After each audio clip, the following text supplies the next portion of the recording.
Snox all alone in a 1 versus 5. Do it. We'll see if he can hold on with the shotgun in hand. He's good for a first here.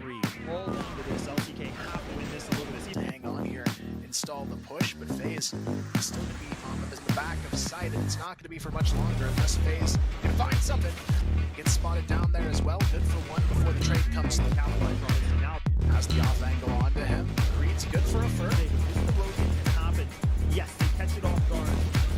Now they're 7 eager to try and find an answer back. Good for one. Nice flash comes in, double door. Raffin just getting taken out. Foxy though, trying to get a little bit of get moving. We could be seeing another round where this will be a free game. It's going to have to go for a step up to the plate. Creed's able to find 2. Immediately though, and now it's going to be up to Snox and Creed's on the rotation in this side. Or just devastating the scoreline here. Snox though, trying to make it happen for GP. Finds 2, finds the truth. It's such a great job to burn the block here. Pistol CZ able to find more, but it's not going to matter because Creed's it done there with a nice headshot.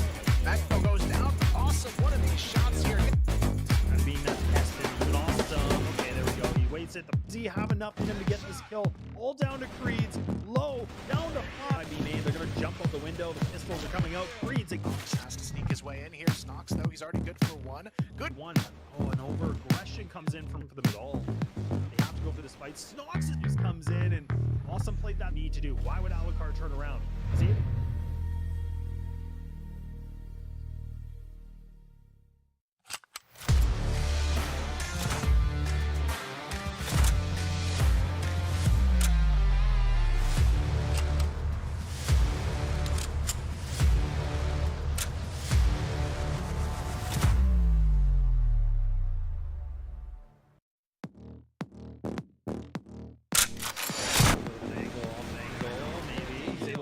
Make it control room, find one quick kill. Nice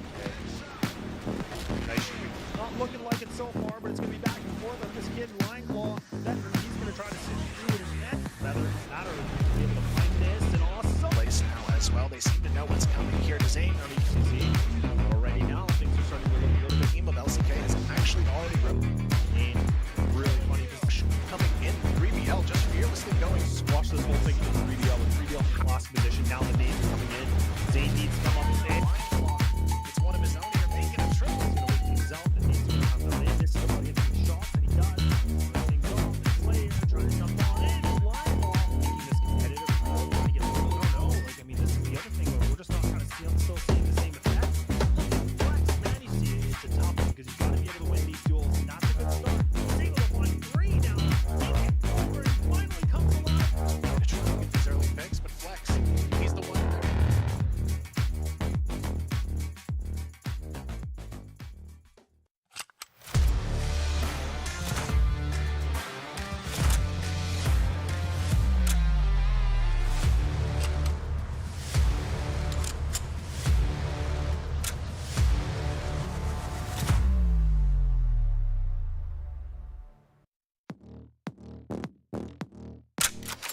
This is the round they decide to go and swinging towards the B-bomb side, but JWoww gets a huge as well. This is sure so far, of course, it's Horus to open it up with a double kill and start clearing out this site. Horus going to try and help lock things down, opens it up with center. Alucard, sniper in hand, does get the shot. Maybe be able to find these 2 more. He's got 70 streak alive. Alucard's up. Before the B hit, Alucard has to find the opener, but he gets it here, takes down Master. JWoww goes for the pre-fire as well, takes down 2. Trying to get a little bit of damage. It's going to be JWoww that's able to if not. 11-11 tie, but Totson finds one. Totson, can he find the corner swing? Finds himself a double kill. Finally gets shut down. It's down to the 2. Coming on in. It's going to be an absolute firefight. All 4 players coming up the catwalk. Alucard, though, already good for a first. But now time is the essence here. 20 seconds remaining in real. He has to come alive quick. It's a difficult push to get through. She fight their way back. Now these players are kind of stuck on the A ramp. It's good right now. LCK, they're running into a trap, and it's going to be Penguin that's able to find that multi. This is a little bit worrisome for sure. I mean, Awesome does. It has to try and find the answer. They may just have it here, just as I say that, though. Oh no, Alucard, he has no opening at all, but Penguin is able to find 3, and it's just, he does make his presence known. He gets spotted a little bit. They actually overpeaked that. They tried to do a bit of a combination, but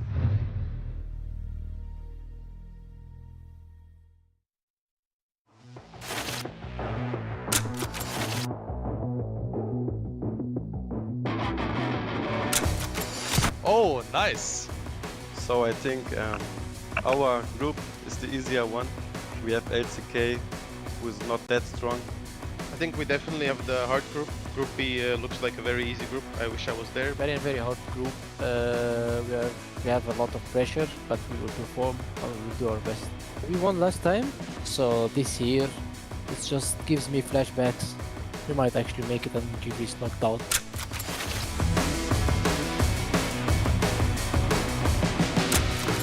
In my opinion, Lazarus Fleur can be line clove from LCK. He's just very bad player. You don't understand anything at the game. You feel like he's lost in the map. I truly believe that Penguin is not very good at the video game. I think it's Penguin, to be honest. Well, he's the IGL and he always plays these good positions, but he doesn't get many kills from them. I think Penguin didn't do really well this year as an in-game leader. He has really good players, but he still didn't get the win. But I don't really see it that way. I think he's one of the best IGLs in our region now. He's doing his job and he's leading us into the game. He doesn't really need to step up that much.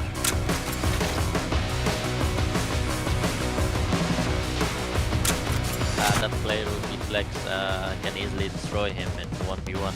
If I can choose one player, it might be Flex. If you play 1-on-1, you don't have any chances, right? TV7. I think when I see 7, I just want to peek him. Like it's just a temptation I can't resist. I guess I'm gonna pick 7. He's just not moving. He's just gonna stay in base. So I'm gonna beat him. I think it's cute to think that way, bro, but I mean, playing against the most successful team captain in CrossFire's history, it ain't that easy, bro, okay?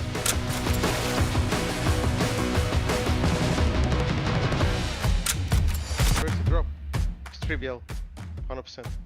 In the last 2 months, they've changed their lineup like 4 times, and I just don't think they're like tactically very strong. They are by far the worst team. I mean, they can say whatever they want. It's true, we changed the lineup a lot and we still at the end came above them. If I have to pick one team, probably it's LCK because they're still lacking experience. LCK, maybe next year, guys, not this year. So it's their first time playing with the webcam on. So I think they will get really nervous. Don't even care about how you look like on webcam, if you're pretty or not, because I'm gonna be the one who will show up.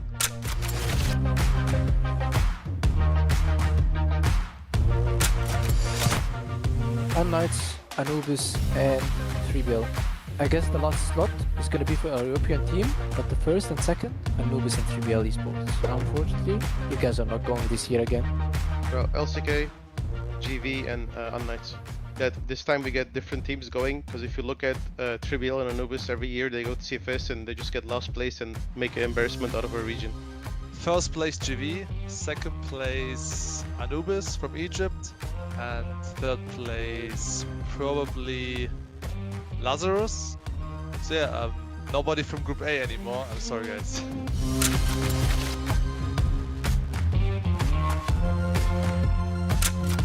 It was a very disappointing year, but I hope that we can end this year with a very big achievement, which is going to China and representing Egypt for the 3rd time in a row at the CFS Grand Finals. It's our dream to play CFS. Obviously, I've played the Grand Finals twice. One time I reached the final, and you know, it's been always been a great time, and I just want to relive that experience.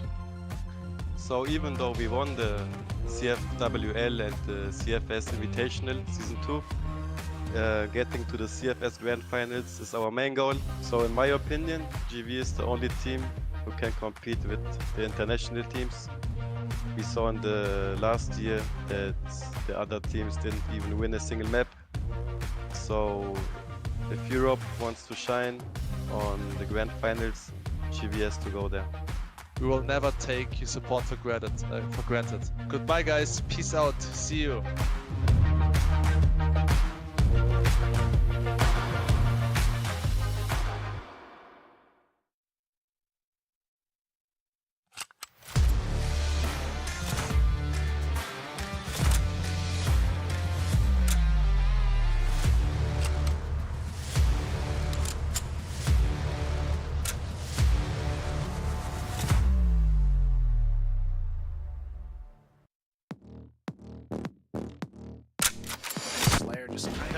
left to try and fight the world here, but actually finds a double On the second, they will. There is clean up. Now it's all down. time. He plays his cards right, spots the first, takes him down, and could it be another clutch for Anubis here? Down to the 1v1. Little dangerous situation. 5v5. Oh my god, but it's Slayer able to find 3, maybe 1-2 punch. Can it happen? And so far it's looking okay, but Move up now. But look at Slayer, goes for the wide zone to a difficult position here. Has to hold this one off 1 versus 2, but they line up. Forcey just has to kind of lead in here though, but unfortunately Dipsy's going to be waiting all alone in a 1v4. But man, Dipsy in these situations is such a... it's a little bit careless. Now Brian could have pressed forward. Look at this. Look here. They're going to do it again. And then for just a moment, but still Slayer... Counter flash is coming in as well. It's going to be They have no idea. The rest of it, this is already on the back of sight. Snare able to find the double kill. 40 now stuck. 1-2 situation. You know one of these players is going Out to Sam to come in swinging. But here comes Loons. He's taken down though. What a headshot here. The play's a good distraction. The rest of LCK actually sticks on the back of the B-bomb side. It's going to be...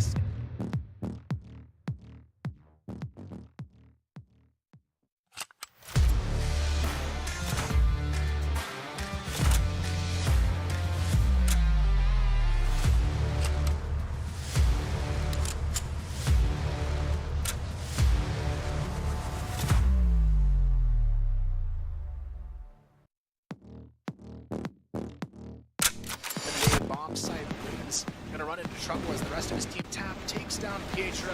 But MK to be a good thing here for Lazarus. They're just going to be whether, you know, people clear them, they don't.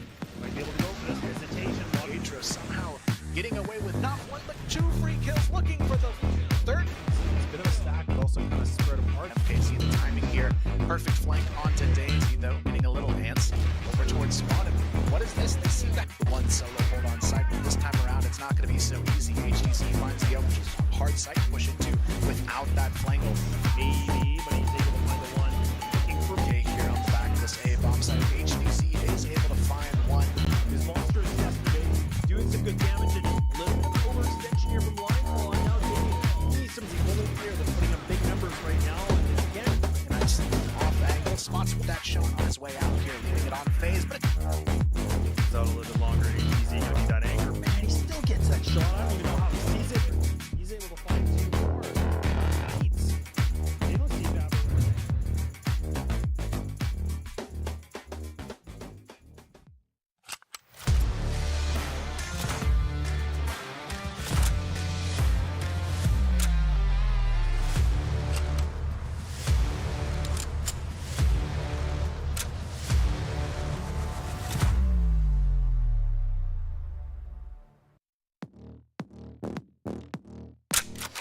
retake, not something you see too often here, but hey. But all just out of coming in, Moons is fully blind, Rain's able to do this. Now he's already getting flanked, his teammates, Rain able to find 2. And he's all down to Jin. 1 versus 4, he's gonna spot out Boris. And that should... Alright, still locking it down. Jin able to find himself the 40, it's gonna be 40 trying to lock it down. Vise gets the first, Vise gets the double and the bomb carrier. 40 going to be looking for a winnable clutch, but he has to try and isolate them. What a headshot though, finds one. He's gonna spot this and hear it very early on. Able to go on 45, an opportunity. He might be able to find multi. Troops are already here for Lazarus. It's gonna be Loons to find another.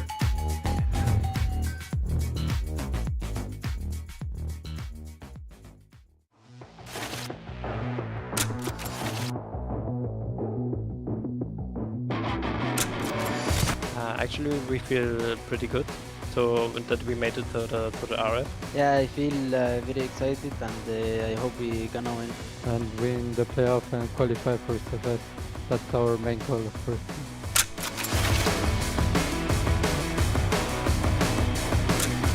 I feel that's gonna be a really good group, interesting, but I think we have a really good chance to qualify. Yeah, it's not very easy, but it's not very hard at the same time. So I think it's good for us. I think we will be on top 2 for sure. For us, I think Group B is much better because we don't have GV and we don't have TM. I think we are pretty confident in that group because we beat Unlights like often, and we are always like very good against Anubis, so we really feel confident.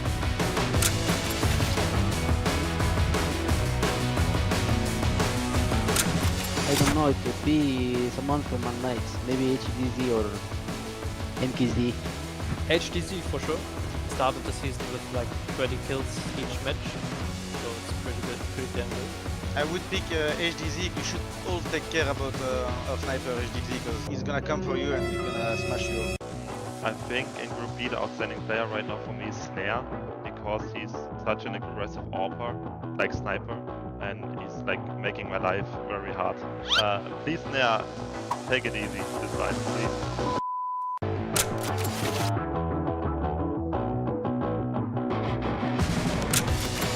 I think it will be someone from Lazarus. I think I would say Jin because he has been incredible the first season of Elite, but since there he's not the same performance than he was. And Oh, you said that, but we will see in the RF. If I need to point out like one player that didn't like show up really much, I think it's Pietro from Knights. Because in-game leader at the same time not a good player. that's kind of funny that you are saying this because the two last time we played each other, I think my team smashed you. So I think my team don't even need me to shoot, like, so whatever.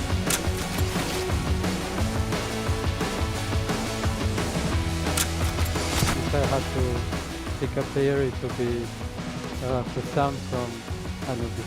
I feel like this year he's like a really underperformed. Same thing, I would pick Usam.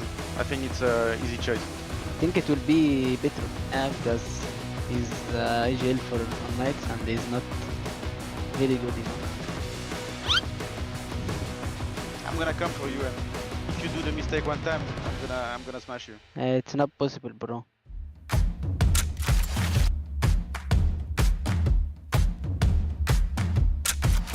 I think it would be Lazarus. I think it's gonna be Lazarus, definitively because of the result of this season. That should be Lazarus because they are not playing so good last couple of months. Are you serious, Snare? We're not gonna disqualify it first. From Group B, I think it's Anubis actually. Because the new players, Slayer and Dipsty, the experience is lacking sometimes in the team. Okay, we'll check about this in the tournament and we will know who will perform well and who will not.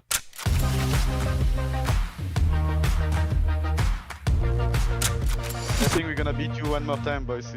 I'm sorry, but it's our time now. It's over, Anubis time. I don't care what you're thinking, but I promise you we are making it too.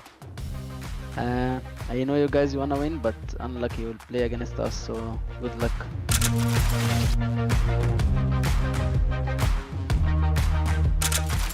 I'm really excited to play. It's the first time for me to play regional finals. We have like two new players that didn't never go to the CFS, so I hope we're gonna make it together again and we go. We can perform better than what the EU teams did in the past, so we want to show that our region is able to compete, basically, yeah. Even if in the past, like, no team from Eumena did the big thing to win the grand final, I think it's gonna be our time to shine, and I think we can do it. This time it's gonna be the 10 anniversary, so we are really exciting and we really want to win, and yeah, we are just happy. For sure it means so much for us to win this tournament. I mean, not a single EU team made it so far. It's only Brazil and China. Yeah, that's the biggest dream, I think.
Snox all alone in a 1 versus 5. Do it. We'll see if he can hold on with the shotgun in hand. He's good for a first here.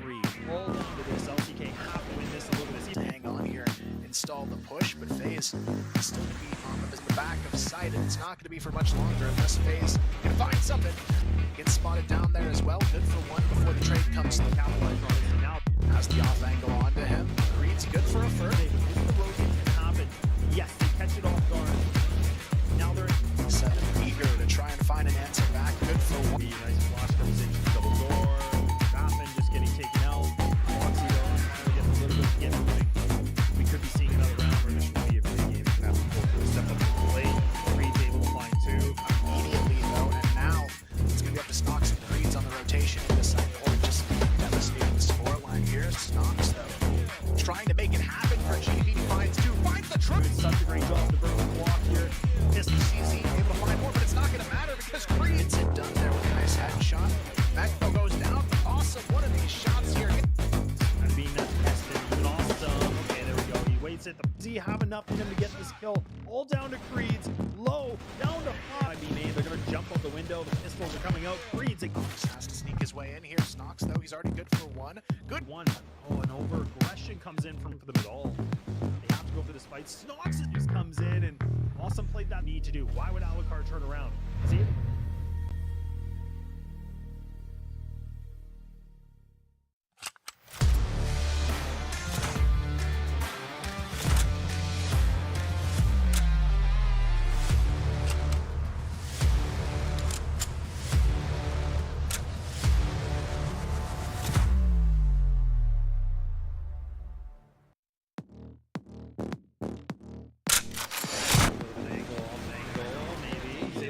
Make it control room.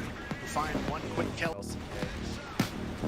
Nice shooting. Not looking like it so far, but it's going to be back and forth. I'm just kidding. Line claw. He's going to try to sit through his head. Rather matter to be able to find this and awesome place now as well. They seem to know what's coming here. Zane already now. Things are starting to look a little bit. Team of LCK is actually already and really funny position coming in. 3BL just fearlessly going. Squash this whole thing with 3BL. And 3BL lost position. Now the names are coming in. Zane needs to come up with it. It's one of his own here, making a triple. He's going to wake things out. And he's going to come in. This is about hitting shots, and he does.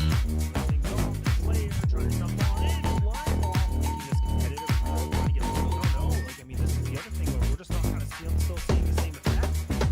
Flex, man, you see it. It's a tough one because you've got to be able to win these duels. And that's a good start. He's able to find 3 now. Taking over and finally comes alive. Trying to try to get these early picks, but Flex, he's the one there.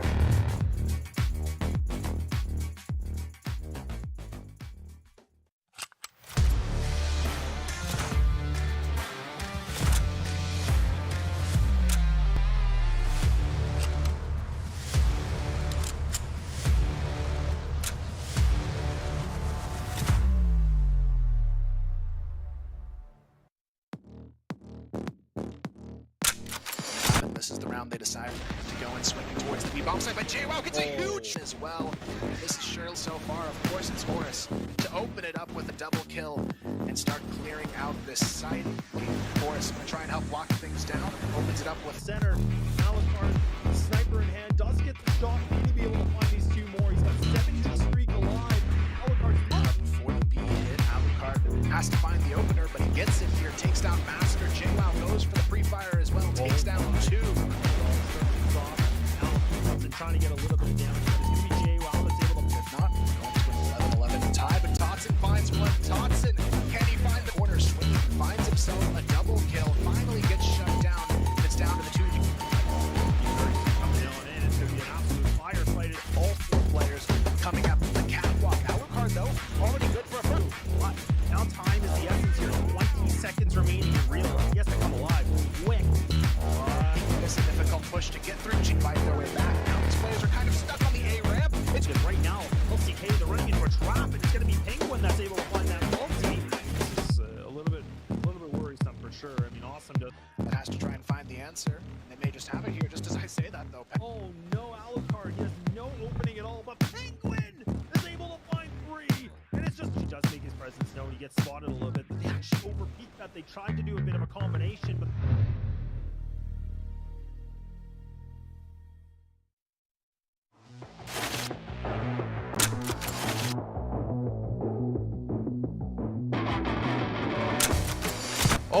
Nice. So I think our group is the easier one. We have LCK, who is not that strong. I think we definitely have the hard group. Group B looks like a very easy group. I wish I was there. Very hard group. We have a lot of pressure, but we will perform and we will do our best. We won last time, so this year it just gives me flashbacks. We might actually make it and GV is knocked out.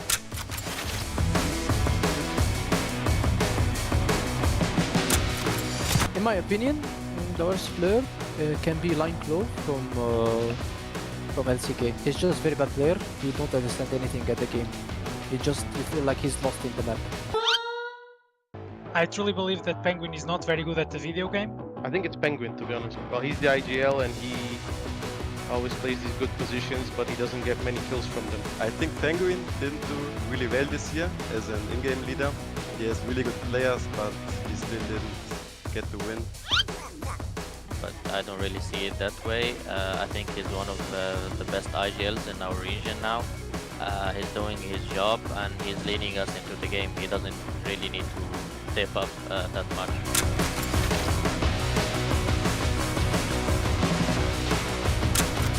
That player with Flex can easily destroy him in 1v1. If I can choose one player, it might be Flex. If you play 1-on-1, you don't have any chances, right? GV7. I think when I see 7, I just want to peek him. Like it's just a temptation I can't resist. I guess I'm gonna pick 7. He's just not moving. He's just gonna stay in base. So I'm gonna beat him. I think it's cute to think that way, bro, but I mean, playing against the most successful team captain in CrossFire's history, it ain't that easy, bro, okay?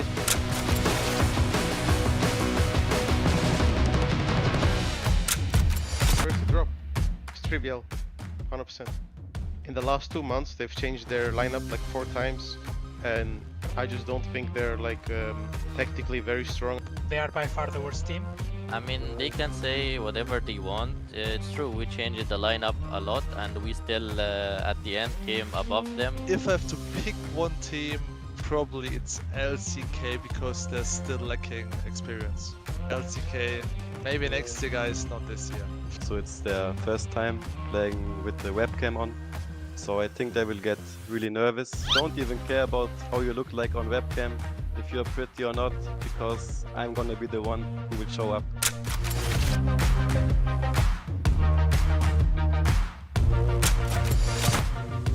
Knights, Anubis, and 3BL.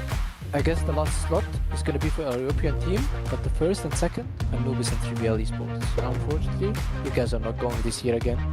Well, LCK, GV, and Knights. That this time we get different teams going, because if you look at 3BL and Anubis, every year they go to CFS and they just get last place and make an embarrassment out of our region. First place GV, second place Anubis from Egypt, and third place probably Lazarus.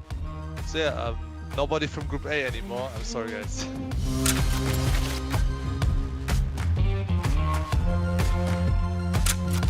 It was a very disappointing year, but I hope that we can end this year with a very big achievement, which is going to China and representing Egypt for the 3rd time in a row at the CFS Grand Finals. It's our dream to play CFS. Obviously, I've played the Grand Finals twice. One time I reached the final, and you know, it's been always been a great time, and I just want to relive that experience.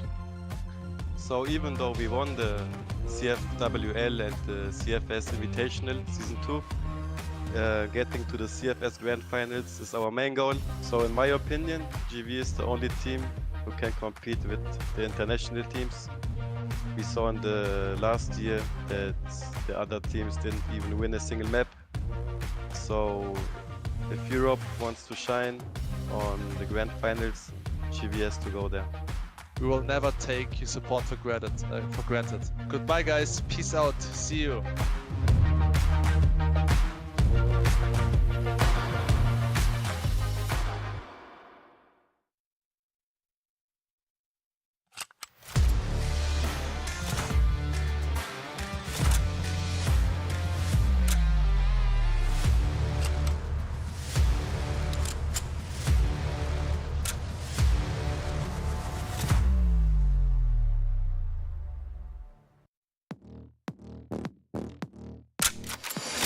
just kind of left to try and fight the world here, but actually finds a double On the second, they will. And there it is. Clean up now. It's all down. time. He plays his cards right, spots the first, takes him down, and could it be another clutch for Anubis? You're down to the 1v1. Little dangerous situation. 5v5. Oh my god, but it's Slayer able to find 3, maybe 1-2 punch. Can it happen? And so far it's looking okay, but it's Move up now. But look at Slayer, goes for the wide zone to a difficult position here. Has to hold this one off 1 versus 2, but they line up. Mercy just has to kind of lead in here though, but unfortunately Dipsy's going to be waiting all alone in a 1v4. But man, Dipsy in these situations, it's such a... It's a little bit careless. Now, Ryan's going to press forward. Look at this. It's nearly working, but they're going to do it again. And they for just a moment, but still Slayer... Counter flash is coming in as well.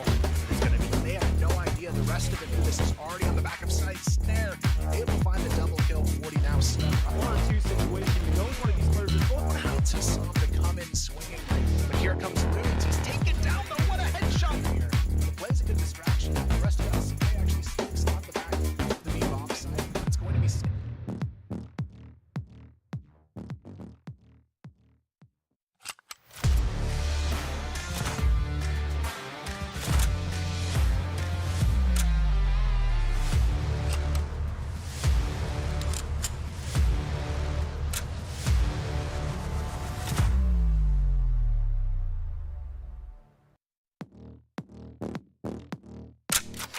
bomb site. Loons gonna run into trouble as the rest of his team takes down Pietro.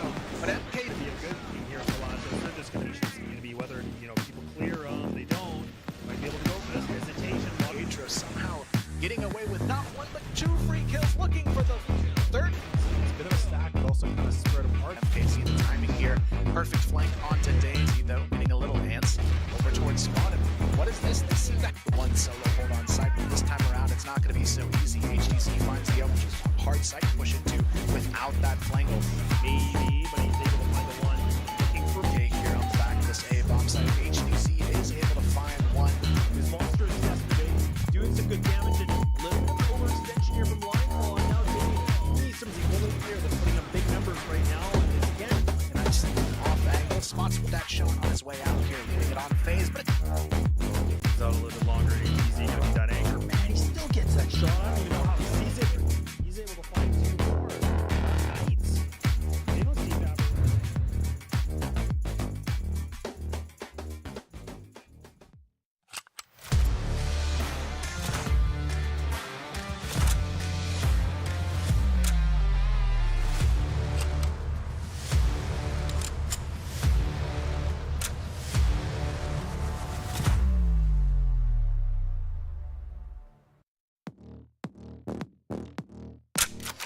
retake, not something you see too often here, but hey. But all this stuff coming in, Moon's fully blind, Rain's able to do this.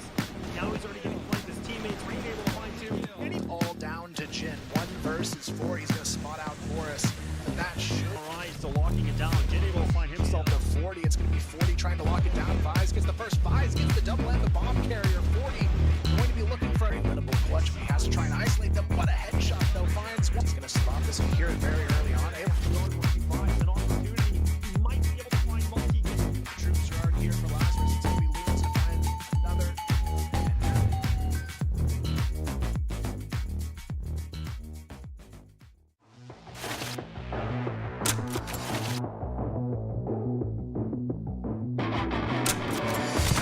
Actually, we feel pretty good that we made it to the RF. Yeah, I feel very excited, and I hope we gonna win.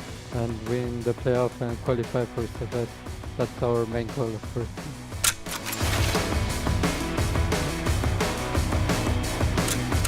I feel that's gonna be a really good group, interesting, but I think we have a really good chance to qualify. Yeah, it's not very easy, but it's not very hard at the same time. So I think it's good for us. I think we will be on top 2 for sure. For us, I think Group B is much better because we don't have GV and we don't have TM. I think we are pretty confident in that group because we beat Unlights like often, and we are always like very good against Anubis, so we really feel confident.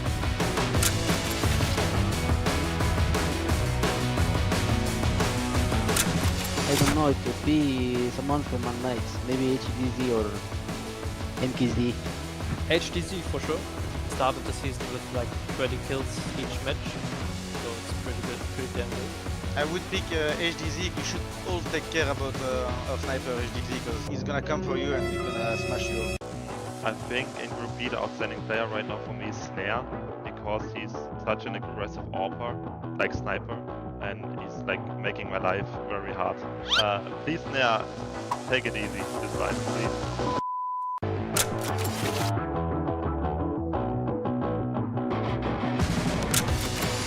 I think it will be someone from Lazarus. I think I would say Jin because he has been incredible the first season of Elite, but since there he's not the same performance than he was. And oh, you said that, but we will see in the RF. If I need to point out like one player that didn't like show up really much, I think it's Pietro from Knights, because in-game leader at the same time not a good player. That's kind of funny that you're saying this because the two last time we played each other, I think my team smashed you, so I think my team don't even need me to shoot, like, so whatever.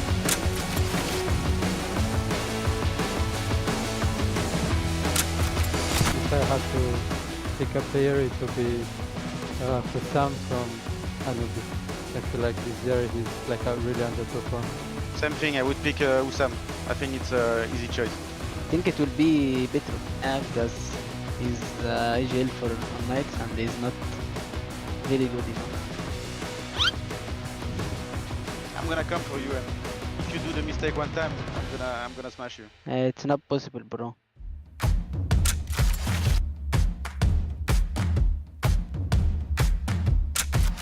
I think it would be Lazarus. I think it's gonna be Lazarus, definitively because of the result of this season. That should be Lazarus because they are not playing so good last couple of months. Are you serious, Snare? We're not gonna disqualify it first. From Group B, I think it's Anubis actually.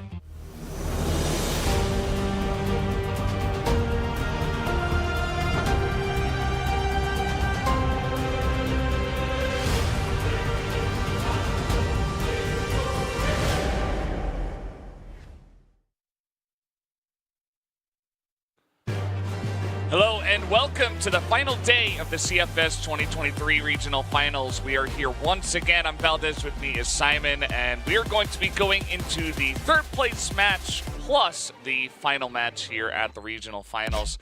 What do you think is going to happen today, Simon? It's really hard to say. With the way that LCK have been kind of just winning, we could be seeing one of the biggest upsets in CFS West, right? Like, this is insane. They came out, they've taken the scalps of people who you wouldn't expect. They took GV down. They took down Lazarus yesterday as well. So we might be seeing LCK taking Anubis later today and taking the whole tournament. Yeah, definitely something to look forward to, as those two teams have qualified, by the way, from Eumena into the grand finals of CFS, which will be later this year. So pretty happy for that one. Let's take a look at the overview before we do get into it. Of course, same maps. We are on September 24th now, so the final day. And we're going to be playing for that first place prize and some seeding into the biggest tournament in CROSSFIRE. Yeah, and just to recollect everyone's memories, Black Widow, Subbase Port, Ankara, Compound, Mexico, and Eagle Eye are your maps. And first place will be taking $35,000 with a total prize pool of $75,000. Like, this is a big tournament for these teams to win. And it's all on the line today. Today is the final day. They did have plenty of chances to make it this far. As you can see on the screen, day 1, day 2, those were the group stages. Day 3 yesterday, we saw LCK 3-0 Lazarus in the second biggest upset of the tournament, I feel. And then Anubis did gain a win over 3BL the long way around. They went 2-up very early, then 3BL came back into it, and Anubis were just strong enough to take it at the end. And then Lazarus 3BL will be the first match to kick us off, and then it will be LCK versus Anubis in the finals of this tournament. Yeah, and the finals, always a lot of fun. The third place match is pretty brutal because these two teams, they made it into playoffs They lost that first semifinal. They have to play here in third place, and you're playing for, I think it's 15 grand for the third place prize money, but more importantly, you want to get that third and final spot into the grand finals later this year. And if you don't win, you came so close to making it, and you fell short right at the last hurdle. So don't wish it on either of those teams here in the third place match, but one of them will go on, and one of them will fall. This is the last chance. As Lazarus Loons buys 40 Jin and Madison. Yeah, they have played pretty well this tournament, actually. It's kind of surprising to see them here and in this do-or-die situation.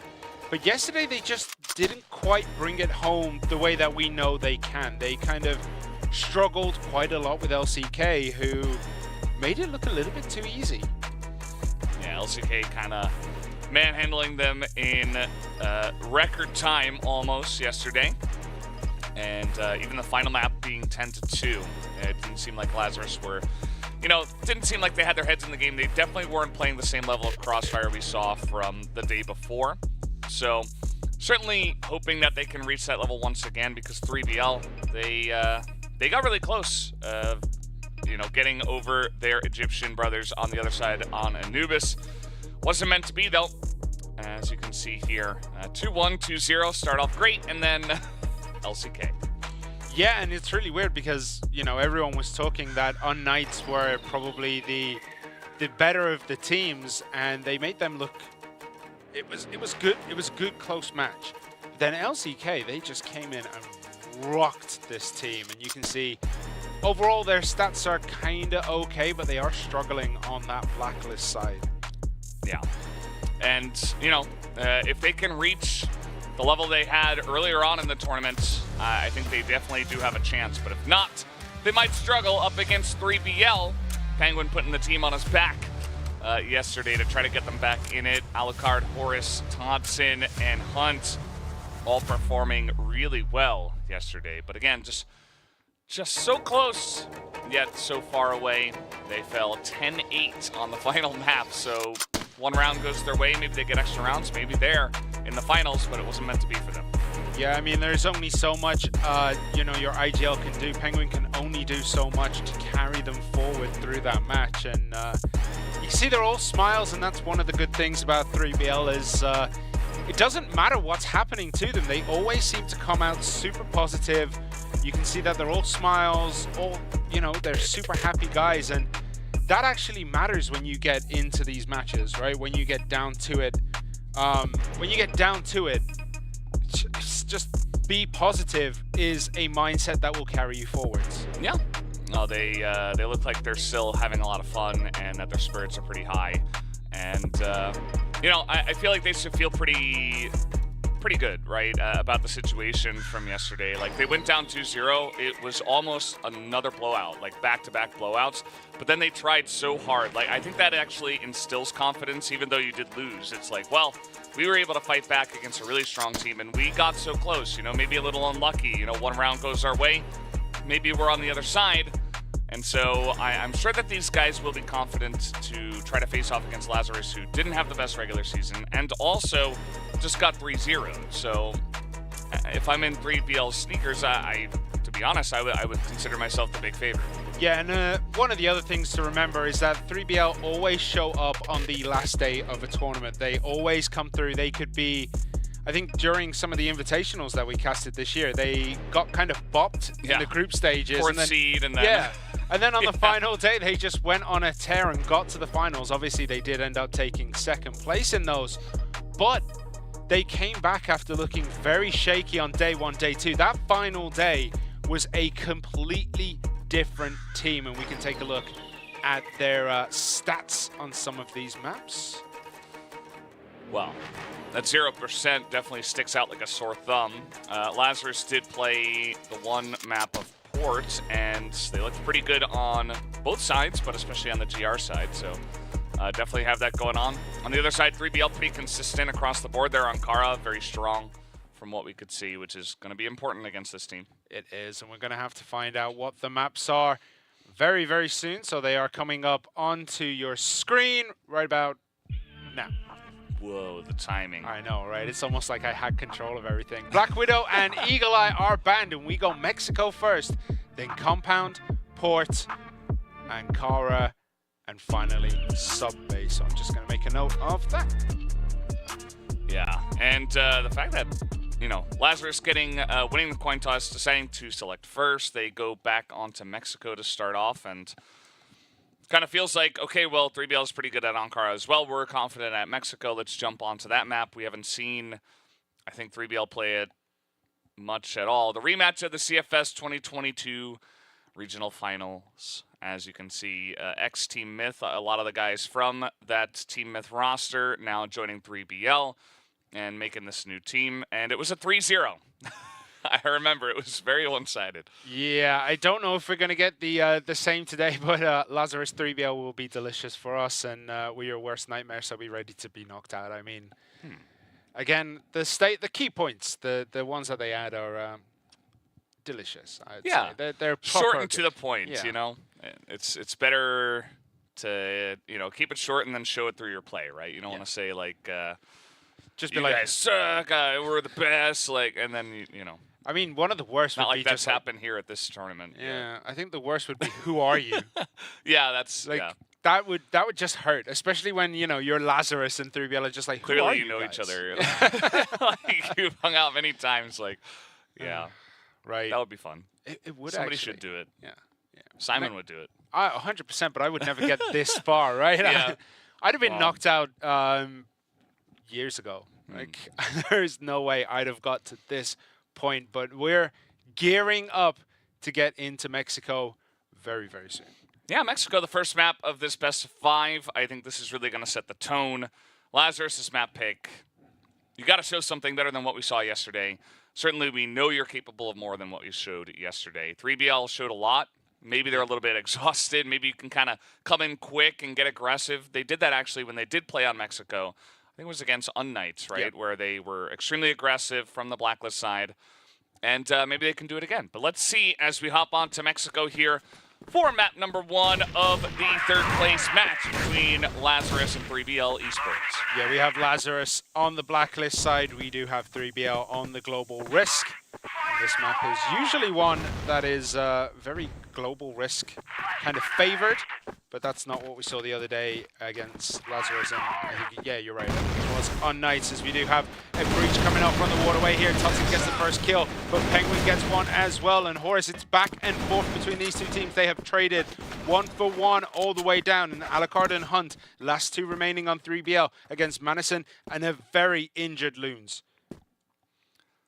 Yeah, a bit of an issue. When you do go for a push like this, you drop the C4. It's quite risky. It's not in an easy-to-get place. But Madison has a pretty nice angle. You'll see that Alucard and Hunt are going to stick together, which is generally a good idea in a low manpower scenario.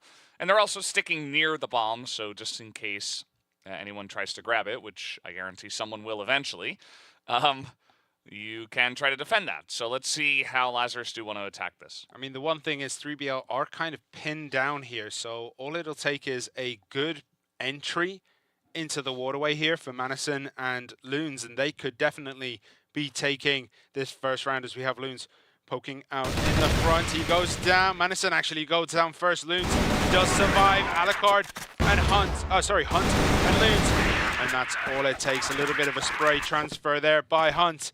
And 3BL, they take round number 1. Yeah, they knew that Loons was really low, so Hunt is just taking no chances, pre-firing the whole way through. He's like, all right, you're going to die to something. And yeah, a nice try from Lazarus again, coming in with the fast and risky strategies. They might go for it again, as we have Loons and Vise underneath, and Madison trying to make some noise over at A.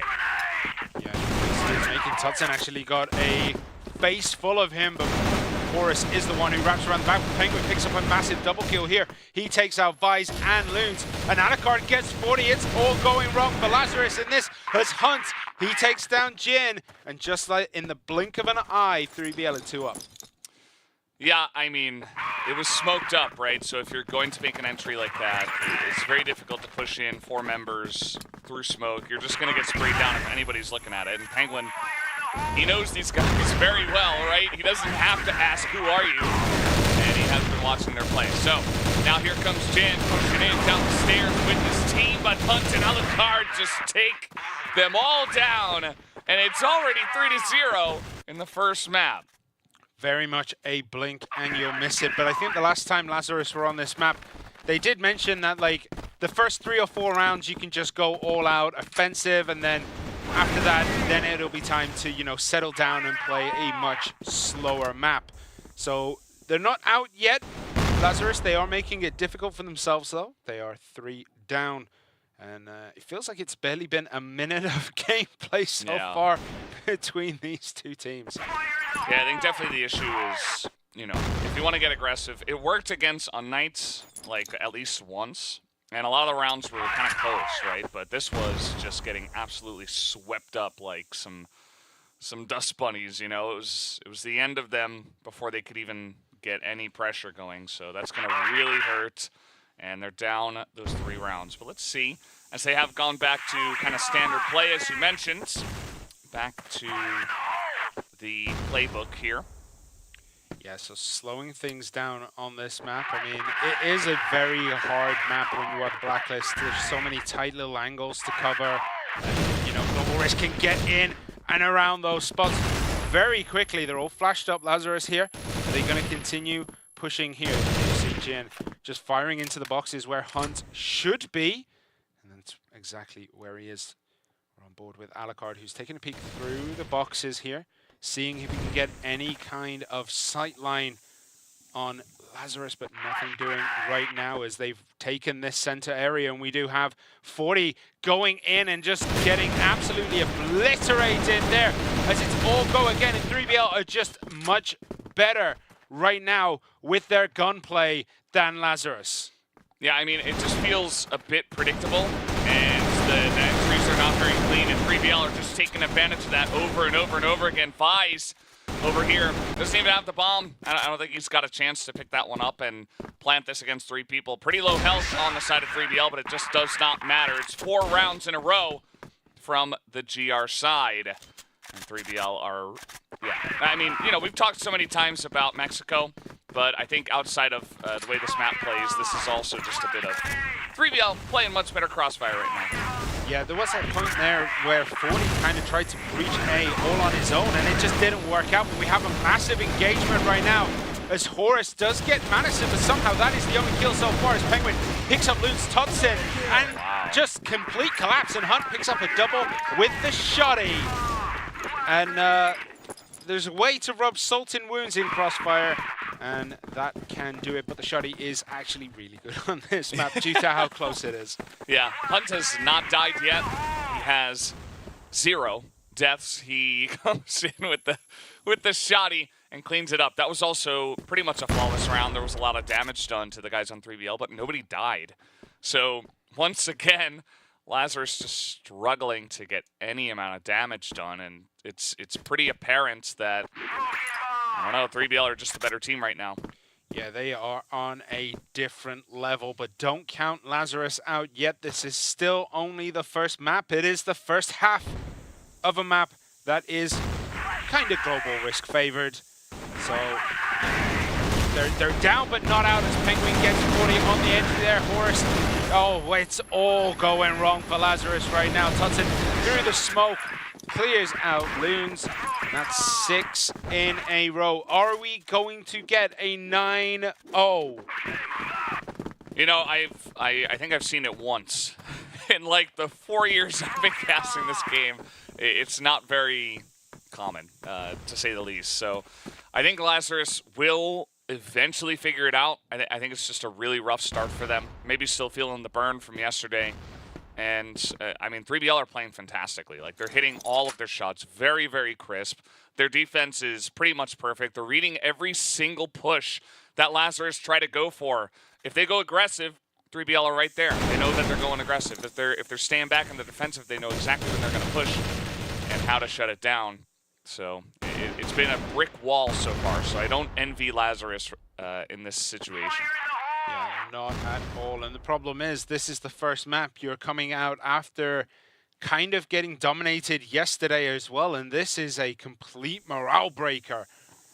One of the problems, I think, of getting Mexico first is that you don't have time to settle in. You don't have time to just build yourself back up after yesterday's Horus does take Jin down there. And another example of just crisp game, like gunplay there. They just did not have a chance. Horus catches 40 in the smoke as well. Didn't actually tag him with a bullet, but they did exchange some gunfire. And you can see Alucard and Penguin also coming in to just shore it up. 40 through the smoke gets Alucard. And that's... is that a sign of the resistance on Lazarus? I would say, yeah. You know, 40, that was his first kill in 7 rounds. So I'm glad that he's on the board. It was a very nice kill at that. But, you know, crisp and clean. Let's see if that'll help them in this one. As they're waiting until the very last second here, it does look like they want to go for an A push. Based on this, you could still rotate over to B. This is one of those maps where you can do that, but with he's got 40 up here on the stairs, going to win that firefight. They're going to charge into A right now as Horus at the doors is going to hold him for now. As Madison and Loons pick up one apiece, and now it's all up to Penguin to go 1v3. If you could tag the C4, then that would have been very nice, but Loons just patiently waiting around the corner. You can see him there. Think with the pistol out. No, he does have his actual rifle. Swings around the corner. All three of them swing at the same time. And finally, Lazarus gets themselves on the board. It's taken 7 rounds, but that one looked pretty good for them. Yeah, you know, just a couple of pickoffs before they go in on the push. That is always going to make things so much easier. In the past, it was kind of like forcing stuff through smoke, and as I say this, they're doing it again. They are going to throw a flash this time and use some extra utility to try to get through underneath, and these entry kills are better from the side of Lazarus. Penguin is able to trade one, a nice spray from Horus, but still advantage Lazarus. Yeah, it's a 2v3 situation now as Hunt doesn't realize he was right next to 40 and does go down. Penguin last man standing again. They are going to breach A. They're going to plant on A, and now it is up to one man who carried his team pretty heavily yesterday to do it again. He's going to breach through the front door of A. Doesn't see anyone yet. Just pre-firing, trying to get someone to move out. No one's going to swing out yet, and we'll see them all swing around the same time. There we go, Loons and 40 at the same time. 40 is the one who nails the shot, and Lazarus do get 2. And that's a much better scoreline. Pretty nicely done. I liked that push underneath this time. They threw 2 flashes in. They delayed the push. It was a lot less obvious of how they were going to enter in. I mean, they knew they were there, but still, with all the smoke and the utility used, 3BL not quite able to get the good crossfire and stop that push from coming in. Lazarus were swift with it, and they landed some of those early shots, which allowed them to get into that really nice position. So, couple of rounds now on the board, and honestly, if this goes 3-6 or 2-7, it's not the end of the world, especially if Lazarus could, you know, make this stalwart of a defense themselves from the GR side. Again, the worrying part was just how one-sided the first 6 rounds were, and how swiftly Lazarus kind of fell. But let's see if they can kind of stand up now. Well, Hunt is going to eat a grenade for his troubles. Did actually avoid the damage coming in. And grenades still flying out. Did end up taking damage there. Madison took a little bit. So they are just going to sit back one more time. Who is that over there? That's Loons just holding the waterway. Just taking a look, making sure no one wraps around the back of his team. Very smart positioning, because that is definitely something that can happen. We don't see it very often, though, because the Global Risk do not really need to push anywhere on this map. They can just set up defensively for a long time.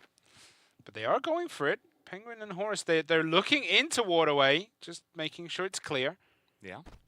Gives them a little bit of information, just to even see that Lazarus aren't there at this timing specifically. They say, okay, they're probably, almost definitely just going to go for a standard push here. So let's just stack the site, mostly on A.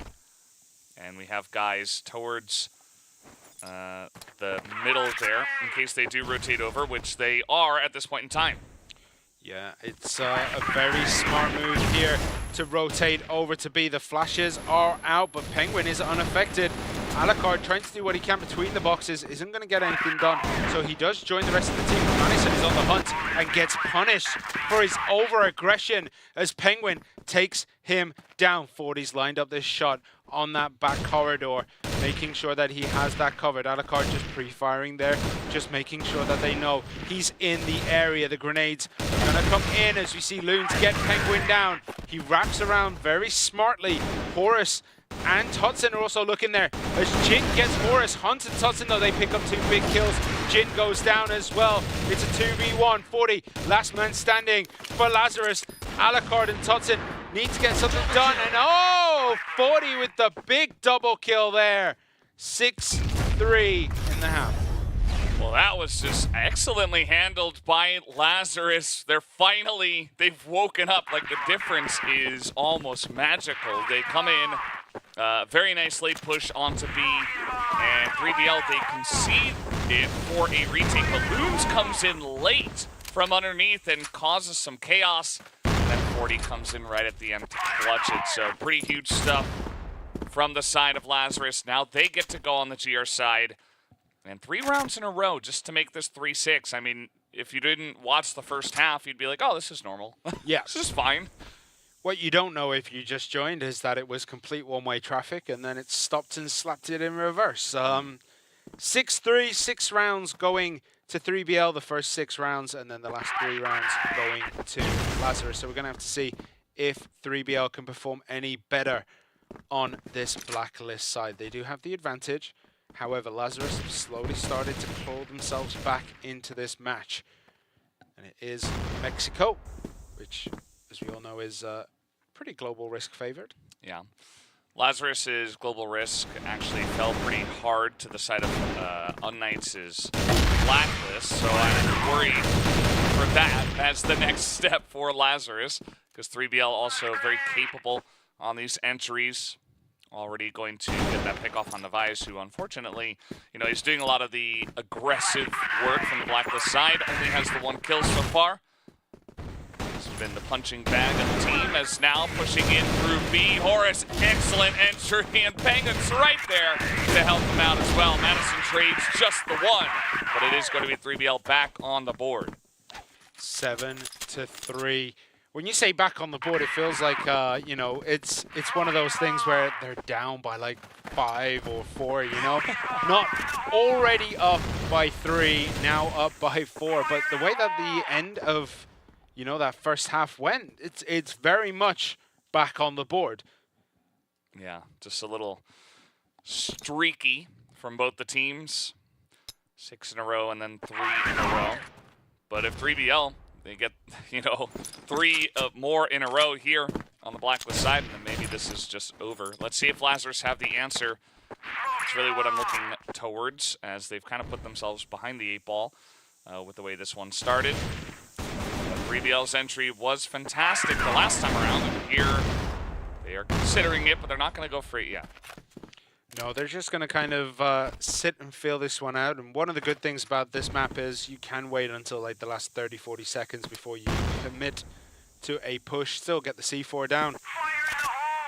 So where are we at? We see a nice defensive spread on the side of Lazarus. They're very well spread out between A and B, but everyone is close enough and they know this is coming in. It's all guns in the middle. Hunt and Penguin pick up 2 great entry kills, but 40, he's still there. He gets 2 of his own and equals it up, but is taken out by Horus. So it's 3 against 2. Make it 2 against 2 as Loons through the wall gets Alucard. And we can see the rest of 3BL now going on a hunt, but they know they have B secured. So they're going to go and run and plant this down with Lazarus playing catch up. Yeah, B can be a little bit difficult to retake. It's all the way nestled back there by the spawn. There's 2 double stack boxes in the corner where Horus is, so this is not an easy one. Stotson also has little slit through the boxes, through the little containers there. It's now going to pop out at the same time, but Loons gets the first one. It's all up to Horus. 1v2. Loons is low on health. He gets taken out, but Madison will get the job done with enough time left to defuse. So 1 for 1 in this second half. It is 7-4. Where are we going to go next? This has been pretty nice this second half. It's very back and forth. That one was very swingy. One team gets their noses ahead, then a double kill by 40 just brings it back to 2 down on each side. So 3BL, are they going to change it up? Are they going to put their foot to the floor on this match, or are they just going to once again take it nice and steady? Right now it looks like steady. They've left the C4 down by the waterway, which could indicate a waterway push, but no, they're just going to rejoin the rest of the team and look to push through that middle section. Yeah, Lazarus here. 3 people stacked right at the entry into the middle of the map. They got flashed out last time, which is why it didn't really go well for them until 40 got that really nice double kill, but let's see, now we got a lot of pressure over on the stairs. We got 3 people coming over here, including Alucard with an AWM. So pretty heavy commitment so far. Creeping around, Alucard has a look, misses that entry shot, that first one on Manison, just wide of the mark. So they are going to pull back ever so slightly, but this gives a lot of information to Lazarus, who know roughly where 3BL are pinned down. So Alucard is going to find it hard now to get an angle with this sniper. It's already a difficult map to snipe on, which is generally why we see the snipers take rifles or shotties in this one. Grenades coming in. Nice arc on that one, actually. Bit of a LeBron. Jin gets one. He cannot make it to his hunt. Gets the return kill. So it's 1 down on each side. They're going to push and retake this middle section. So now they have a bit of an option. Do they go A? Do they go B? Either way, they're going to find fierce resistance from the side of Lazarus. Yeah, there's not a lot of time. Got to go in towards B, it looks like. No, they're just going to throw one over. Actually, they do have, yeah, they have Totson over here by A. So it looks like they will go in onto A as Hunt is looking, but staying defensive on Lazarus. They know they have the time advantage, as Horus the only one to get anyone on the side of 3BL, and 40 with an excellent flank. There's just not really enough time to kill everybody down and get the plant in, as that will be Lazarus getting 2 in a row. So after 12 rounds, it is 7-5. It was looking like this would be pretty much a sweep in that first half, but Lazarus have shored up their defenses. They've improved their gunplay, and now they are going toe-to-toe with 3BL. We have Alucard just switching back to the rifle. Can't blame him after being essentially shut down in that. He didn't really have many lines of sight to exploit with that sniper, so he is going to switch back to a much more standard Mexico setup. Yeah, probably a good idea, I would say. 3BL trying to give Lazarus a piece of their medicine. Doesn't look like anything was seen by Loons just yet. Just waiting on this one. The bomb is back in the base, so yeah. This is Mexico. You know, you get stopped a couple of times. You decide, okay, let's wait 2.5 minutes. As they're going to stack some grenades over there by Loons. I think one of them hit him. So, nice little amount of damage on him. Yeah, just about 30%, 40%, but that is an advantage at this point. We do have Jin hugging that corner. The smoke is out. Swings out, does get punished. Horus did get Loons down as well. Penguin actually ended up getting 40 through the box. So that's 2 down already on the side of Lazarus.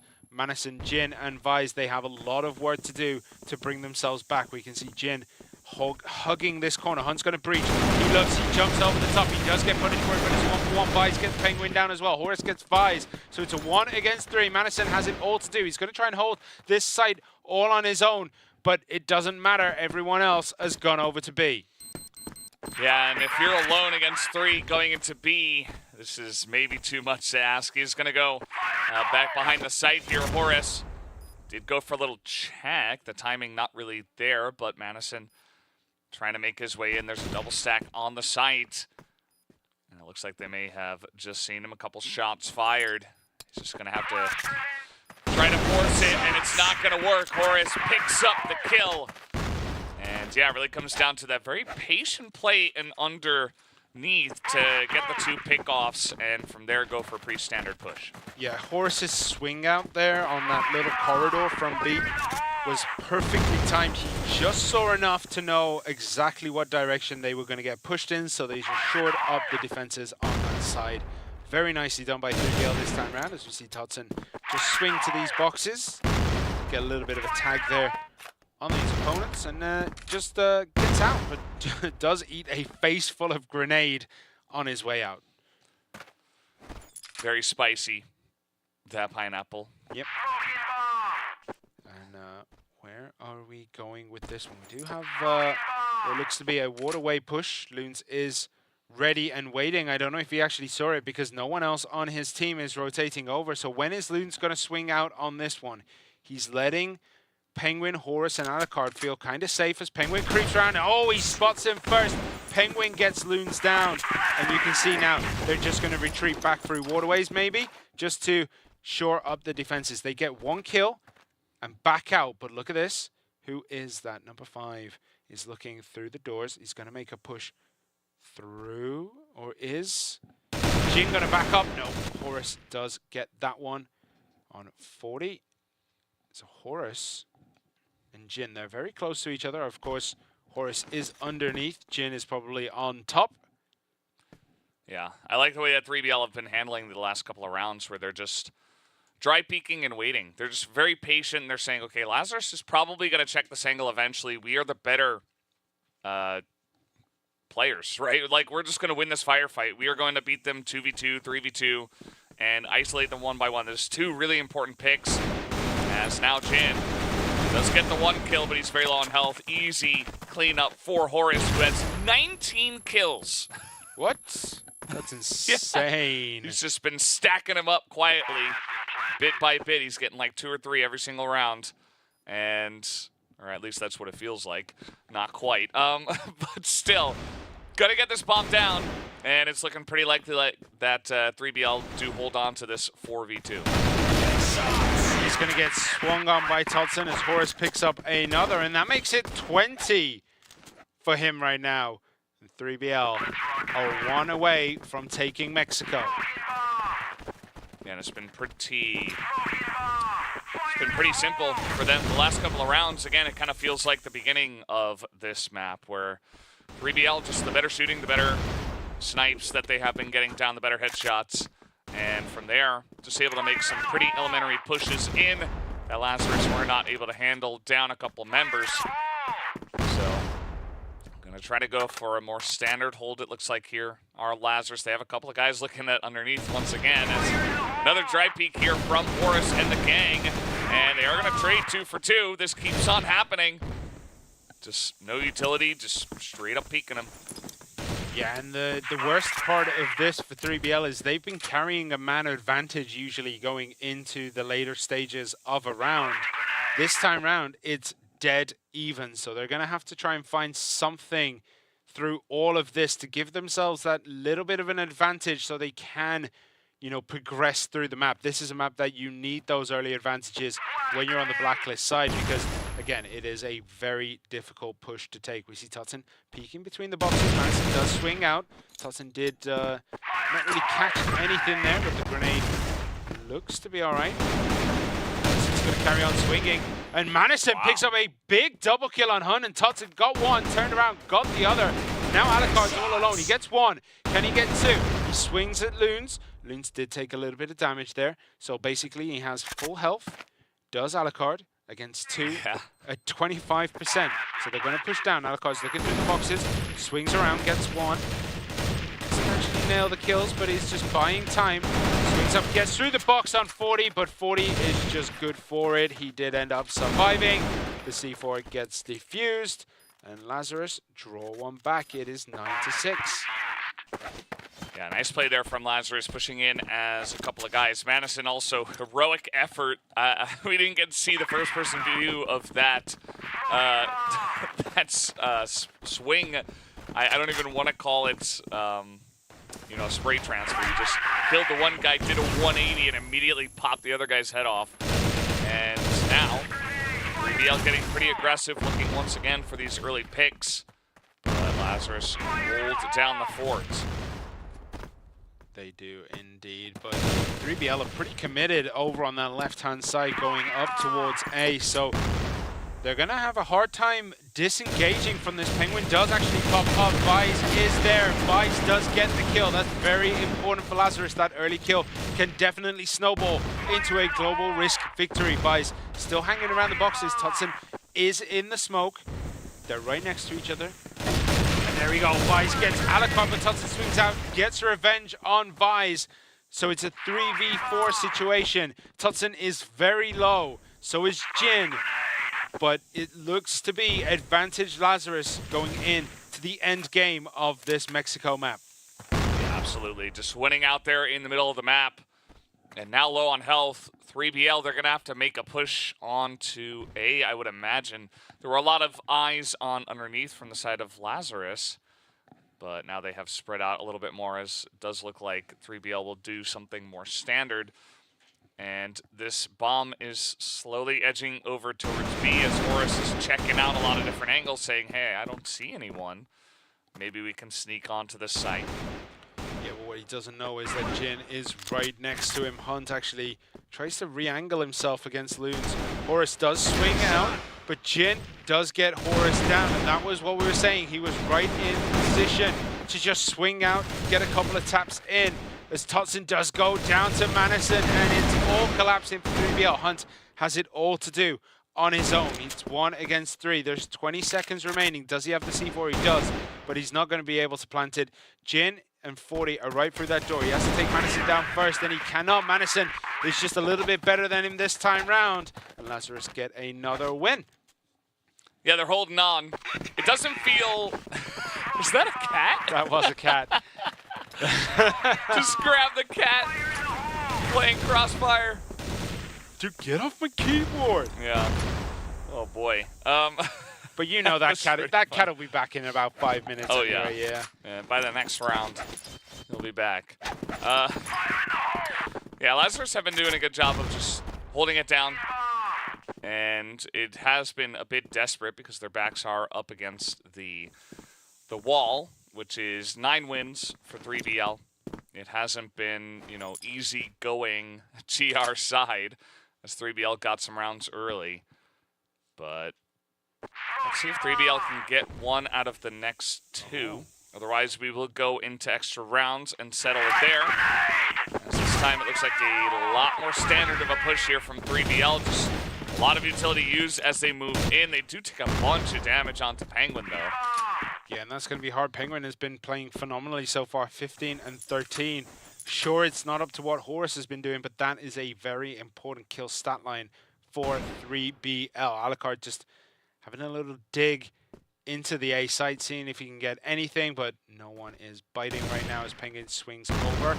Vice didn't. Whoa! Penguin does manage to get Vice there. I was going to say Vice was untouched, but did eventually go down to a very low Penguin.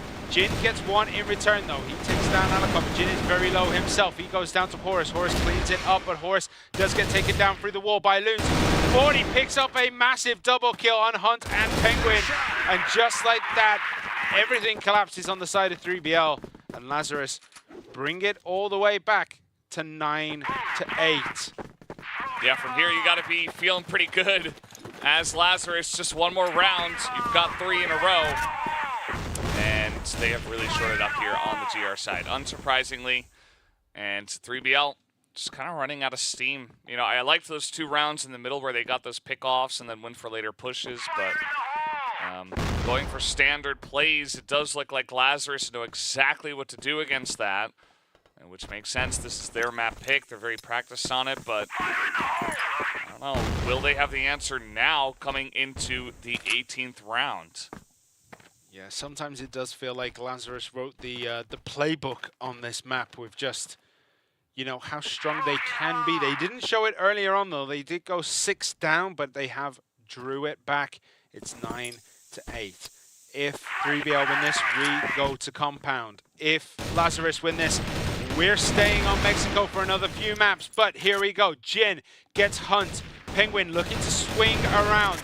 Cannot nail it. does retreat behind the wall, but is going to have another go at this relatively soon. Grenades bouncing in off the floor just to provide cover. The smoke is there. Jin's just around the corner. Penguin decides to move out, and it looks like they're going to go try to have a little bit of a poke over on that B side. And again, Penguin going to have to retreat. Flashed up, did end up walking into the wall, but wasn't punished for it. Yeah, just kind of losing his sense there. And 40 holding down this B site by himself. There is some help nearby from Loons, but it does look like if they get some flashes over the top, they might just be able to get onto the site. As yeah, they isolate both of them as 40 and Loons go down. A couple of low health bars here on the side of 3BL, but they have control of the site now. Oh, and Penguin doesn't even care about controlling the site. He went hunting, gets one, does get taken down eventually, but he has been alive on next to no hit points for a very, very long time, and he's just buying time, putting that seed of doubt into Lazarus, because now they have to try and push this site. They have about 10 seconds before they need to do it, and Alucard swings down and gets a big kill. Madison gets one. They're just going to pressure for the bomb. No, Tutson does end up getting that last frag. And 3BL, they took a long way around after such a dominant start, but they do take Mexico. Yeah, to get the job done, I think Lazarus, you know, the fact that they got so far behind early on, but then also, even in the second half, dropping some early rounds to 3BL's Blacklist side, just makes it that much more difficult, right? You got to fight every single round. It is not easy. So nice fight there from Lazarus after a sleepy start, but at the end of the day, 3BL were the better team.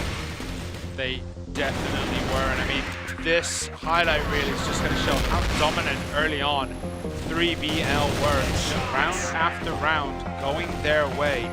Again, it went 6-0. Lazarus with the mental fortitude to come back, and I mean, Hunt, right there. When it rains, it pours for Lazarus. Yeah, it certainly did. Hunt having 7-0 in the first 3 rounds, I think it was. At least he's 7-0 here by the end of round 6. And yeah, Lazarus were at least able to get 3 rounds in a row on a Blacklist side, which is not easy. You know, they really clawed their way back into a competitive spot. Just felt like a really long struggle that eventually, you know, 3BL would find one crack in the armor. And they eventually did. That push on to B at the end of the last round was very clean.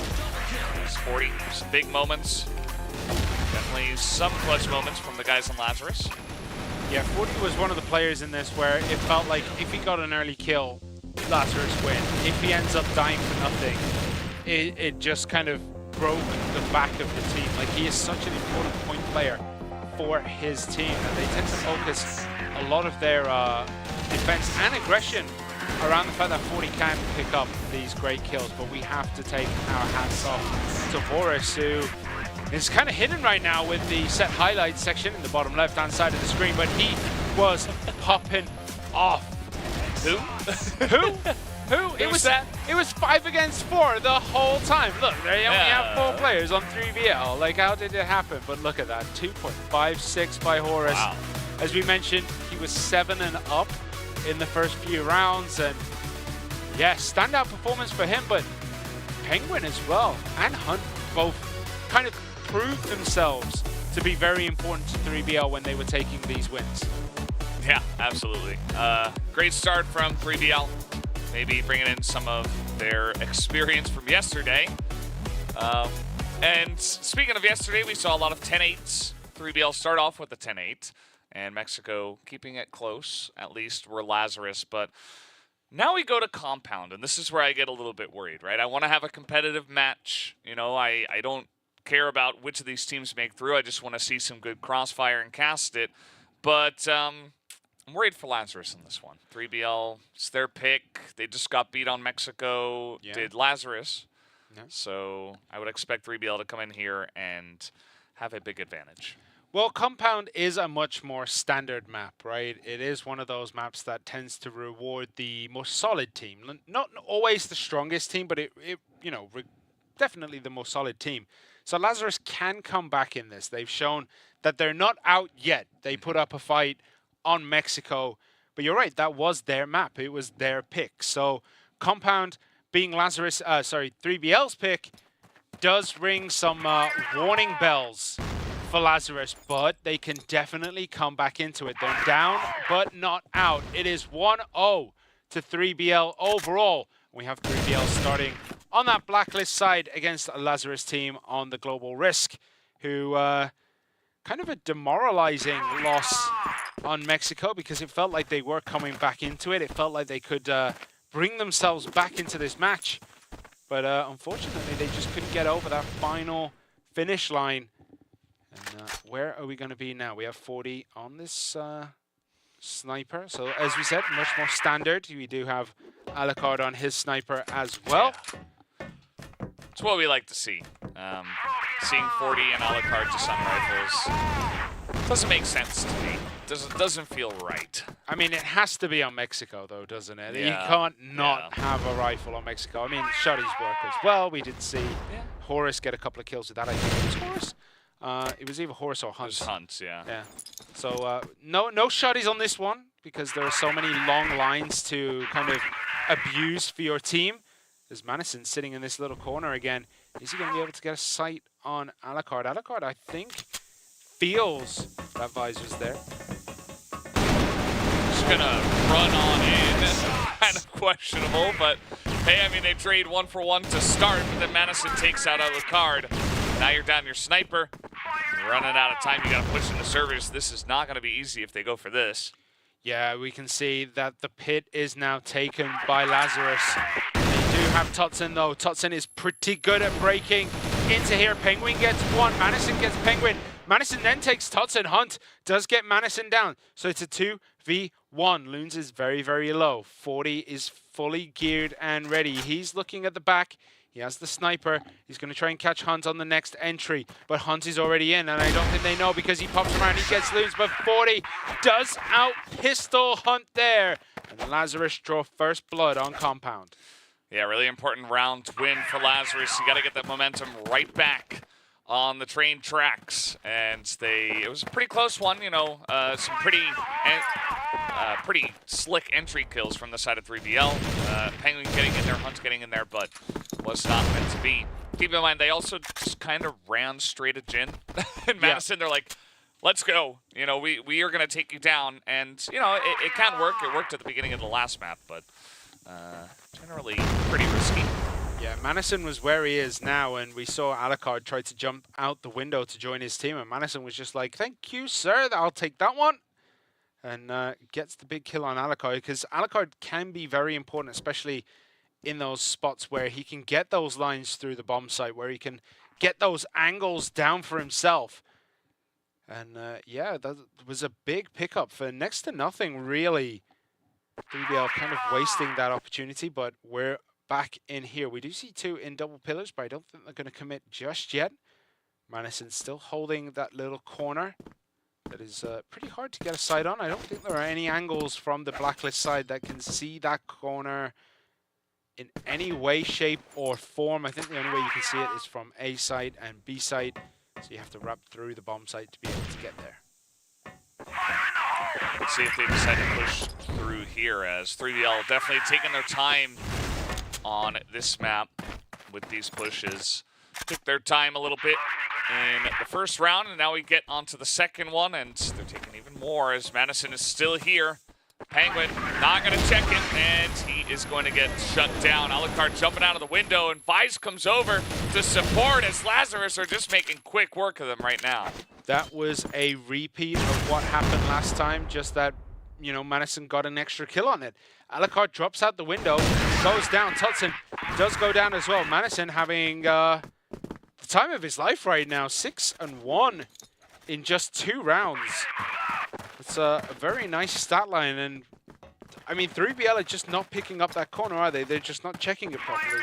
Yeah, it doesn't look as slick as it did on the last one. But now running right down the middle are Lazarus, and 3BL will say thank you very much. I think in that kind of scenario, if it's just a straight-up firefight, I would give the advantage over to 3BL, and certainly we saw why in that scenario.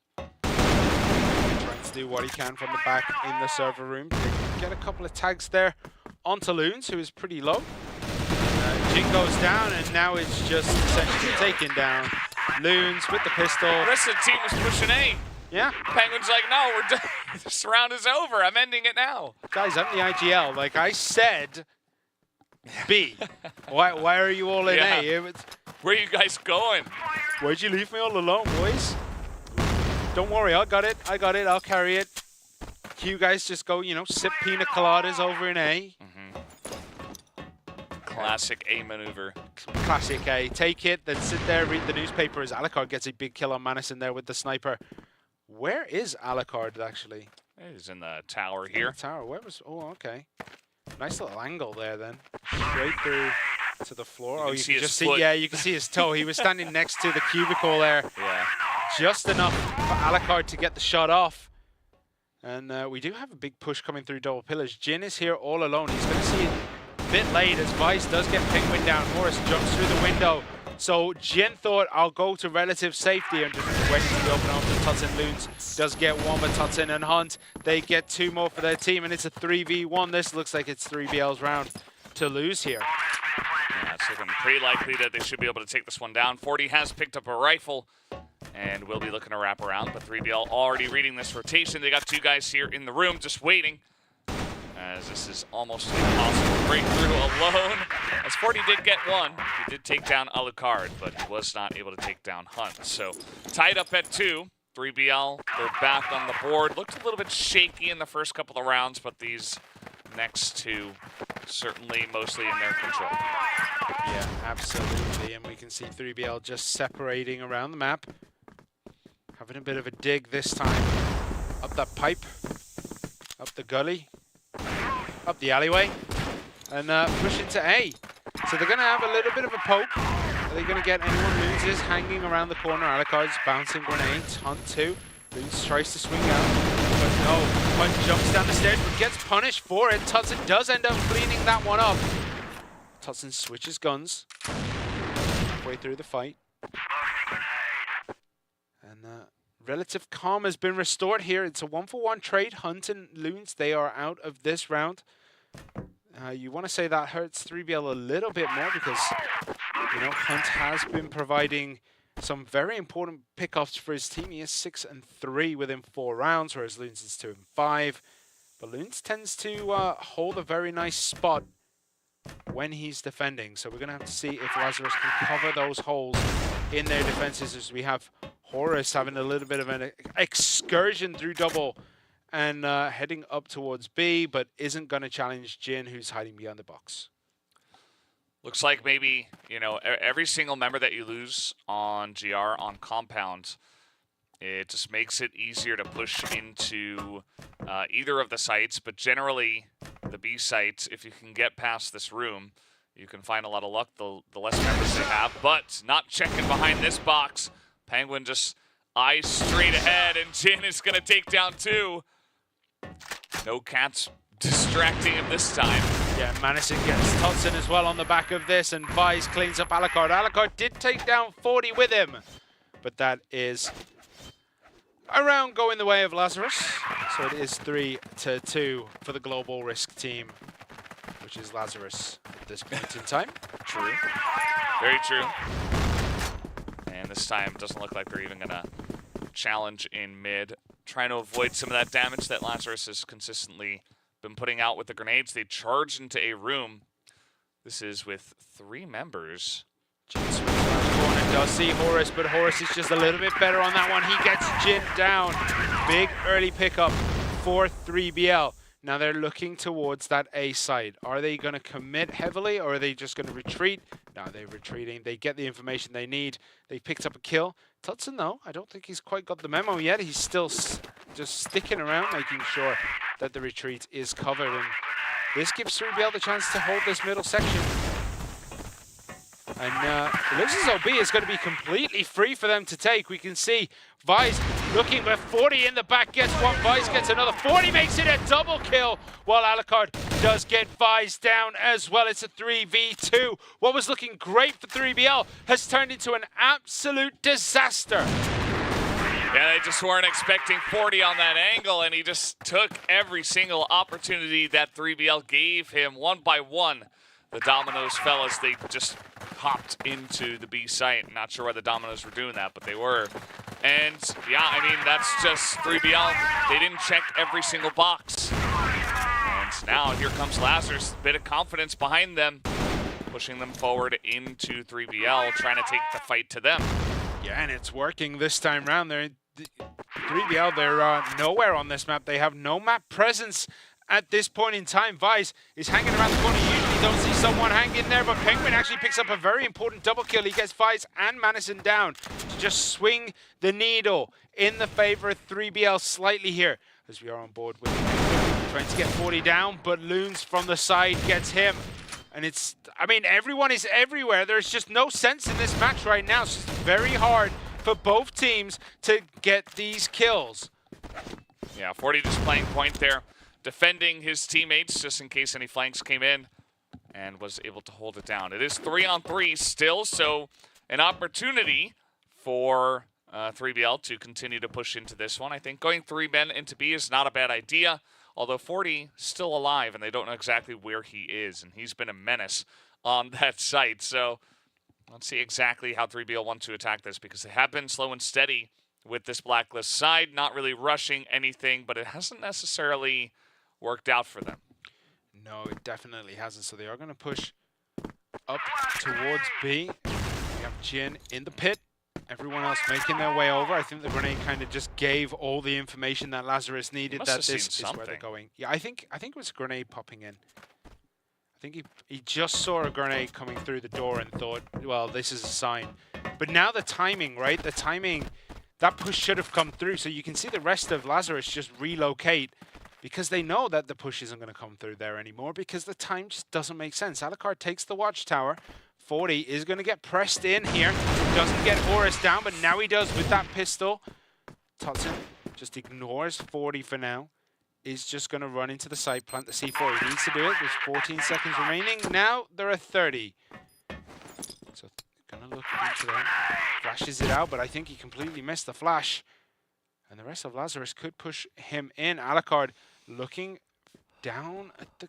Oh, he gets one, but Loons gets another. Loons is hanging around, trying to put on some pressure, but Alucard nails him, but Alucard makes it a triple, a 1v3. We've talked about it before.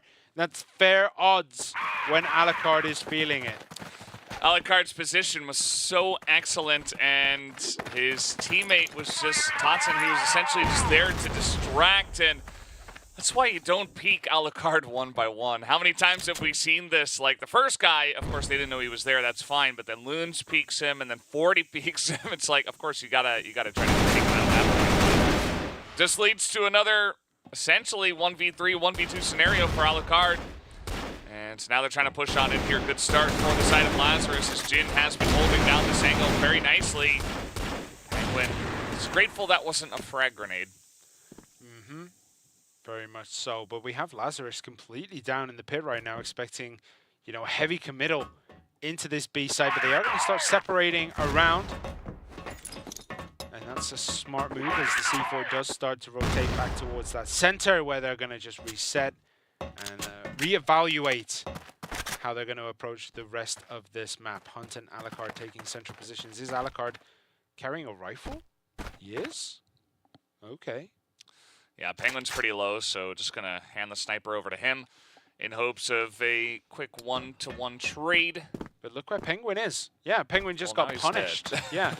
He ended up poking through, you know, double pillars in that little area, the loading bay there, and got punished for it. You can see Alucard trying to get his rifle back, I think. Yeah, that's what it looks like, actually. Yeah, he's gonna throw it on the ground. Swap that one out. Definitely a good idea. Yeah. Cheeky push to get his weapon back. Doesn't want to lose that, as Alucard is going to relocate over towards this window. Very quiet push. Oh, Vice just gave a little bit too much up there. Hunt does get him on the entry, and Hunt does get Madison down as well. So Madison takes down Tutson, but Hunt gets it in return. It's 2-on-2. Loons and 40 against Alucard and Hunt. It's Sniper versus Rifler. And 40 gets the better of that. Yeah, Alucard maybe peeking out a little bit too early, and Hunt's going to show himself from behind the box. So Lazarus picks up the win in this round. It's 5-3. Lazarus are definitely in control right now of this first half, playing much better in this one. Just very patient, waiting for the pushes to come through, and then shutting them down. Yeah, I think Lazarus may be choosing Mexico first, not just because they're good on it, but also to get the funky map out of the way. You get that funky map out of the way, you know that the rest of the game is going to be very standard CROSSFIRE. So that could be their decision. We'll ask if we do get to interview them later. Actually, maybe not, because, you know, the winner of this match gets to go to China for the grand final. So that clearly would be more important than asking why Mexico was picked. That's still a good question. I just think they're pretty good on it. But let's see how a little gun exchange at the arsenal over here. And some shots into Loons, who's going to spot this little contingency of 3BL over in A room. But 3BL, every single round, I mean, they've been doing not the same exact pushes, but pretty much the same exact style of play, where they're just winding the clock down, no rushes, basically, and pushing into one side, regrouping, pushing into the other side, regrouping, pushing into mid, and going for a little aggressive play through there, which does seem to be the MO here. Yeah, 40 actually has sights down into this central area. If he took a few pot shots, he might end up getting someone, but no, I think they've vacated the area and they're going towards the area here, the spawn for the global risk, and they're going to push in on A. And this is a very rapid push. 40 does get taken down, but Madison gets hunted. It's all guns blazing. Horus gets Madison. Loons takes Horus. Penguin, he gets Loons with the pistol. And it's a 3v2 right now with 3BL carrying a little bit of a lead. The C4 is planted. Vise choosing which gun he's going to go in with. Reloads, everything. They're going to make sure they're going into this all guns blazing. Alucard in the tower. Might actually get pushed in on by Vise here, because Vise is just outside the window. But does he know? He has to know Alucard is there, but he doesn't. He's just gonna, yeah. And let's see, Jin has to essentially do this by himself, but no, Vise just gonna get shot by Penguin as they had to rush into that one. Alucard buying a lot of time with their Vise, deciding, do I clear him out or do I just push into A and get shot in the back? And eventually, you know, you make the decision, you gotta get in on the bomb. That's just the way the game's played. But just a bit desperate at that point. So nicely set up for 3BL as Lazarus gonna start off the half with the kill for Madison. Yeah, Alucard kind of presented himself on a silver platter there for Madison. Just, you know, the wrong side of the container, it felt like, and is punished for it. So 3BL have to defend a man down right out of the gates. Remember, it is 5-4 this time round. We have Lazarus on that blacklist side, and we have 3BL on the global risk, as we have a little bit of engagement around double pillars, but Horus goes down very, very cheaply here, and Tutson has to try and rotate to cover. He has to take what he can here if they push through. They're going to find some great purchase. Madison goes down, and look at this, Tutson is just putting up the wall. They might have been a man down, but not anymore, as Hunt wraps around the back as well. Vise gets a grenade kill on Tutson though, so it's a 2v2. Yeah, very nice hold there from 3BL. Lazarus just a bit slow to tag everybody in. Uh-oh, 40 gonna get dropped on here by Penguin.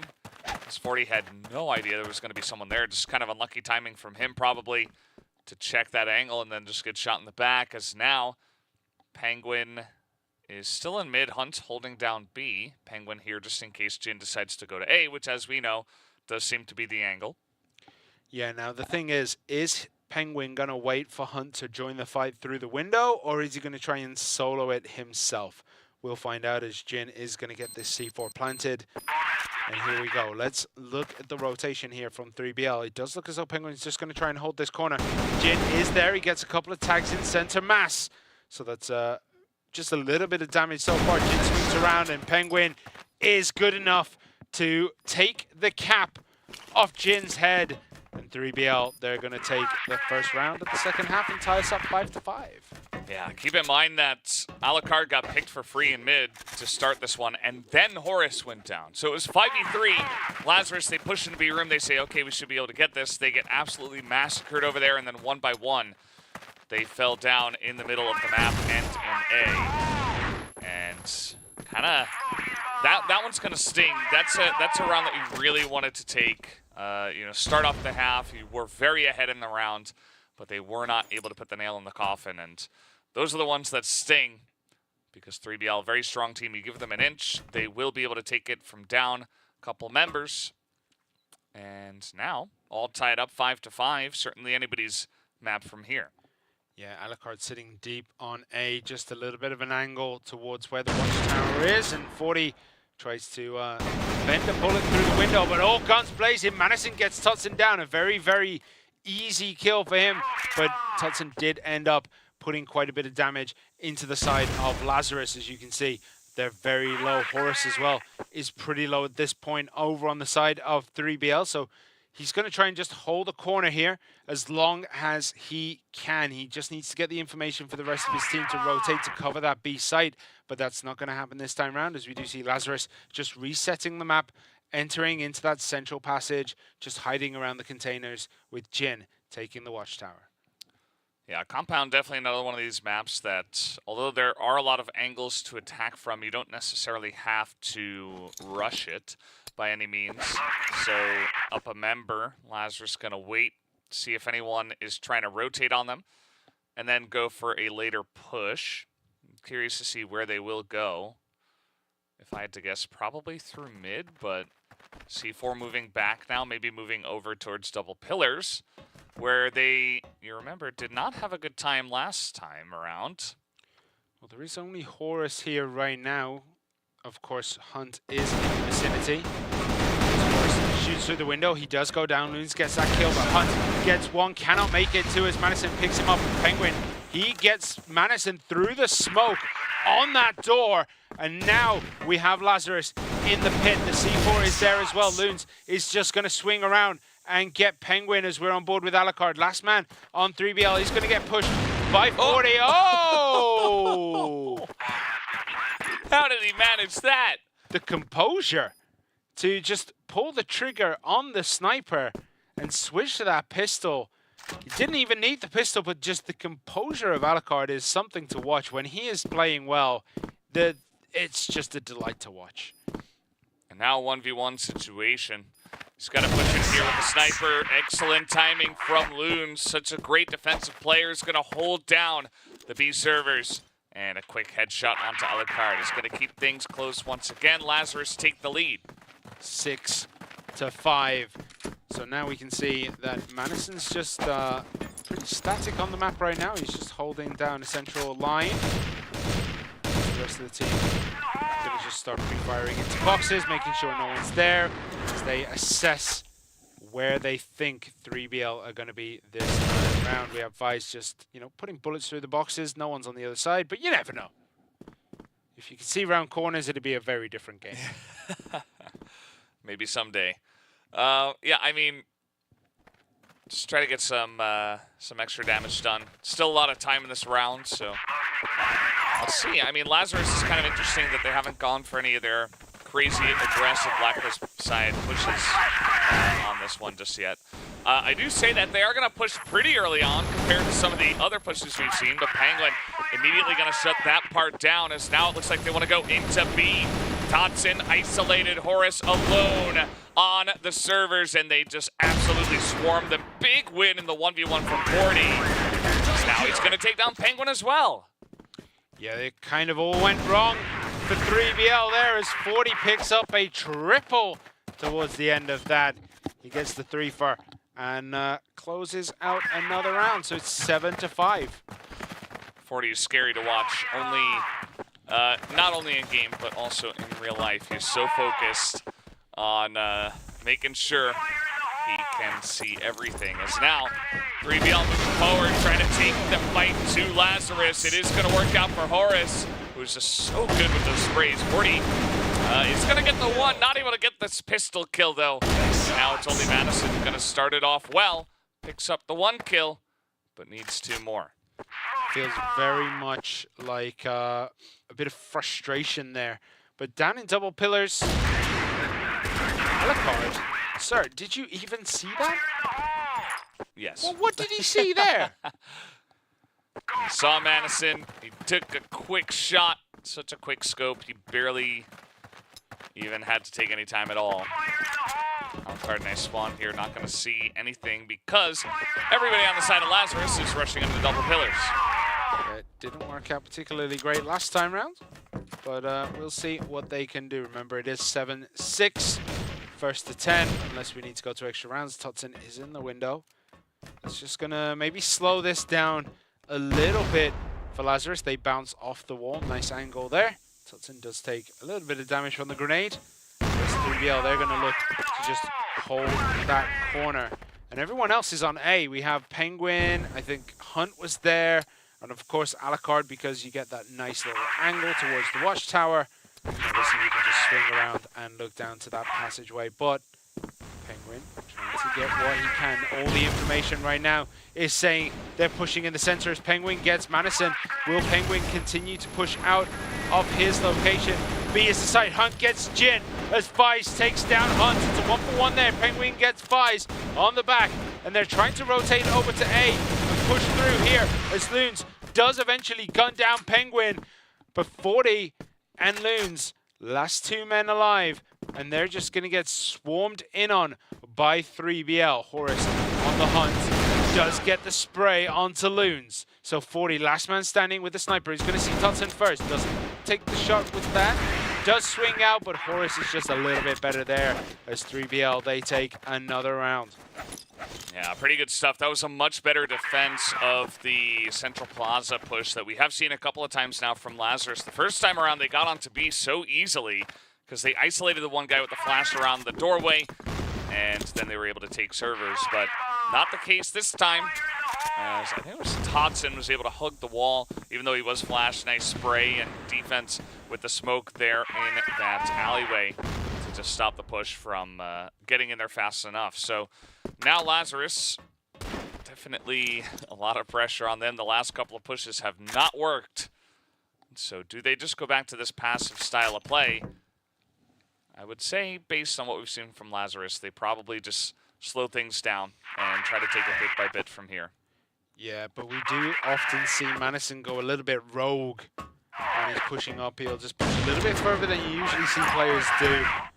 And just to try and, you know, force something for himself. But now they're going to rotate into this middle section. There is no one holding it. So Madison finds it very free right now in that middle section. So they are going to look to push B. The C4 is there as Vice gets the entry on Horus.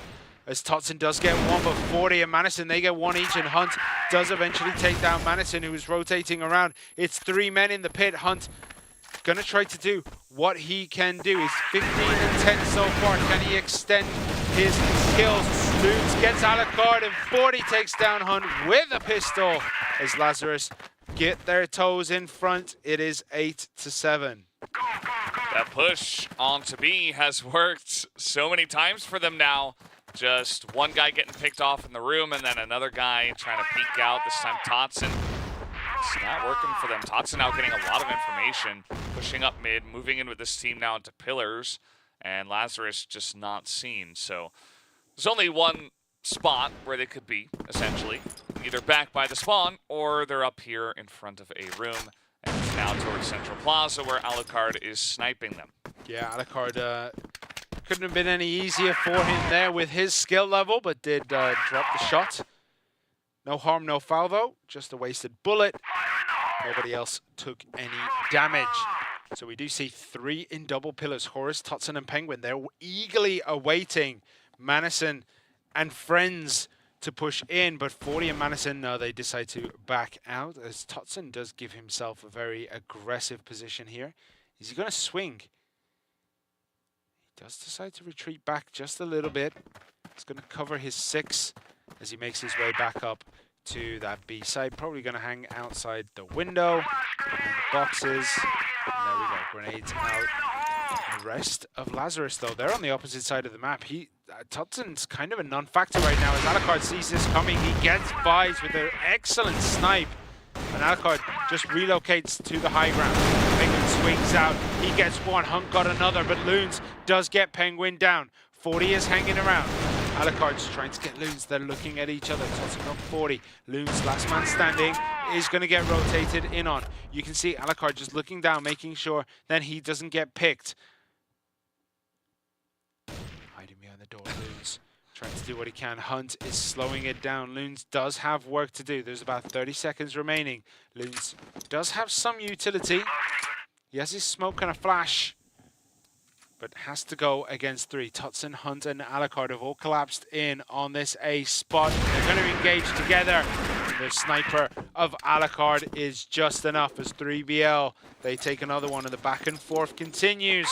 On compound, it is 8-8. Yeah, 8-8, and Lazarus, it's going to really hurt if you get this close, and then you can't finish it off once again, right? I mean, they got there on Mexico, and then just that one last round didn't go their way. This time, 8-8, all you need is one before 6 extra rounds. This is their moment to do so. As that round, though, the last one was an excellent showing of what you can do with information on this map, and why I feel like the pillars are generally so important for holding down, because Totson was able to just plant himself there alone and say, okay, they're not pillars. I don't see them in spawn. I don't even really see them in Central Plaza. Like, they must be going A through mid and through long, and that's exactly where they were. So Alucard snipes one guy for free before the push even begins. Well, we'll see if they can get that kind of information. Again, no one's on the excursion to gain that information. Totson's sitting in a much more normal position here by the doors. He's just going to peek through to see if he can see anyone. There is a push brewing in that double pillars over towards B. Flashes out, does catch Fives, but Menace and Loons unaffected. Smoke as well, just to cover it off, and Jin is in here as well, so it looks as though it is going to be a push up those stairs. What is Totson going to be able to do all on his own? Hunt, Penguin, Alucard, and everyone else on 3BL. They're going to make a move over. Horus does drop into the pit with Totson. Totson smartly retreated, making sure that he doesn't take too much damage. Penguin, as Alucard actually gets 40 on the sides of this, so the watchtower is free. And now Hunt could actually rotate down through center and catch them unaware. They're just leaving Jin in an aggressive position to maybe fake this B push. No, they're actually just going to try to clear out A. Make it look as though they're going to push there, but no one's really biting right now. Yeah, this is just good play from the side of 3BL. They say, okay, we're up a man. Just hold, just wait. They could still rotate into B, which they are. Here comes Lazarus, but Totson and Horus, they hold it down for as well as they possibly can. Vice does get onto the site eventually, but only 14 health left and 5 seconds as well. Doesn't have the bomb, and Hunt is just going to make quick work of that one. 9-8, once again, 3BL on the doorstep of winning another map. The doorstep indeed. But remember, if Lazarus wins this, we will be going to extra rounds, and I think right now that is kind of what Lazarus need. They need to get themselves back into this map. We deserve it too. Oh, I mean, we haven't had enough extra rounds. Absolutely. Take us to a goal. Too many 10-8s. It's like so unsatisfying.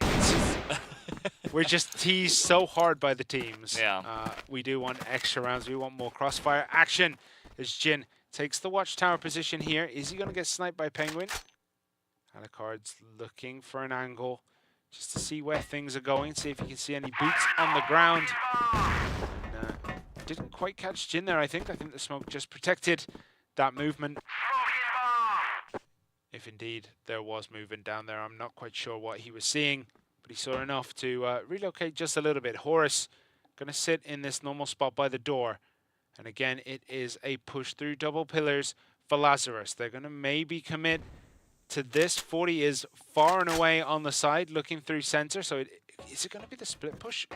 Based on 40's position, it might be that split push we've seen a few times, where he'll take a central position, maybe take the watchtower to try and get people rotating from A to B. But look over on double pillars as we have an engagement brewing here. And there it is spotted, and Horus just instantly ducks into the pit, knowing this is one of the safest places to be. Grenades come flying in. He's going to dance around those servers as much as possible as the rest of 3BL. They are going to rotate. Hunt is on the side, but they ate a lot of damage from that grenade there. Thompson gets one, Jin gets one, Horus, but 40 and Loons, they pick up some big kills on Penguin and Horus, and now Lazarus, they can set themselves up in here. Alucard pops around the corner, just swings well enough to get one, but 40 swings with the sniper, he gets one, but Hunt picks up a massive double kill as 3BL, they take another map, 10-8. Oh my, that was so close. I thought 40 was going to clutch that at the end, but just barely. Hunt with an insane flick right there to take out 40, who had the drop on him. It didn't matter. Penguin. Wow, big smile on his face. He knows what he did. Yeah, Penguin looked as shocked as us. He's like, hands running through his hair, like, what did I just witness? That was just insane. That is a way to finish compounds, but Lazarus find themselves 0-2 again in a match. They went down 0-3 yesterday to LCK. They do not want a repeat, and if they stand a chance of taking themselves to China, they need to win Port, then Ankara, then Subbase. Well, they've won on Port at this tournament. They have won on Ankara. Subbase, different story. Yeah. I don't know if they've actually played on that map, have they? Lazarus, they have played Subbase. Oh no, it's been banned it once, yeah. Banned, yeah. So. Oh no, they did play against Anubis on there. They did play Anubis Gaming, and they did end up losing. There you go. Rough stuff. That map is. Oh no, wait, I read the map wrong. They did win. They beat Anubis. All right, they beat Anubis. Well, they have played it and they have success. So that's that's a good trend. If you're a Lazarus fan, perhaps they can get something going here. But the other unfortunate trend is that they have lost 5 maps in a row at this tournament. The last couple definitely a lot closer than the ones we saw yesterday against LCK. So if you're begging for Lazarus to make their way into the grand finals, that's what you got to look towards, and hope that they can pull it back. With 3BL barely getting across the line, and yeah, just really crazy stuff there right at the end. Hunt getting that last shot, and it does get the job done. He does indeed. 1.73 KD spread. I mean, just every stat looking good for Hunt in that one. He played phenomenally. I mean, Madison was good on the side of Lazarus, as was 40 and Loons, but they just couldn't really, they didn't really spark at the same time. It felt very much like one cylinder would fire, then the next would fire, but they'd never do it at the same time. It was never that, coherent engine style where everyone's kind of sparking at the same time. But yeah, unfortunate for Lazarus, but good signs if they can take Port. Yeah, this is going to be a very interesting third map, because 3BL certainly can play this. We saw this yesterday against Anubis, and it was close like any of the other maps that we did see between those two teams. But guys, we are done with the first couple of maps. This series is not over yet. It's 2-0 in favor of 3BL. They need one more to make it into third place and the grand finals. But we'll take a break first, and we'll come back with that third map.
Hello and welcome back to CFS 2023 Regional Finals. We are in the midst of the third place match between Lazarus and 3BL.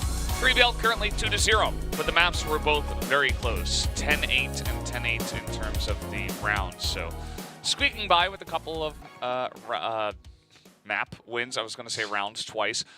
Map wins that they have taken, and now we move to Port. Yeah, we're going to have to see a Lazarus revival if they're going to stand a chance to qualify for the grand finals in China. But it's not looking good right now, is it? They seem to be a little bit behind 3BL at every turn. Yeah, it's rough. I mean, it's just, I feel like these guys have been through so much, right? To have such a great starting performance. Lazarus, this is on the first day, getting the 2 wins, getting first place in the group. And then going up against LCK, you're happy, you're excited, you get 3-0'd, and now you're losing a couple of maps 10-8. It's like, oof. It's going to be hard to pick themselves up, but this is their last chance to do so. They got to win this and the next 2 in order to actually make it into third place. Yeah, the funny thing is LCK were the team that everyone wanted to go against because they felt like that was the whipping boys of the tournament. And then LCK came out all guns blazing and have made it to that final, which will be the next match after this one.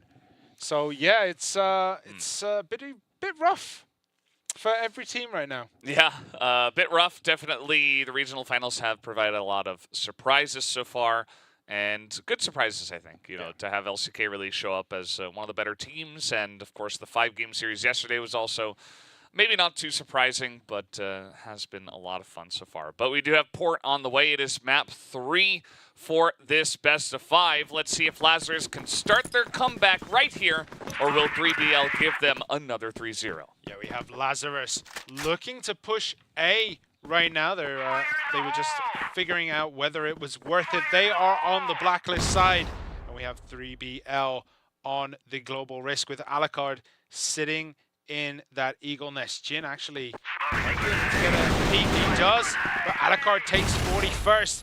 Alucard is very low and does go down, but look at this. It's all going wrong. It's 3 against 3. Forrest gets 1. Jin gets 1 in return, though, so it's now a 2v2. Tutson and Hunt are going to try to hold this back. Jin is up there. Taking a step. He peeks on Hunt, but Hunt is just a little bit better to it, as Loons is the last man standing. Yeah, and they got the little jump peek. They know, or they should know exactly where he is. Didn't expect him to come up the stairs, or rather the ladder that quickly. Now Loon's going to wrap back around, gets the 1. Not quite able to transfer it over. He's getting pretty low.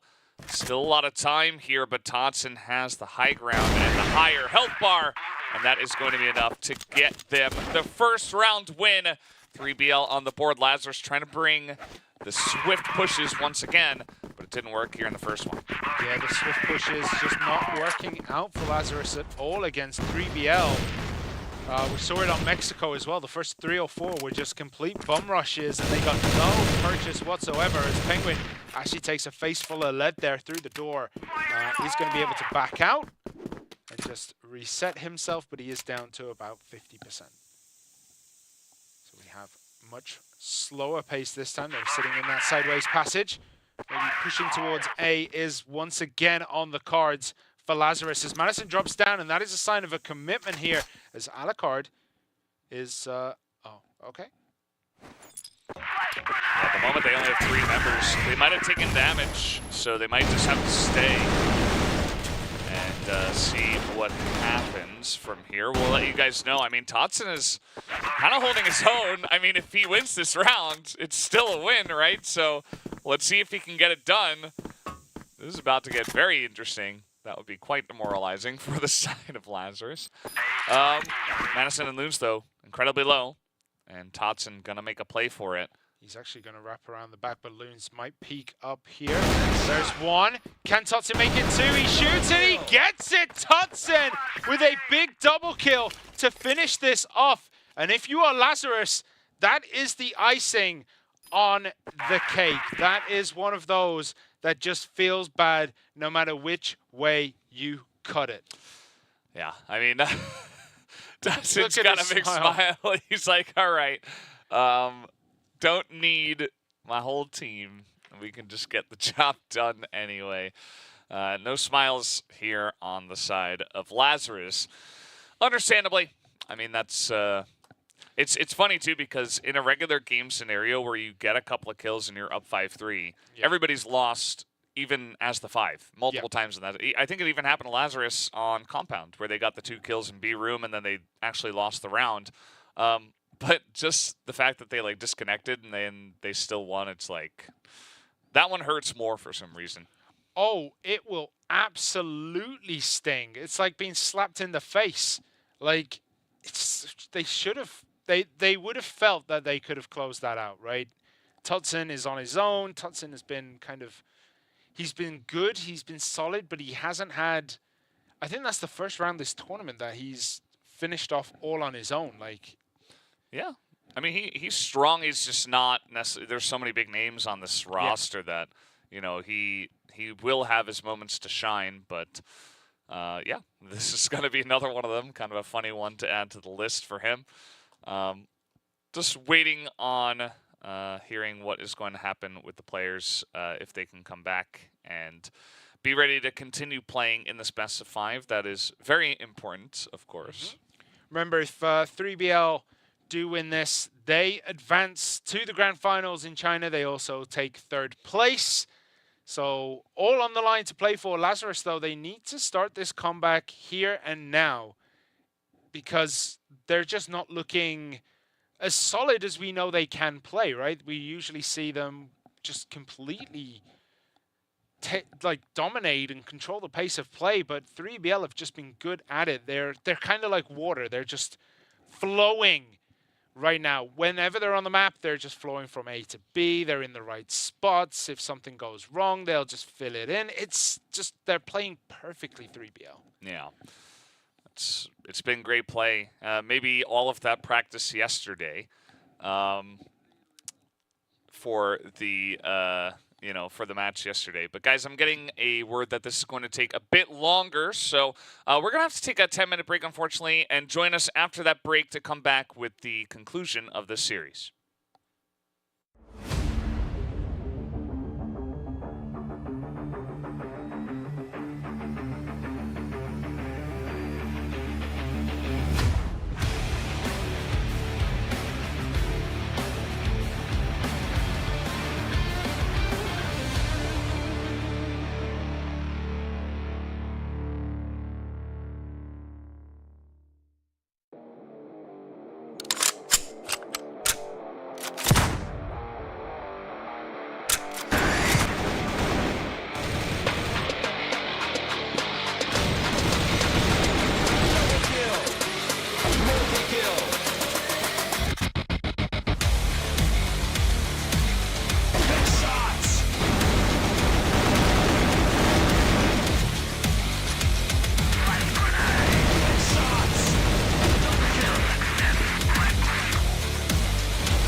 Welcome back, guys. We are in the midst of the CFS 2023 regional finals, and unfortunately, we did get the update that this first match is going to have to be delayed quite a bit, so need a lot of time. But we're going to take a look at today's matchup and show you what we do have on the cards for today. As was mentioned before, due to the tech delay, we are going to have to delay that for the second match. Yeah, so we are going to have LCK versus Anubis Gaming coming up soon. With the tech delay on the third place match, delaying that until after. Lazarus did find themselves 2 maps down, 2 sets down. They did lose on Mexico and Compound, and they're currently 2-0 down on Port, but we will be picking that up later. Yeah, that'll happen a bunch later. So that does mean we are going to come back with the finals. But of course, because of the kind of sudden nature of this, we do need some extra time to prepare for the finals to actually happen. So we are going to have about a 30-minute break to give the players some time to get ready for this match. So LCK up against Anubis Gaming will be ready in about 30 minutes, and we'll be back with that final match.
all alone in a 1 versus 5. Do it. We'll see if he can hold on with the shotgun in hand. He's good for a first here. Hold on to this. LCK have to win this a little bit. To hang on here, install the push, but FaZe is still going to be on the back of sight, and it's not going to be for much longer unless FaZe can find something. Gets spotted down there as well. Good for one before the trade comes to the capitalize on this. Now has the off angle onto him. Creed's good for a first. The rotation can happen. Yes, they catch it off guard. Now they're 7 eager to try and find an answer back. Good for one. nice flash comes in, double door. Raffin just getting taken out. Foxy though, trying to get a little bit to get moving. We could be seeing another round where this should be a free game. It's gonna have to go step up to the plate. Creed's able to find 2. Immediately though, and now it's gonna be up to Snox and Creeds on the rotation to decide or just devastating the scoreline here. Snox though, trying to make it happen for GV, finds 2, finds the truck. Doing such a great job to burn the block here. Pistol CZ able to find more, but it's not gonna matter because Creed gets it done there with a nice headshot. Magno goes down. Awesome, one of these shots here. And being that tested, even awesome. Okay, there we go. He waits it. Does he have enough in him to get this kill? All down to Creed's. Low, down to 5.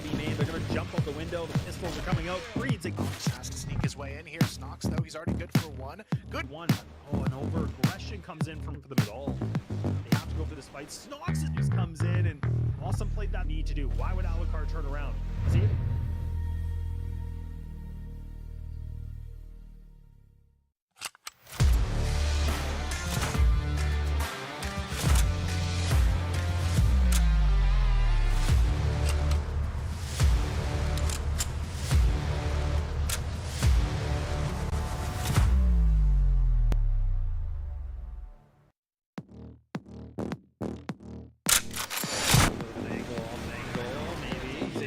Make it control room. We find 1 quick kill. Nice shoot. Not looking like it so far, but it's going to be back and forth on this kid. Line claw. He's going to try to sit through his net. Matter to be able to find this and awesome place now as well. They seem to know what's coming here. Zane already now. Things are starting to look a little bit. Team of LCK has actually already wrote. And really funny position coming in. 3BL just fearlessly going. Squash this whole thing with 3BL. With 3BL lost position. Now the names are coming in. Zane needs to come up and say it's one of his own here, making a trip. He's going to wake things up, and he's going to come down in. This is about hitting shots, and he does. Things off, the player trying to jump on in, line ball, making this competitive. Trying to get a little, I mean, this is the other thing, where we're just not kind of still seeing the same effect. Flex, man, you see, it's a tough one, because you've got to be able to win these duels, and that's a good start. He's able to find 3 now, make it over, and finally comes alive. They're trying to get these early picks, but Flex, he's the one there.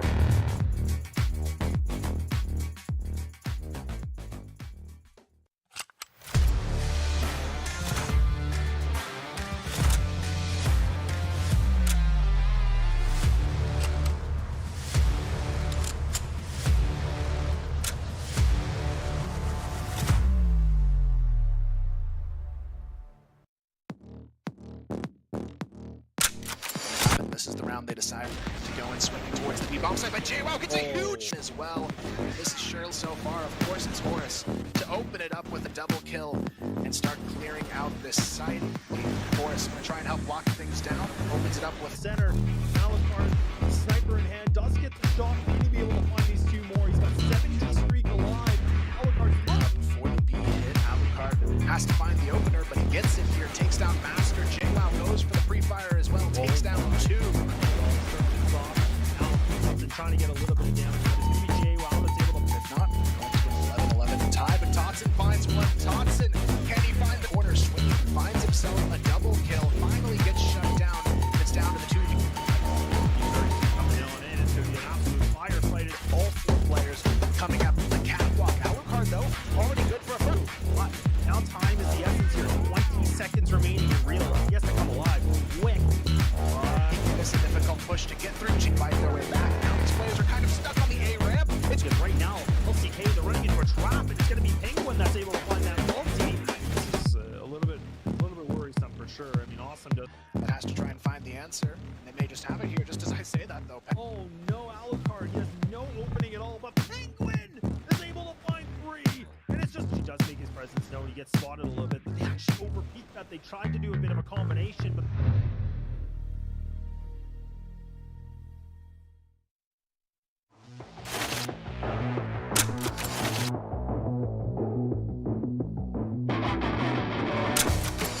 Oh, nice. So I think our group is the easier one. We have LCK, who is not that strong. I think we definitely have the hard group. Group B looks like a very easy group. I wish I was there. Very hard group. We have a lot of pressure, but we will perform and we will do our best. We won last time, so this year it just gives me flashbacks. We might actually make it and GV is knocked out.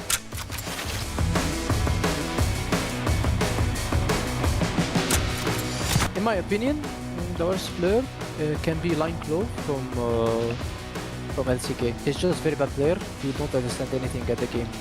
You feel like he's lost in the map. I truly believe that Penguin is not very good at the video game. I think it's Penguin, to be honest. Well, he's the IGL and he always plays these good positions, but he doesn't get many kills from them. I think Penguin didn't do really well this year as an in-game leader. He has really good players, but he still didn't get the win. But I don't really see it that way. I think he's one of the best IGLs in our region now. He's doing his job and he's leading us into the game. He doesn't really need to step up that much.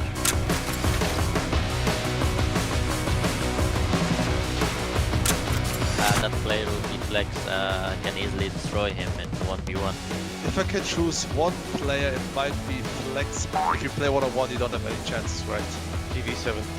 I think when I see 7, I just want to peek him. Like it's just a temptation I can't resist. I guess I'm gonna pick 7. He's just not moving. Just gonna stay in base. So I'm gonna beat him. I think it's cute to think that way, bro, but I mean, playing against the most successful team captain in CrossFire's history, it ain't that easy, bro, okay?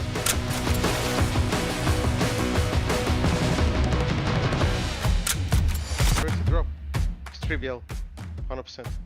In the last 2 months, they've changed their lineup like 4 times, and I just don't think they're like tactically very strong. They are by far the worst team. I mean, they can say whatever they want. It's true, we changed the lineup a lot and we still, at the end, came above them. If I have to pick one team, probably it's LCK because they're still lacking experience. LCK, maybe next year, guys, not this year. So it's their first time playing with the webcam on. So I think they will get really nervous. Don't even care about how you look like on webcam, if you're pretty or not, because I'm gonna be the one who will show up.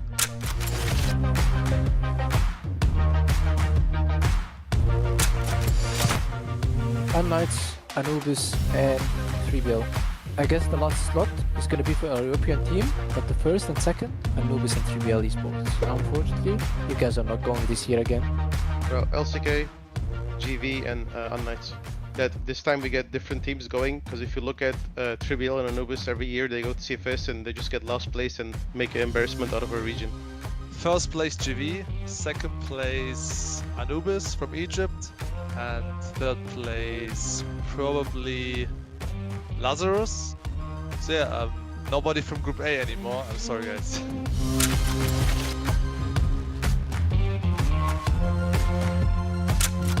It was a very disappointing year, but I hope that we can end this year with a very big achievement, which is going to China and representing Egypt for the 3rd time in a row at the CFS Grand Finals. It's our dream to play CFS. Obviously, I've played the Grand Finals twice. One time I reached the final, and you know, it's been always been a great time, and I just want to relive that experience. So even though we won the CFWL and the CFS Invitational Season 2, getting to the CFS Grand Finals is our main goal. So in my opinion, GV is the only team who can compete with the international teams. We saw in the last year that the other teams didn't even win a single map. So if Europe wants to shine on the Grand Finals, GV has to go there. We will never take your support for granted. Goodbye, guys. Peace out. See you.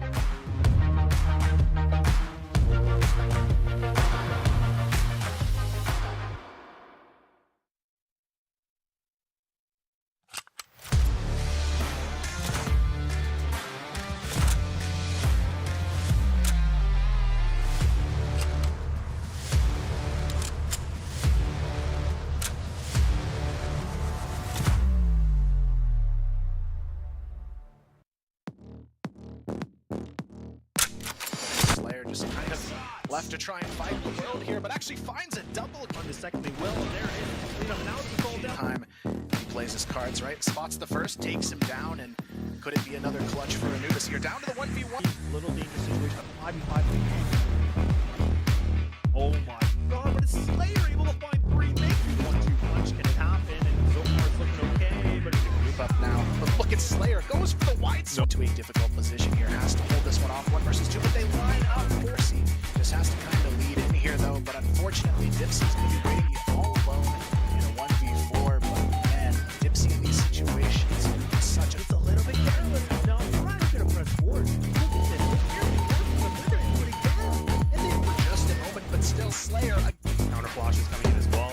It's going to be. They have no idea. The rest of Anubis is already on the back of sight. Snare able to find the double kill. 40 now stuck. 1-2 situation. You know one of these players is going How to Sam to come in swinging. But here comes Loons. He's taken down though. What a headshot here. The play's a good distraction. The rest of LCK actually sticks on the back of the B-bomb side. It's going to be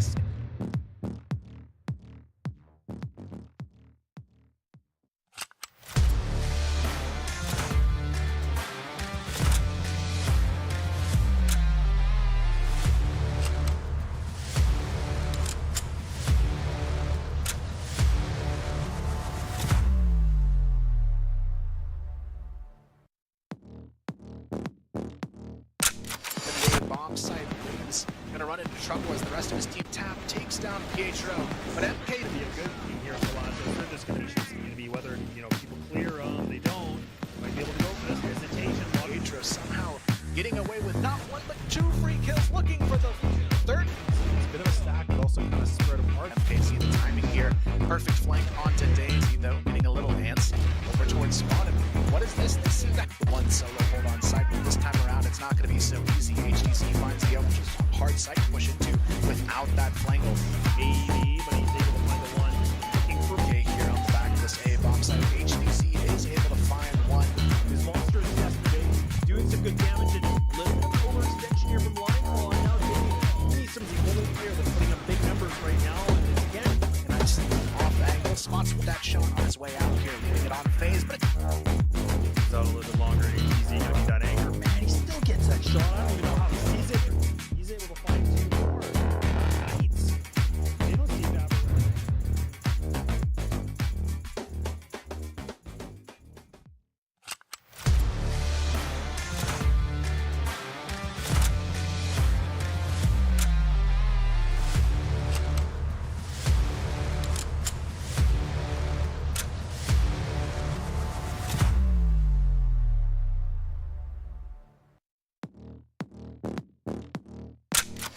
retake, not something you see too often here, but hey. But all just out of coming in, Moon's is fully blind, Rain's able to do this. Now he's already getting flanked, his teammates, Rain able to find 2. And he's all down to Jin. 1 versus 4, he's gonna spot out Morris. And that should. Alright, so locking it down, Jin able to find himself the 40, it's gonna be 40 trying to lock it down. Vise gets the first, Vise gets the double and the bomb carrier. 40 going to be looking for a winnable clutch, but he has to try and isolate them. What a headshot though, finds one. He's gonna spot this and hear it very early on. Able to go into 45, an opportunity. You might be able to find multi. Troops are already here for Lazarus. It's gonna be Loons to find another.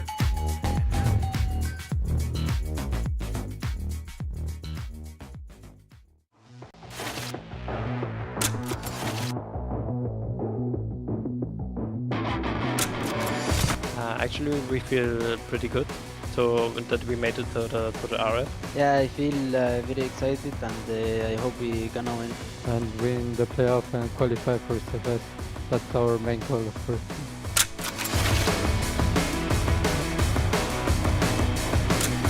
I feel that's gonna be a really good group, interesting, but I think we have a really good chance to qualify.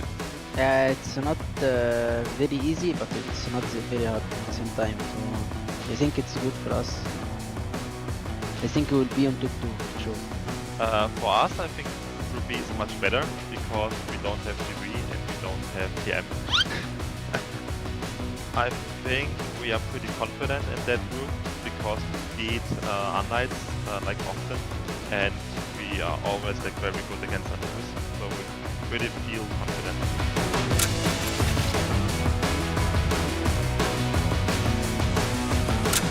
I don't know, it would be someone from Knights, maybe HDZ or MKZ. HDZ for sure. Started the season with like 20 kills each match, so it's pretty good, pretty damn good. I would pick HDZ. We should all take care about our sniper HDZ because he's gonna come for you and he's gonna smash you. I think in Group B the outstanding player right now for me is Snare, because he's such an aggressive AWPer, like sniper, and he's like making my life very hard. Please Snare, take it easy this time, please.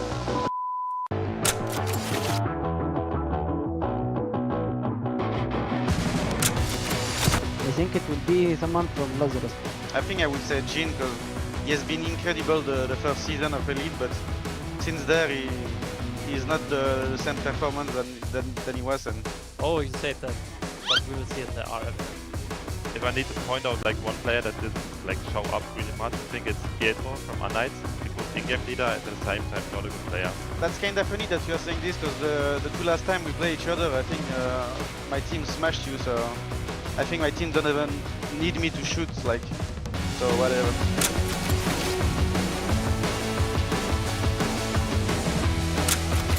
If I had to pick a player, it would be Sam from Anubis. I feel like this year he's like a really underperformed. Same thing, I would pick Usam. I think it's an easy choice. I think it will be Petro, because he's IGL for Knights and he's not very good enough. I'm gonna come for you, and if you do the mistake one time, I'm gonna smash you. It's not possible, bro.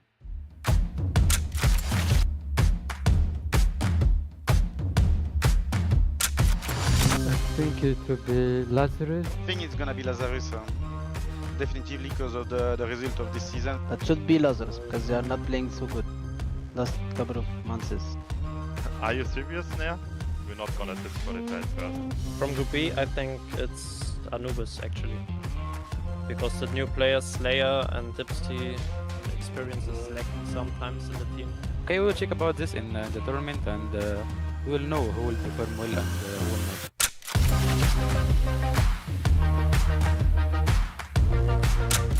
I think we're gonna beat you one more time, boys. I'm sorry, but it's our time now. It's over, Anubis time. I don't care what you're thinking, but I promise you we are making it too. I know you guys wanna win, but unlucky you'll play against us, so good luck.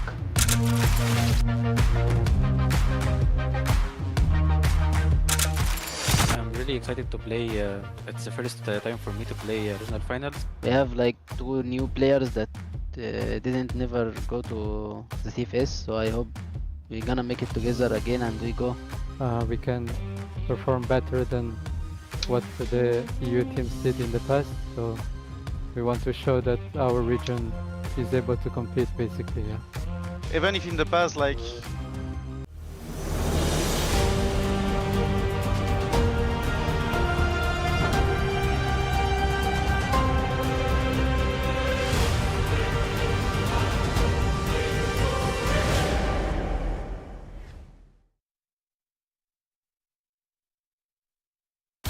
Welcome back, guys. We're here at CFS 2023 Regional Finals, and we're getting into near the final match. And of course, we did have that unfortunate 30-minute break, but we are back here to bring you the final match of the Regional Finals. And yes, we did have that tech delay during the third place match. We're going to take a look at what's going on today. As, of course, third place match currently 2-0 in favor of 3BL Esports. We will have to play that one a little bit later, and we'll have to wait and see what happens then. But now we're going to be getting into LCK versus Anubis Gaming. Yeah, the grand finals of the regional final, if that makes any sense to you guys. LCK have kind of come up as the dark horse in this. No one really expected them to get this far. However, Anubis, a team that I think, you know, we all know and love, and they're incredibly strong. So this, I would say, would be LCK's biggest challenge yet this tournament. Yeah, it definitely is going to be, but they have proven to be a strong opponent for the people they have played against as well. So let's take a look at LCK now. Closer look as it is Flex in that IGL role. Dizane, Real, Dane, and Lion Claw. You almost had the timing perfect again with the music. But yeah, LCK, you can see them on screen. They're all looking delighted. I'm pretty sure they'd be happy to start this one a little bit earlier as well, so that, you know, they're a little bit fresher. They may have woken up a few hours ago. If it was us, they'd have woken up about 10 minutes ago when they got the call, you know. But these guys look wide awake. You can see that it's daylight outside, so they're going to be gunning on all cylinders, I feel. I think they're ready to bring a new style of play. Remember, these guys did make it to CFS Grand Finals, I believe, in 2019. Yep. With a slightly different roster, but the core has remained. They took some time off for real life things, and now they are back. And they're showing that, you know, they never left. They came out, they beat GV 2-1. Then they did lose 2-1 to 3BL, which was a little bit of a shocker. We didn't expect it to get as close as it did. And then yesterday, they absolutely bopped Lazarus. Yeah, Lazarus didn't have a great day, but especially LCK was able to step it up and play some of the best CROSSFIRE that we have seen all tournament. And guys like Flex, you know, we talked with him after that win. He said, you know, I'm an AGL, but I can also carry, one of the best in that role. So we'll see what they can do as Anubis Gaming going through 5 maps yesterday up against 3BL, hoping that they can continue this into the finals. Yeah, Anubis Gaming came out all guns blazing yesterday, but they didn't make it easy on themselves. They took the long way around. They did take a pretty decisive 2-0 lead early on against 3BL. But then, you know, 3BL came back. They got 2 wins of their own, and then Anubis clutched it out on the final map. They were all smiles, all happy. We saw even the dog joining in the celebrations. Yeah. It was incredible. And they all give props. What? They all gave props to their team manager and coach. And, you know, everyone was just buzzing yesterday because both of these teams, LCK and Anubis, have got the holy grail of prizes. They are going to the grand finals in China. All that matters now is a little bit of those bragging rights you get when you win your regional final. Yeah, Anubis Gaming, they took out Unnights, one of the finalists from CF West, and now Lazarus was their next opponent, and they got bopped by them, which was kind of surprising. But then they turned it back on for the match against 3BL, and they did win in 5 maps. 3 of those maps going 10-8. Yeah. It was almost like they lost to Lazarus just to set up the match with 3BL, because we know how 3BL and Anubis kind of interact with each other, and we know that they really like to duke it out on the battlefield as Dipsy, Doom, Snare, Hussam, and Slayer make up the team. We've seen Dipsy turn it on and off. He has been streaking hard, but he does always create space for people like Snare and Slayer to really shine in their roles. Yeah, absolutely. Well, we're going to take a look here at the key player matchup. Zane up against Snare. And Zane, definitely some of the best rifling we have seen so far. Snare on the other side, very aggressive sniper, has some really big moments to pop off for his team, and has been a joy to watch them both. Yeah, absolutely. This tournament has been fantastic, and these two teams have risen among the crop. We're getting very close to jumping into the maps, but let's take a look at their current stats. 100% win rate on Black Widow as Blacklist for LCK. That's a nutty number right there. No one is even close to 100% of map. Yeah, 100% Blacklist is kind of crazy. But then a 77% on Global Risk as well. I mean, that's a sign of a team who are feeling life right now. Of course, they haven't played many maps. They've only played 3 matches so far, but yeah, it's been pretty good. Yeah, it definitely has been, as it seems we need a little bit of extra time to get into the beginning of this one and the map ban pick, and will be interesting to see which one of these maps will come through. Will we see Eagle Eye once again? I wonder. Yep. Was banned in our first series today. We either get second. Eagle Eye on Mexico sneaking through, right? Yeah, generally. We won't get both.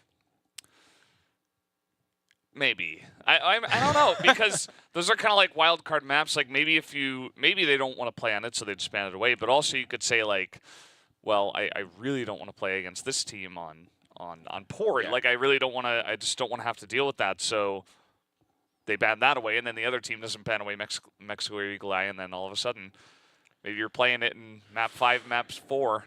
Could Can you happen. imagine playing in maps 1 and 2? That could be fun. That would not set A up new look. any of the rest of the match, because those two maps are, as you said, they're the wild cards. They're the ones that, you know, these teams have obviously played them a lot, but they don't have the same competitive experience on those maps because they do nearly always get banned. Yeah, banned often and almost always. But yeah, just will be interesting to see. I think with best of 5s in CROSSFIRE with this map pool, definitely could have it happen. Even if you don't have Lazarus, who's kind of a Mexico enjoyer in their own right. Yeah, but they're a Mexico enjoyer, but they haven't won on it. Yeah. Yeah.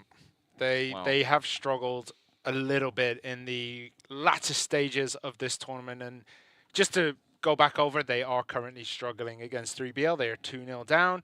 And in the third map, they are 2 down. And we'll be picking that match back up, hopefully after this one, so that we can determine who is going to take the final spot, the final plane ticket to China. Yeah, it's a fierce battle, that one, in many different regards. Hopefully this one is just a straight up best of 5. Fun times, you know, getting first seed, getting second seed.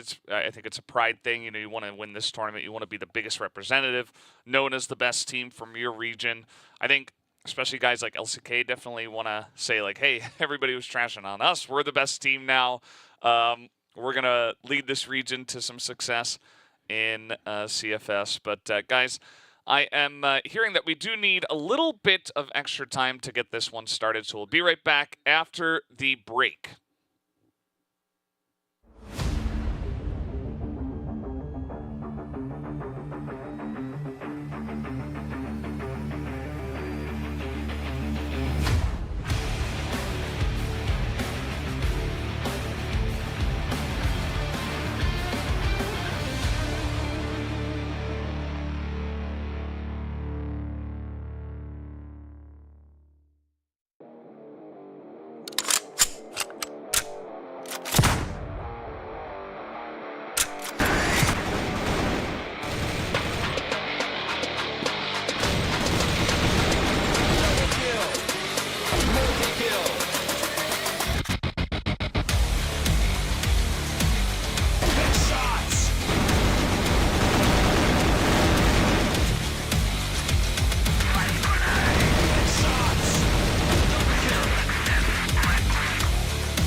Hello and welcome back to CFS 2023 Regional Finals. We are here in the midst of, a couple of best of fives that we are waiting to get into, and we've gotten word that actually the first best of five that we were originally in the midst of, the tech delay, has been figured out. So we should be able to get into that one in a moment, but we do need a little bit of extra time. So let's take a look at the matches once again, just to clear everything up here. We're going back to the third place match, Lazarus versus 3BL Esports. 3BL currently 2-0 in the lead.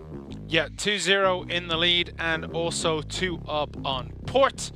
And then we will go to the final match. So the final match will actually be the final match of the tournament, as we will then move on to LCK versus Anubis.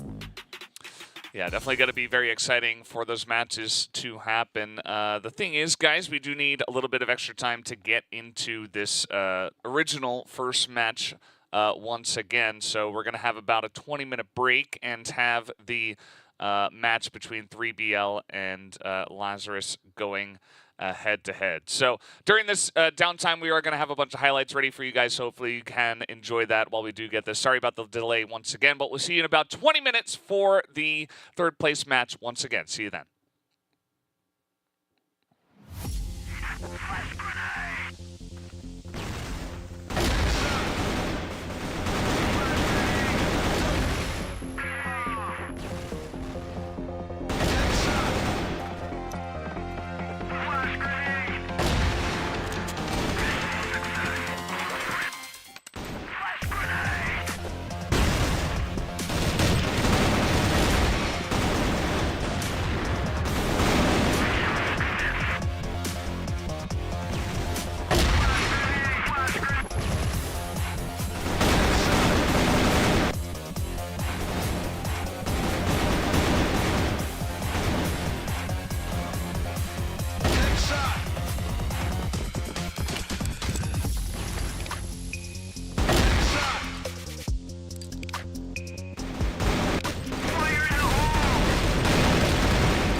welcome back to the CFS 2023 Regional Finals. We are here once again. Hope you guys did enjoy the highlights during this unfortunate downtime, but we are ready to get back into the action. Don't you worry, we will have the third place match. But first, let's take a look at what happened during the maps that we did have prior. So 10-8 did happen here on the first map. That was Mexico. This was Lazarus's choice, and it was a close one. Yeah, it started off pretty much catastrophically for Lazarus, who went 6-0 right at the beginning, but then they clawed themselves back into it. It ended up finishing 10-8 as 3BL closed out a couple of pretty close rounds, actually. And then much the same on Compound, 10-8 as well, but this time it was a much closer affair. It was very back and forth, beginning to end, and Hunt popping off on the side of 3BL really did help them close that one out. Yeah, so it's been a close affair. As you mentioned, a little bit more streaky on Mexico, a little bit less so, very back and forth on Compounds. And we got into the beginning of Port, which was our third map in this series, and 3BL did take the lead 2-0, so that is where we will begin this game once we get it all loaded up and ready to go.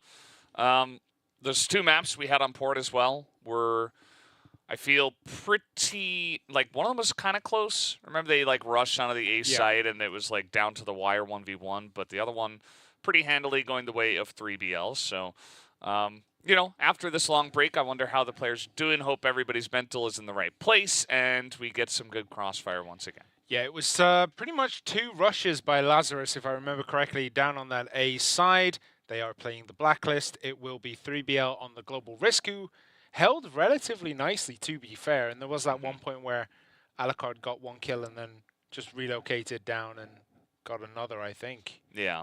He either got 1 or 2. It's a bit hazy. It has been quite some time or 3 or 4, you know, it is Alucard, so.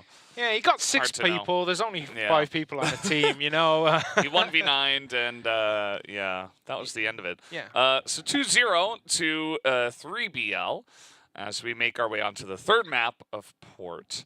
And this one is going to get pretty interesting because Lazarus, you know, I do feel like while the style has worked at times, it has been a little bit predictable just because, I mean, they even said in the interview as well, they were like, you know, this is kind of what we go for. Some early aggressive rushes from the Blacklist side, and from there, try to figure out, you know, what we can do, maybe slow it down, stuff like that. As we are onto the map, Port, 3BL2 ahead. Let's watch some crossfire. Yeah, finally get back into it as Madison gets picked up as he peeks around the door. A warehouse, just a little bit too much showing, and he gets taken down. Now Vice is there as well. I'm sure he kind of felt that as Madison went down. They are just going to reset a little bit. It does look as though the push through the warehouse is in, but Jin is very aggressive right now. He's 1v3ing and pays the price for it as Horus finishes him off. So the rest of Lazarus, they're going to have to make this B push work. They're going to have to make it stick. And there is Hunt and Totson waiting patiently by the wall. They throw the grenades. It's coming in. First shots opening. Blitz is going on. Vice is still up. Vice is down. Totson does get the kill. Hunt gets 1. Lose at 40. They pick up some massive kills. And just like that, the blink of an eye, it is a 2v2. Make it a 2v1. Alucard all on his own. We know what he can do in these situations. Can he do it now? He's going to look at 40. Is he going to get him? No, 40 does sound the alarm to Loons, who's going to push Alucard a little bit as this bomb goes down, and 40 finishes it off. And that is that. Lazarus get themselves into Port. Yeah, those entry kills onto that B site, you can see 40, the adrenaline's rushing after that one because 3v5, able to get that win is pretty huge, especially when sometimes even with 5 people pushing that site, you don't get the win. So good stuff here from Lazarus. Yeah, and it's a big push again on this B side, but Horus is good for it. He gets 1. Hunt and Penguin pick up others. Jin does get Horus down, but now it is a 4v2. Jin and Loons, they're going to have to pick up the pieces of this push as Jin tries to get done what he can. He cannot do anything as Loons goes down to Hunt for the headshot through the wall. And Jin is trying to get out of there, but Hunt hunts him down, and that is another win, going this time to 3BL. Yeah, 3-1 is the current score here in favor of 3BL. And, you know, the rounds that they have won has been pretty one-sided. The one they lost, just a great entry from Lazarus. We'd love to see more consistency with that and less of getting picked off in this manner. Penguin, very nice headshot right down the middle. It's going to take some power out of Lazarus's pushes, although the one they did win was 3v5, so maybe that's their sweet spot. I don't think that is the game plan going into it. Right, this time you two die straight away, and the rest of us will clean up the pieces. They want everything at their disposal when they make these engagements. So Forty's going to have a little peek over sideways. And remember, if he drops down, that's pretty much the committal onto A. Nobody ever drops down and then really retreats back, because you leave yourself wide open to the sniper. And that is going to be Alucard. And that's one thing you really don't want to do. You don't want to be left out in the open while Alucard is up in that, like, owl's nest, the eagle's nest on top of A. Yeah, certainly so. And Lazarus does look like they are trying to put in some pressure onto Penguin, but Totson is here as well. So this isn't just a standard, you know, one-man holds mid kind of strategy. It does feel like 3PL are maneuvering to get into position just in case a push did go down the middle. Didn't quite happen, but the C4 is heading in that direction. Still some time here for Lazarus to make a move. Yeah, they have 50 seconds to choose a side and breach it. But we do have Horus here just holding the whole bottom half of that A long all on his own, and it is going to be an A push, as we do see two, soon to be three, going through sideways, and there's the drop. Vise goes down, so that is the committal. Will Alucard spot this out? The smokes are up, and that just makes it harder to see. Shots come in, and that should be the go sign for the rest of 3BL to rotate around. Alucard pops over the top with the pistol, gets one, but Vise does take Horus. Loons takes Alucard, but Penguin from the back gets Madison from down in the alleyway, actually. So the grenades come in. Vise trying to hold them back, just push them away. Loons did get Hunt, so it's a 2v2. Vise and Loons against Penguin and Totson, and it's very even 2v2. Totson and Penguin trying to take the long angles and just one-tap those guys up on top of the site. They got this bomb planted with 5 seconds left too, so Lazarus, oh no, Vi's gonna get sniped as Loon's got a very nice angle, but he's going 1v2. Good spray, but he takes a huge amount of damage. As Penguin trying to hit that one shot. They're both on pistols, and Penguin's gonna get it done with 8 seconds left to defuse the bomb. Yeah, and this is the moment where you don't want anything to distract you, because that bomb goes down in just enough time. So 3BL, they do get that. So it is 4-1 overall towards 3BL on this Global Risk side. As you can see, they are also 2 up in the whole match. So they are looking to close this one out quickly and, you know, secure their tickets to China. Yeah, it's definitely a big deal right now. 3BL probably feeling the pressure, but they're playing well with it. Just focusing on the game, one map at a time. For Lazarus, on the other hand, Hunt here in front of the smoke, right in front of some Lazarus members. He is going to be spotted just a bit. The spray comes in. He does a little bit of damage, but he loses his life for it. Yeah, he would have wanted a lot more damage done there, as Madison gets Penguin as well on that back side. So it is down to Totson to hold this on his own, with the rest of 3BL looking to rotate in. Totson's actually getting very, very forward in this. This isn't kind of usual, right? You wouldn't normally see, but look at that. Horus is wrapping around the back. He gets Loons. He's going to swing out for 40 and just retreats back, gets one, but Madison takes down Totson. As we said, he was getting very aggressive as Horus comes around the corner. He makes it a double kill. Jew with just enough bullets left in the clip.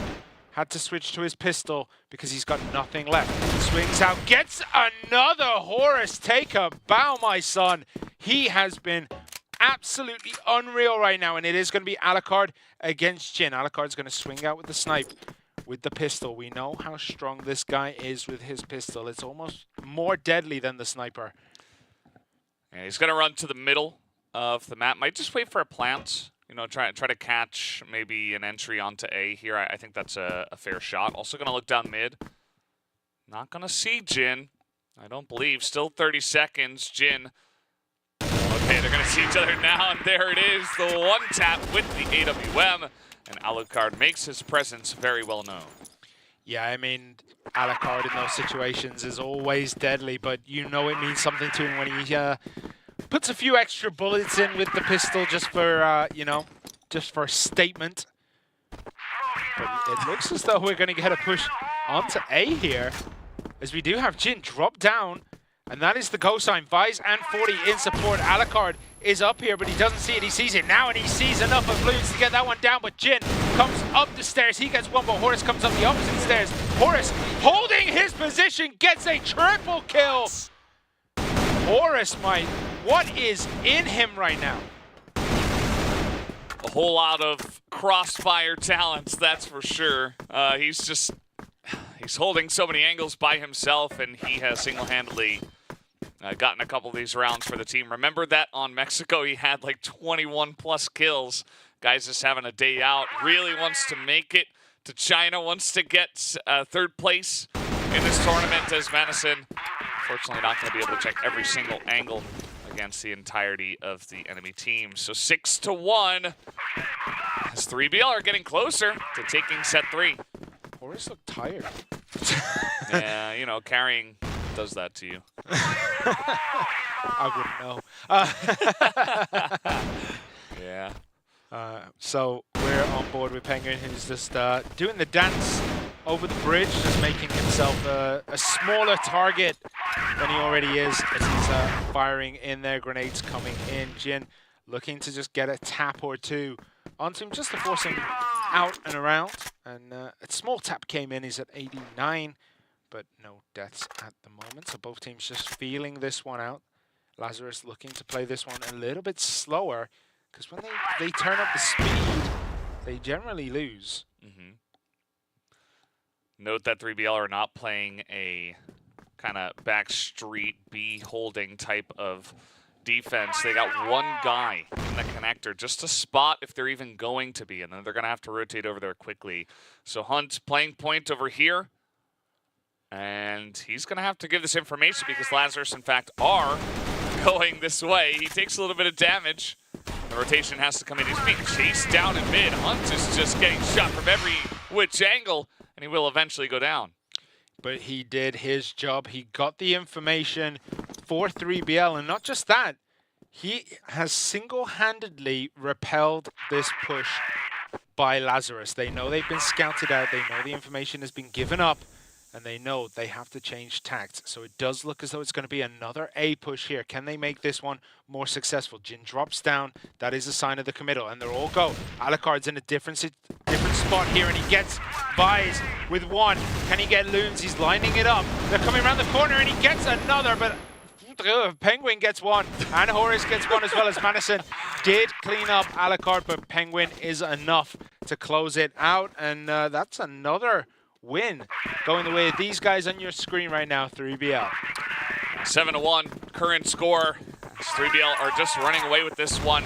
The aggressive tactics of Lazarus are not working, and they're trying to send it again into this B room. Can they actually get a good push onto the site? They've kind of been stifled before they even get to the bomb sites in some of these rounds. Ooh, Vice just took a massive amount of damage, took a thigh shot there from Penguin, and that really does damage. Oh, not as much as that though, as Horus pops around the door and just sees Loon checking out the brickwork. And this has lost all venom, this Lazarus push. Yeah, it really has. I mean, you can see they're spread out as 4 now. They're not going to go for this push just yet. And as 3BL, you get the pick, so you can just play a very standard defense. You don't have to reinvent the wheel here. You just kind of sit back and wait for the push. You have immense confidence with the way things have been going so far. So keep at it. Although Penguin is trying to get some kind of information in mid, see if anyone is doing any shenanigans here in the connector. But as we can see, that's not the case. Just going for, it looks like, a eventual push onto B. Yeah, Tudson, the almost sacrificial lamb here is going to be the one to get the information. Hunt hiding behind the wall will be able to swing out anytime soon. And what's going to happen? They do breach. The flashes are good. Everyone on Lazarus is blind as Hunt. He waited his turn, he got one, but the rest of Lazarus have collapsed all over 3BL this time round. There's 40 Madison and Vice. They all pick up a kill each, so it is a 3v2 situation. Horus and Alucard, what can they do here? And Horus is down. Madison does get that one. So Alucard, last man standing.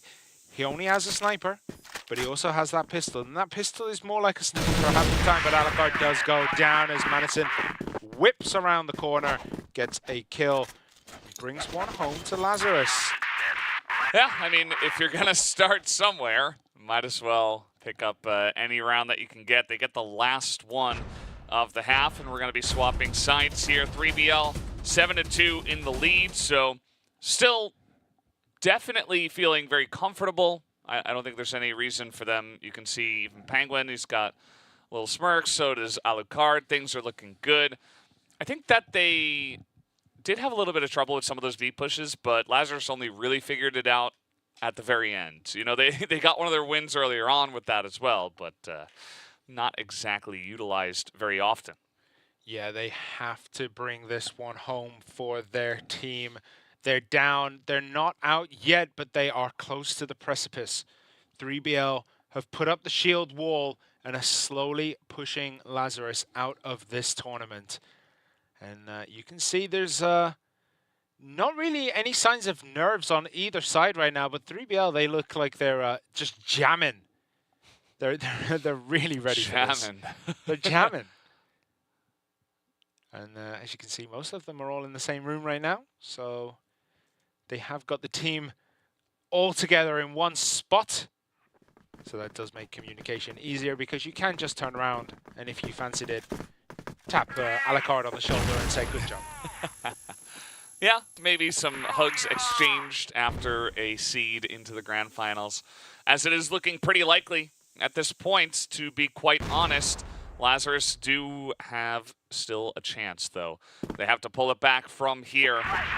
They have 3 rounds that they could potentially, well, 2, I guess, as out comes Jin. Very nice spray. He's going to pick up 2, or at least 1. Madison picks up 2, as Hunt is the only one on this team to get anything.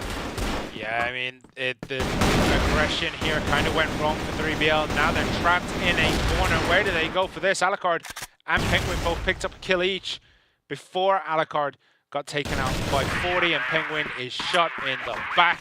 And Lazarus start this half strong. They do get 1 win, so it is 7-3.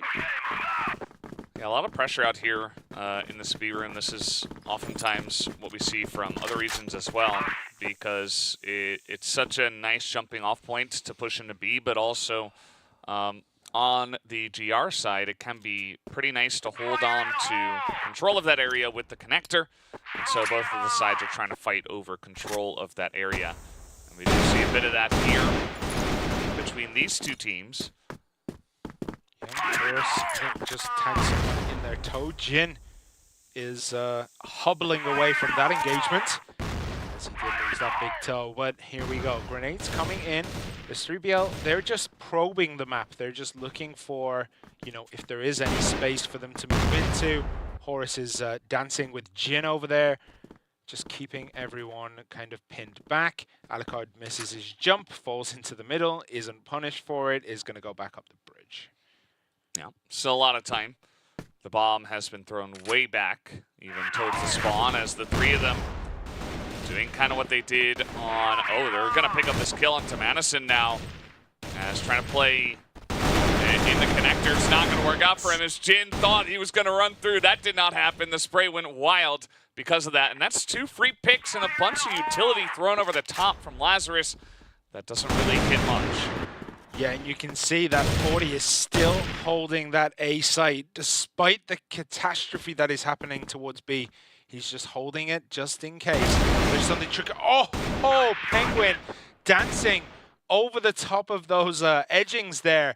Gets the kill and just retreats back. Very smart play by 3BL now, who are just pressing their advantage. But as the blacklist side, they do need to plant the bomb, as Hunt Gets another here. 40 is the last man standing. The C4 needs to go down. It is currently booking it towards B. So it is going to get planted. Alucard is going to be able to do that.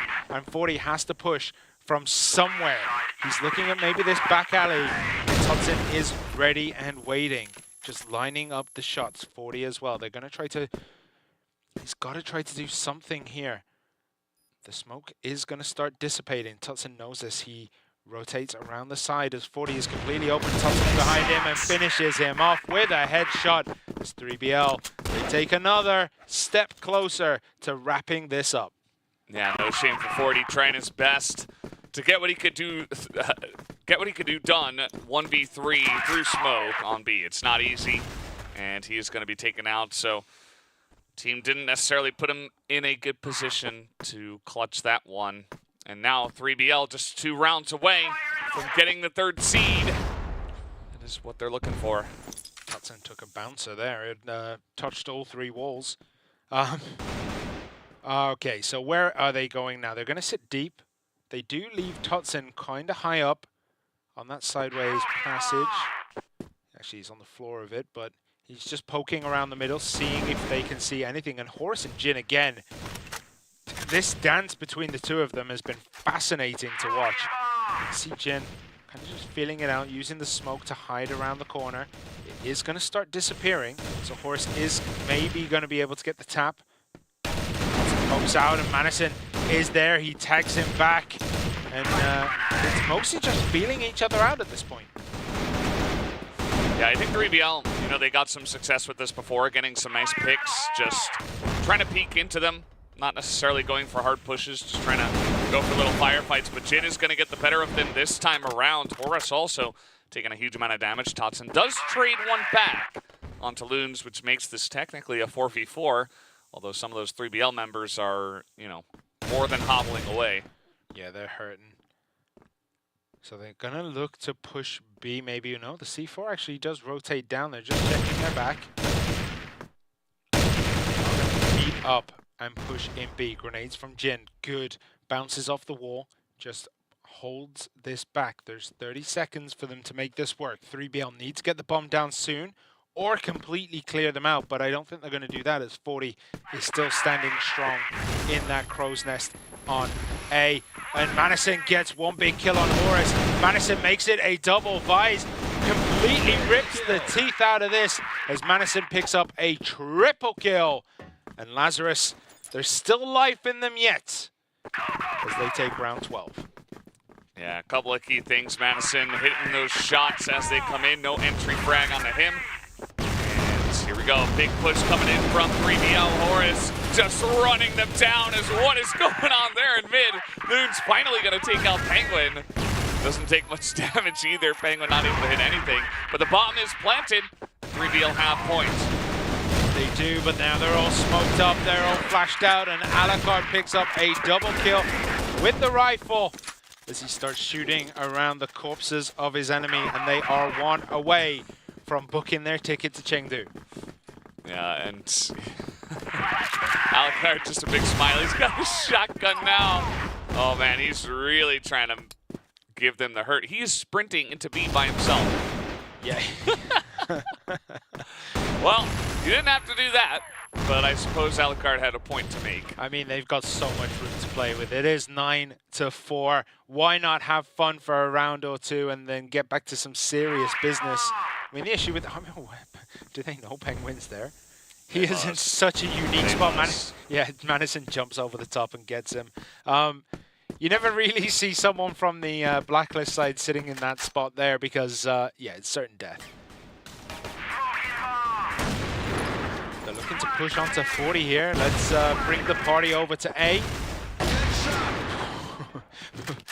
40's been out of action for so long and is still sharp enough just to take Horus out.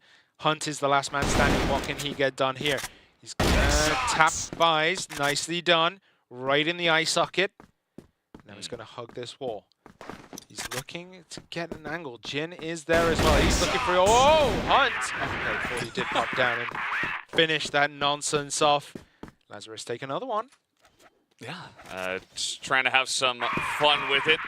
Don't think Alucard's gonna run into B with the shotgun anymore, but he had his fun. He had his moments, and I think they can just kind of look to take one more pretty straightforwardly from here. That was one of those strats that was devised at like 3 o'clock in the morning where everyone's like, yo, that's a really good idea. Can we go to sleep now? Yeah. So it does look as though 3BL are going to commit to this long A push. 40's being just pushed back a little bit. Does tag Alucard there. In the toe. Yeah. Well, they're going to just retreat back and spread across their half of the map. We do have, I think that is Horus and Jin yet again doing their dance on that entrance to B. And yeah, I think 3BL are a little bit cautious at the moment. They're not wanting to, you know, throw this away, but they also do want to have fun. So they are looking to commit over onto an A sideways push. If he drops down, we know it's confirmed. There you go. Horus drops. It is going to be an A push. Horus swings out. 40 is hiding here. He does tap. Oh, no. Vise actually gets Tutson. Madison gets Penguin. Horus does get Vise. It's a 2-for-1 trade. As he runs upstairs, Horus gets one, and the site is clear. However, the corners are not. Jin from the alleyway does get one. Hunt tries to pop up. Madison does connect, but Madison is hurt on his own. Alucard swings around, and Hunt finishes him from upstairs. Loon's all alone. He's going to push up A long, and is taken out. Jin, last man standing, and they're just going to force him back, grenade him out, and push him off the map. That was insane. I don't know how Alucard hit that shot, but I guess I shouldn't question it anymore. I've seen it enough. Jin is coming in. And it looks like he's just going to go straight through right here. Hunt is watching, saw it, one shot does it, and that is going to do it for this best of 5. 3BL will be your 3rd seed into the grand finals. They take this 3rd plate match, and they are the big victors with the 3-0 tonight. Yeah, they made it look almost pedestrian at times, but they are through, and you can see what it means to them. Their smiles. Of course.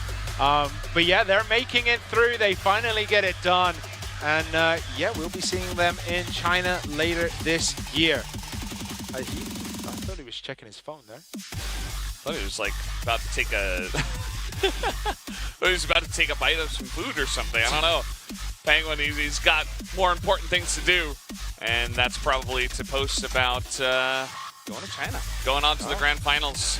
And this is a big, you know, pretty much life or death scenario for your CROSSFIRE tournament life this year, right? If you do not go through, this is pretty much it for Lazarus, so thanks for having him. But that's going to do it from here, and 3BL will move on to the next stage. And it's been a pleasure. Yeah, so just to confirm, Lazarus do finish 4th.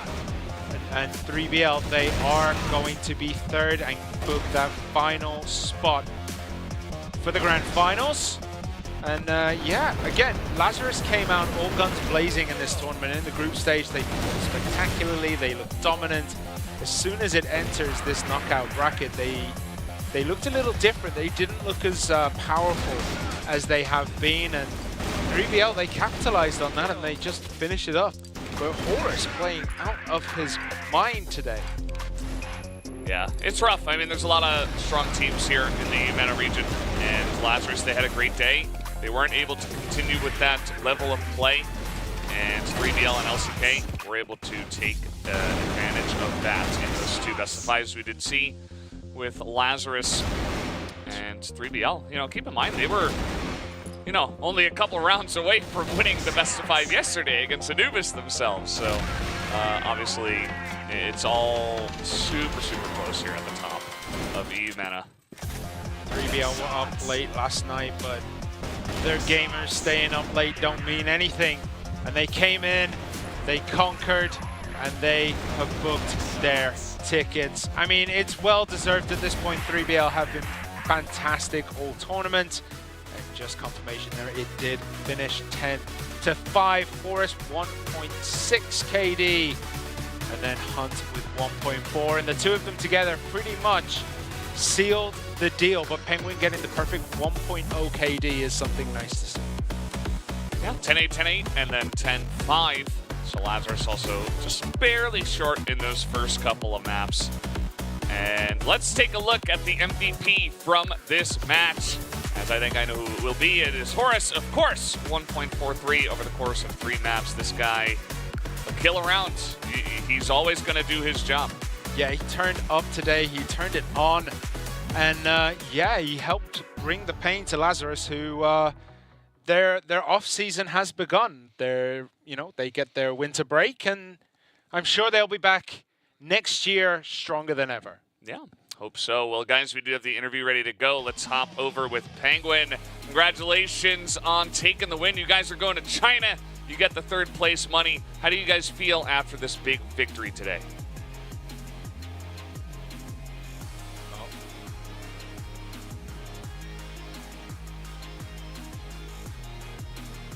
Unfortunately, we can't hear Penguin at the moment. Yeah, I hope you guys can hear it. So,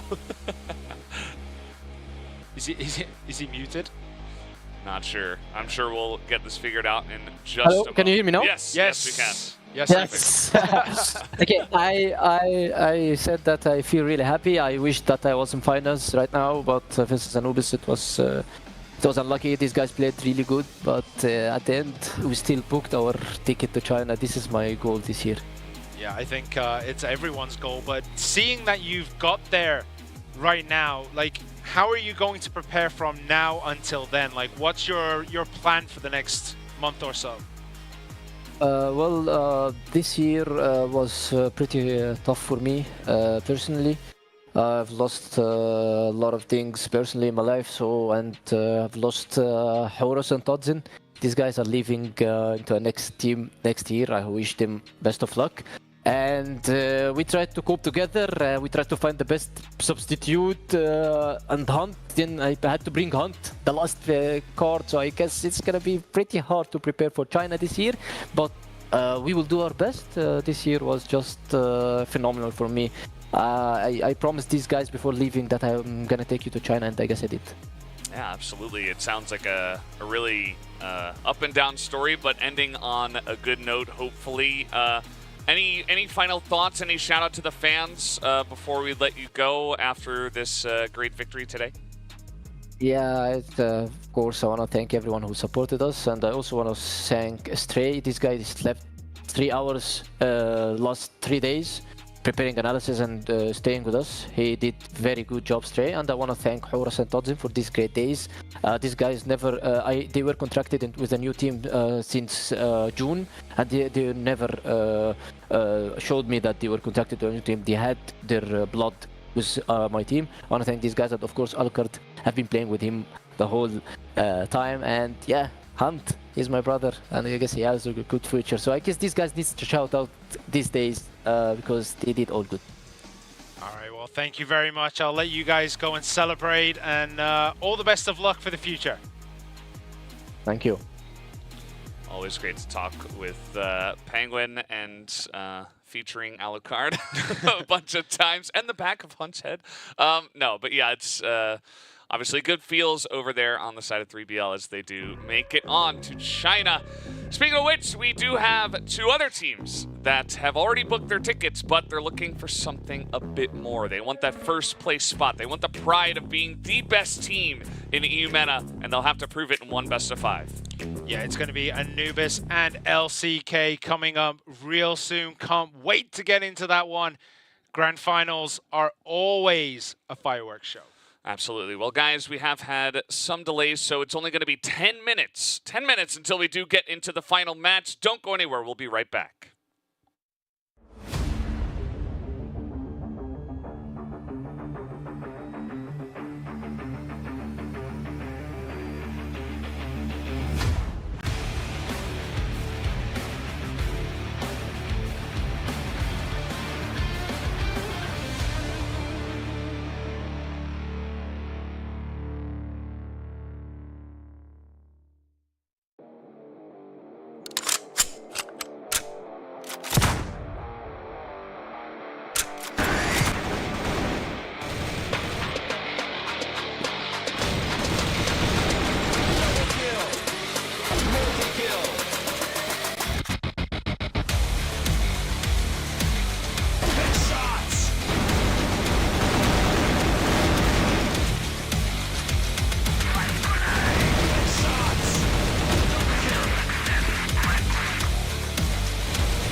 Hello and welcome back to CFS 2023 Regional Finals. We're here for the final match of the Regional Finals. This is going to be between LCK and Anubis Gaming to decide who will be first in the entire region of Eumena.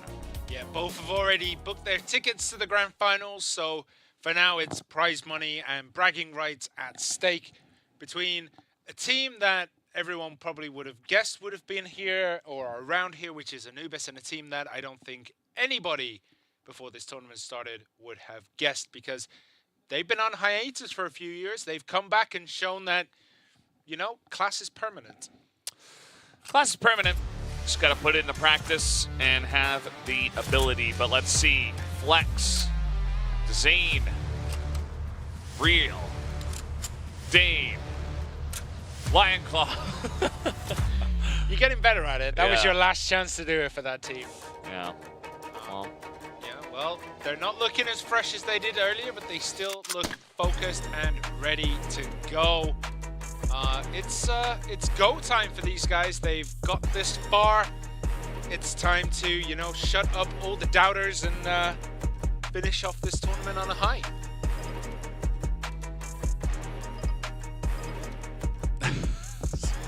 Three 3-0. 0. All right. Yes. All right. Thumbs up. I don't know if he realizes that the camera is mirrored and it looks like he was Probably going not. 0-3. All right, just to confirm, they did beat GV 2-1. They did lose to 3BL 2-1, and then they beat Lazarus 3-0. So they've had a very good tournament. They looked very strong against Lazarus, but Lazarus just didn't look the same after the group stage. Yeah, so definitely going to be the next level of competition for LCK. Will they be ready for their opponents? Anubis on the opposite side. Yeah, Anubis, Snare, Dipsy. I can't do it the same way you do, man. Doom, Slayer, Stop. So Anubis, the Egyptian team, they're looking to complete the route. They're looking to get this tournament under their belts, throwing out the hearts, throwing out the love. This is a team that have, you know, been up and around the top for the longest of times, and it's almost like it's forced. That little bit of like love, and again, Interesting. it took you by surprise the first time round, and the second time round it's just even more delicious, you know. But yeah, I mean, it has been a great tournament for these guys. They've shown that they really are the best team in Egypt. Now it's time to show that they are the best team in the region. Yeah, and they might just be able to do it. These guys have been incredible every time we do watch them. And, you know, we had the 3-2 yesterday between 3BL and Anubis. My prediction, I actually think I don't think there's any way it can be a 3-2 to either side. It's going to go one way or the other, isn't it? Yeah, I don't, that's what I feel. Yeah. I think the two Egyptian teams knew each other so well, and that's why it's always incredibly close between those two. But I think regardless, somebody's going to come out ahead in this one. Yeah, so just to reconfirm key players on the teams, Dizane and Snare, both of these players have been fantastic. And then let's take a look at the data. I told you 100% and 77% on Black Widow. If we don't see that banned out, that's going to be very interesting. But look at the stats. Blacklist side on Compound, 83% for Anubis. Yeah, absolutely. Well, lots of big numbers to the two teams that made it to the finals. Imagine that. As, you know, definitely saw some weaknesses here and there, like the GR port and stuff like that. But let's see what maps we're even going to play on in the first place, because made jokes about Mexico and Eagle Eye. Port is banned, so one of them is making it through. It's Eagle Eye, and that is going to be our first map. And then Ankara, Sub-Base, Compound, and Black Widow. Well, if it isn't the consequences of not banning out Eagle Eye, it shows up first, getting it out of the way. That's probably best for both these teams, honestly. Like, the map that is always a little bit wonky, having that coming out first is great news, because then you can focus on all the other maps that you're really good at. And Both teams are aiming for their first international title. So yeah, LCK haven't been here for a long time. Anubis, they've always seemed to be around the top, but they never quite get over the final finish line. Definitely a very strong team over many, many years, and I think the roster changes have only made them stronger. After beating GV and Lazarus, Anubis will be a walk in the park. Okay, all right, and get ready, LCK. Anubis is on the hunt for your soul. Oh my god. All right, cool. I'm cool, scared. cool. Anubis is going to come in their sleep and take them down. It's not the River Styx. What is it called? In Egyptian mythology, I'm trying to remember the I don't know. It's been too long. Yeah, that's gonna annoy me. I'm gonna be dreaming of well, this we have when I some go breaks to bed. during this, so maybe you can look it up then. Quick Google. Yeah, Eagle Eye for map 1. That's very interesting. I think this is definitely going to set the tone. It's a map that LCK seems pretty strong on. Anubis, can you show your stuff on this one? I think they definitely can. I think this is a time where Anubis are going to show the fact that they haven't been on break, that they're capable of playing and being flexible on any map, because that's one of the things that Anubis have been pretty good at. They've been pretty flexible. Whenever they enter a new map, they show something slightly different, and they find it very easy to switch between different strategies. But here we go. It is Anubis on the Blacklist side. It is LCK on the Global Risk side. Dipsy's already taken, and oh my goodness, what is going on here? This is an absolute rush onto A that seems to have just been taken apart by LCK. Dane, Flex, and Lionclaw, they're still up, and not anymore. Dane did jump over the head of Slayer as he was walking up the stairs. Lionclaw does get Slayer down, so Snare, last man standing. It's against Flex and Lionclaw. Sniper versus Sniper, with a rifler in the middle. It's like a rifle sandwich. Yeah. And I don't think they have any idea that he's behind them. Now they know, as Flex not going to hit the shot, as Snare running up the stairs. Still a minute 30, so they're just going to fight it out. They're going to duke it out. Who's going to get the correct angles? Well, Snare needs to actually push into him. Yeah, I was going to say Snare needs to push into Flex there because the C4 was behind him. So LCK, they draw first blood. It's 1-0. Yeah, pretty fiery push right into A through A long, and you saw that LCK was able to handle it pretty handily, you could say. And, even at the end, Snare, trying to be the clutch master that he is, wasn't meant to be. Real's going on a bit of an adventure here. You can see how deep he is right now on that A long. Is he going to full commit to take over the watchtower? That would be very interesting and would show that he is a one-man army. Dipsy is covering that off, though.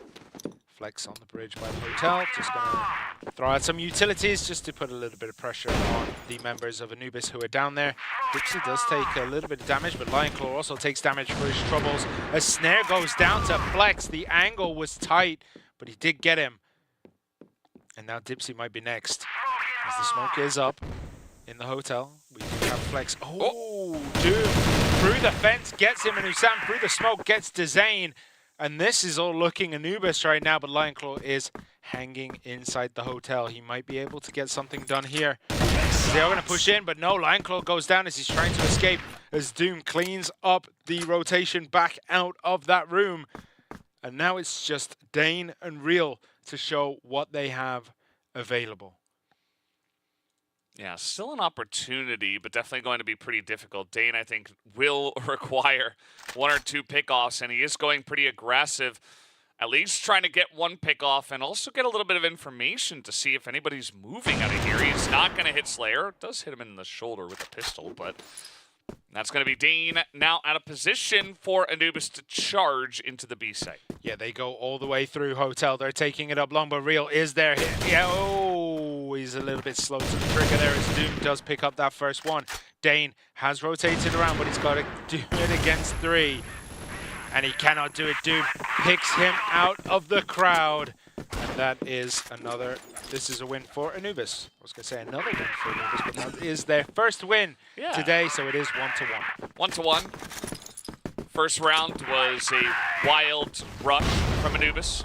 so didn't really get to show some of the slower play. That time around, just pick after pick, and LCK, they keep pushing up through this A-long area.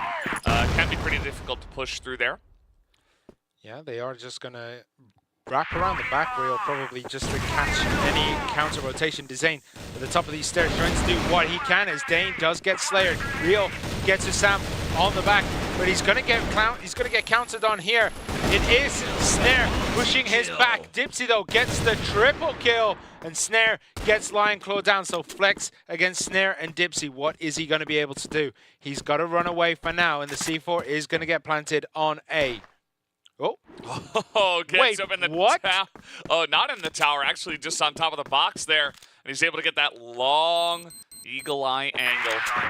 Snipe him out. And now Flex. This guy was incredibly clutch in their match against Lazarus. I mean, that was incredibly clutch right there. I mean, that is across the map, above the top of the hotels and houses. That is a snipe shot and a half, and Flex might actually just get the C4. Oh my goodness, Snare just cannot get up there, and Flex diffuses it from under his nose. I mean, this guy has got, he's got ice in his veins, man. He doesn't care. How does he keep doing this? What? I mean, that is something else. Anyway, let's go into round 4 before we get in trouble for saying things that we're not allowed to say.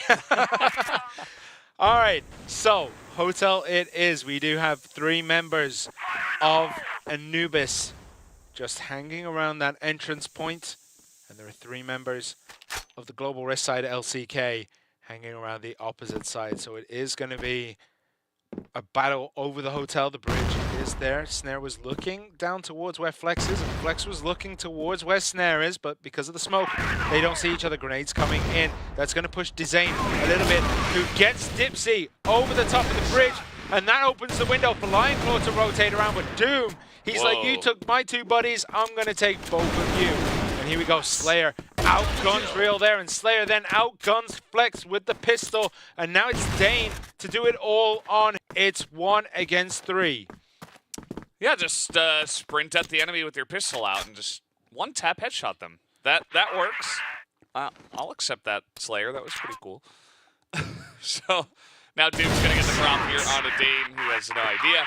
And yeah, that's going to be the end of that one. So Anubis back on the board, 2-2. Really fun round that time around. Not sure about jumping down from Dezane to try to challenge the 2 of them after already being a bit damaged. So now Flex is going to take this. Yeah, I was going to say, it was a risky thing to do, but if it paid off, we'd have been singing his praises for the next year. That would have been fantastic. But top of the box, Flex does get pushed back a little bit with all the gunfire coming up towards the bridge. Flex is very, very hurt. He's going to try to find some kind of angle as Snare does take Dezane off from the back of the hotel. Lion Claw hiding behind the bar here is going to start grenading out, just covering his retreat. And Hussam is looking. He's gone under the bridge. He is covered here. A Lion Claw pops out. He gets Dipsy down. Where is the next one going to come from? Flex. Flex is sniping right now. Is nuts. He gets Doom through that tight little angle. Turns around. Is he going to get someone coming through there? Dane was not expecting that. Was anybody? Snare does get tagged by Lion Claw. That's another kill going the way of LCK. It's a 3v2. Flex has been living with about 3 hit points for the longest amount of time I think I've ever seen anyone that low. Slayer and Hussam, though, they are going to look to rotate, and Real might just find himself in trouble. He finds himself face to face with Hussam and gets him down over the top of the boxes. And now it's a 3v1. Slayer going on a little excursion here. A little adventure behind enemy lines. And it seems like Lion Claw turns away. Slayer could get the drop onto Lion Claw. Might be the only free kill he gets. Oh, he's not even able to hit the shots. And then Real is able to protect his buddy. So back and forth we go. LCK 3-2.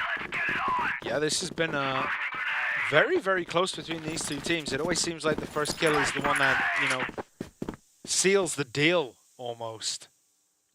and just turns the tide of the battle as we're on board with Dezane cruising up the back of there. The hotel is secured by Lionclaw, who's very deep, and Snare just wanders into the wrong neighborhood as he gets taken out there. And we can see all of Anubis, they're going to push up through this middle section and over towards the B bomb site. Dezane is there, he gets one, but that's one he needs. As Slayer picks up a double kill, and we're on board with Flex, who was running away, and Slayer is on the hunt. He's looking for this kill. Flex repositions. Does he know Slayer's going to come up those stairs? I don't think he does, but he's going to get surrounded. Slayer, then he turns around, and there's Dipsy. Dipsy is the one to get the kill. This is getting wild now. Doom sees Dane take out his buddy as they're on the B-side, but Slayer's going to go down now with that C4, and it's all up to Doom. He's got to get this bomb planted and go 1v2. Pretty difficult ask, although they have given up control of that bomb area. He's also isolated. Like, both players on the side of LCK are isolated from each other. Dane drops the shot again, and Rio finally comes in to swing around, and Doom takes the cap off him, gets the double kill, and it's 3-3. It's so back and forth. That was very strange. I know one of them would be able to hit that shot, but Doom just keeps his calm. And they run into each other in the middle of the map, and Doom takes him down. Yeah, we can see the hotel is completely blue right now. That whole area belongs to the Global Risk. That's... All right, Lionclaw takes a little bit of unnecessary damage, and he's going to swing out against Doom anytime soon. And it is now 3 members of Anubis pushing into the hotel.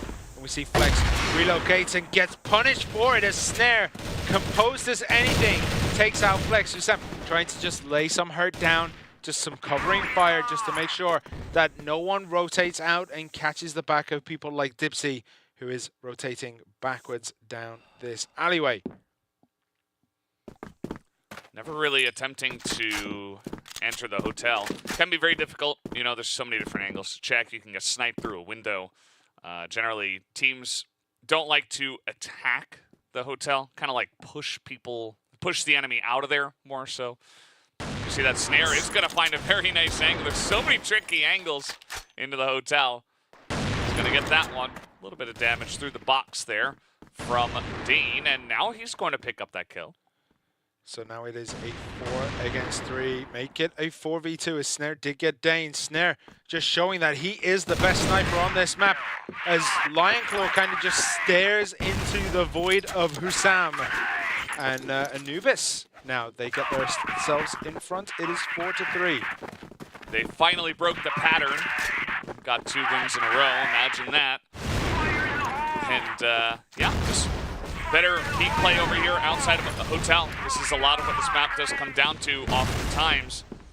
Lionclaw this time, he wants to peek him. Flex gonna get that snipe as really nice angle there from Lionclaw swinging out and surprising his opponent. Is gonna trade 1 for 1, but did a nice amount of damage. Yeah, I'm really looking forward to seeing LCK on the Blacklist side because they play very differently. They don't care about the hotel. They generally take that middle section, get someone up in the watchtower and just control the pace of play from that center. But we can see Anubis playing what would be considered more standard, which is taking the hotel, pushing up, pulling back, maybe going A, maybe going B, threatening both sides at the same time as we're on board with Snare, who's got to the high ground here and is going to slowly start pushing possibly towards Dane and Dezane. Dane and Dezane. Love those names. It does make it a little difficult at times. It's like HDZ, HZZ. No, that's definitely harder. MKZ. Shout out to them. Just waiting for the day that they get someone named ZZZ. Make it a full Z team. Oh my goodness, oh, Rio there surviving. He dropped the shot and does walk away completely unharmed. So LCK do have the advantage here. There's 40 seconds remaining, so Anubis have to do this push now. They have to go get the bomb down. But Dane is just applying pressure as Dezane wraps around. He gets Dipsy.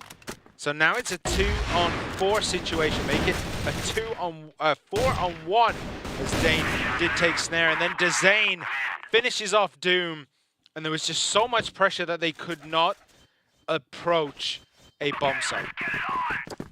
So 4-4 here in this map, extremely even.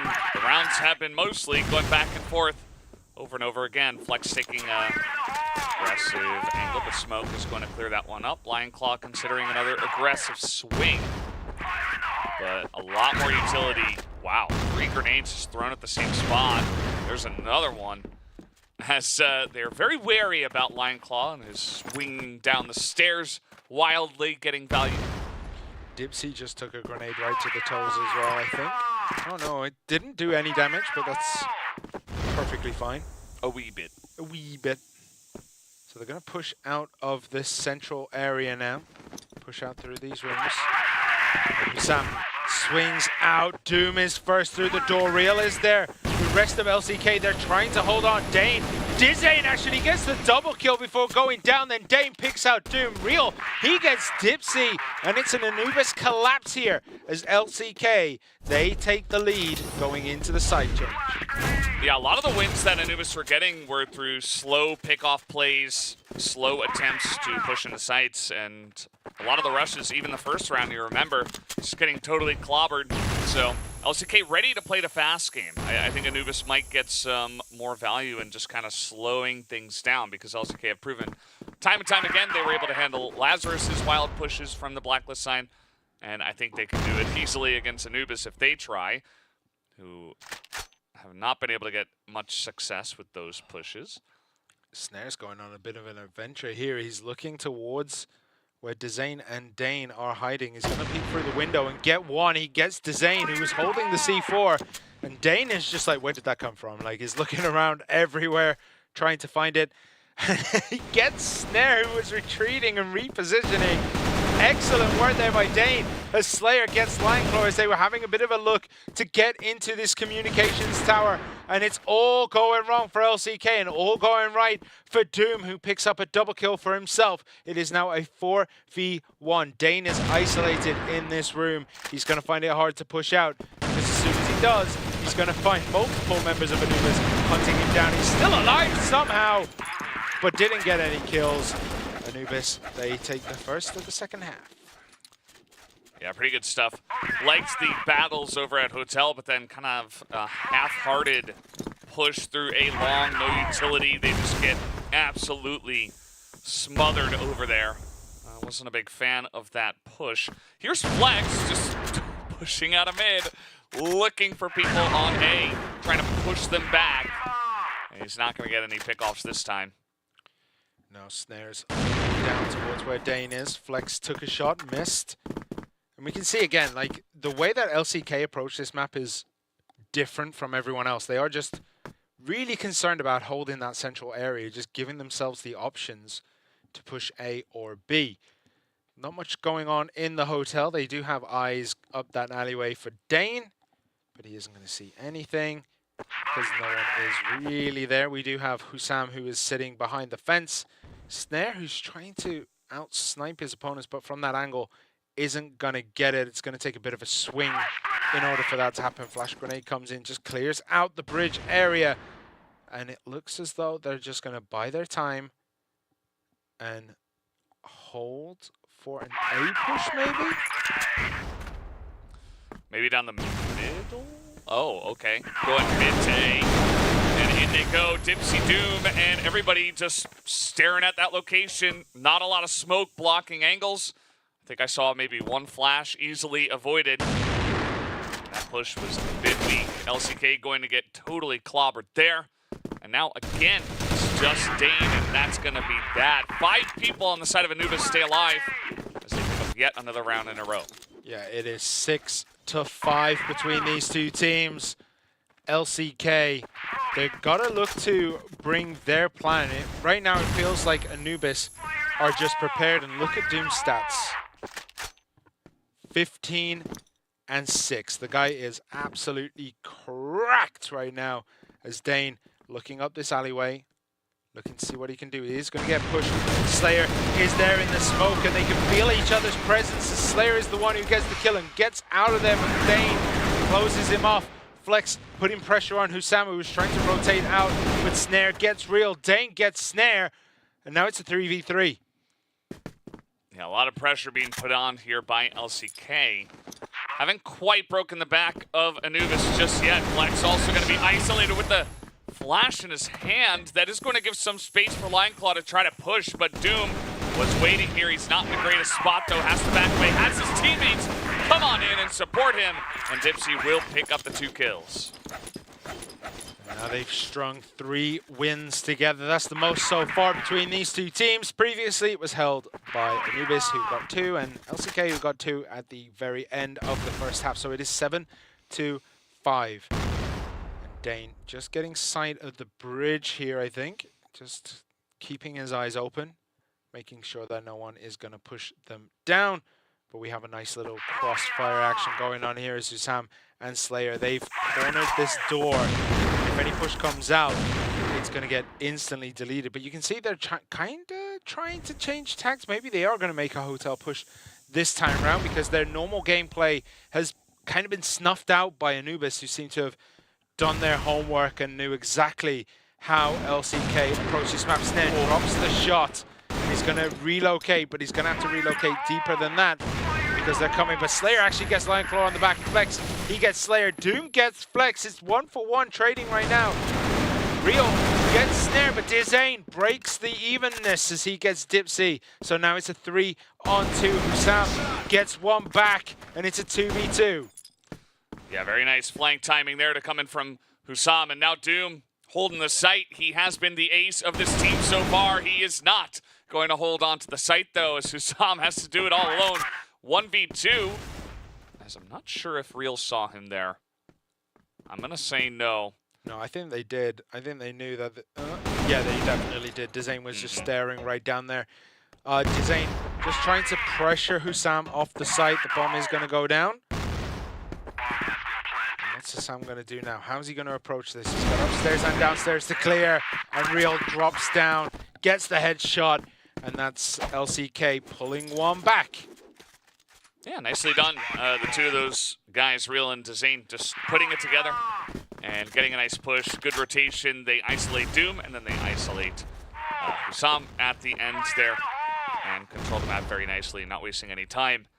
So that's definitely a good round to get right back on the board and right back to just waiting and looking for picks. Yeah, basically what it is. Flex does get flashed out and does take an absolute ton of damage there at the bottom of A. And he's going to have to relocate. Dane looking to get something done. Snare can see feet. And that's dangerous. Lionclaw is playing with... Oh! Ho, ho! Whitey Doug. Oh, if you're going to get shot, that's definitely not where you want to do it. So, all right. Flex is very injured. Femoral arteries right there. It's very dangerous. All right, Dane's going to push in with the squad. Real going to get that kill. Dipsy trying to be cute there on the side. He's going to get spotted and just shot in the top of the head. So that doesn't work out. Now 4 against 2. Yeah, I was going to say, why we're giggling like schoolboys, LCK do bring it back to Zane, shooting through the smoke towards Slayer. Slayer was unhurt by that. Dizane is still fully up and ready to go as well. He does have a smoke and a flash.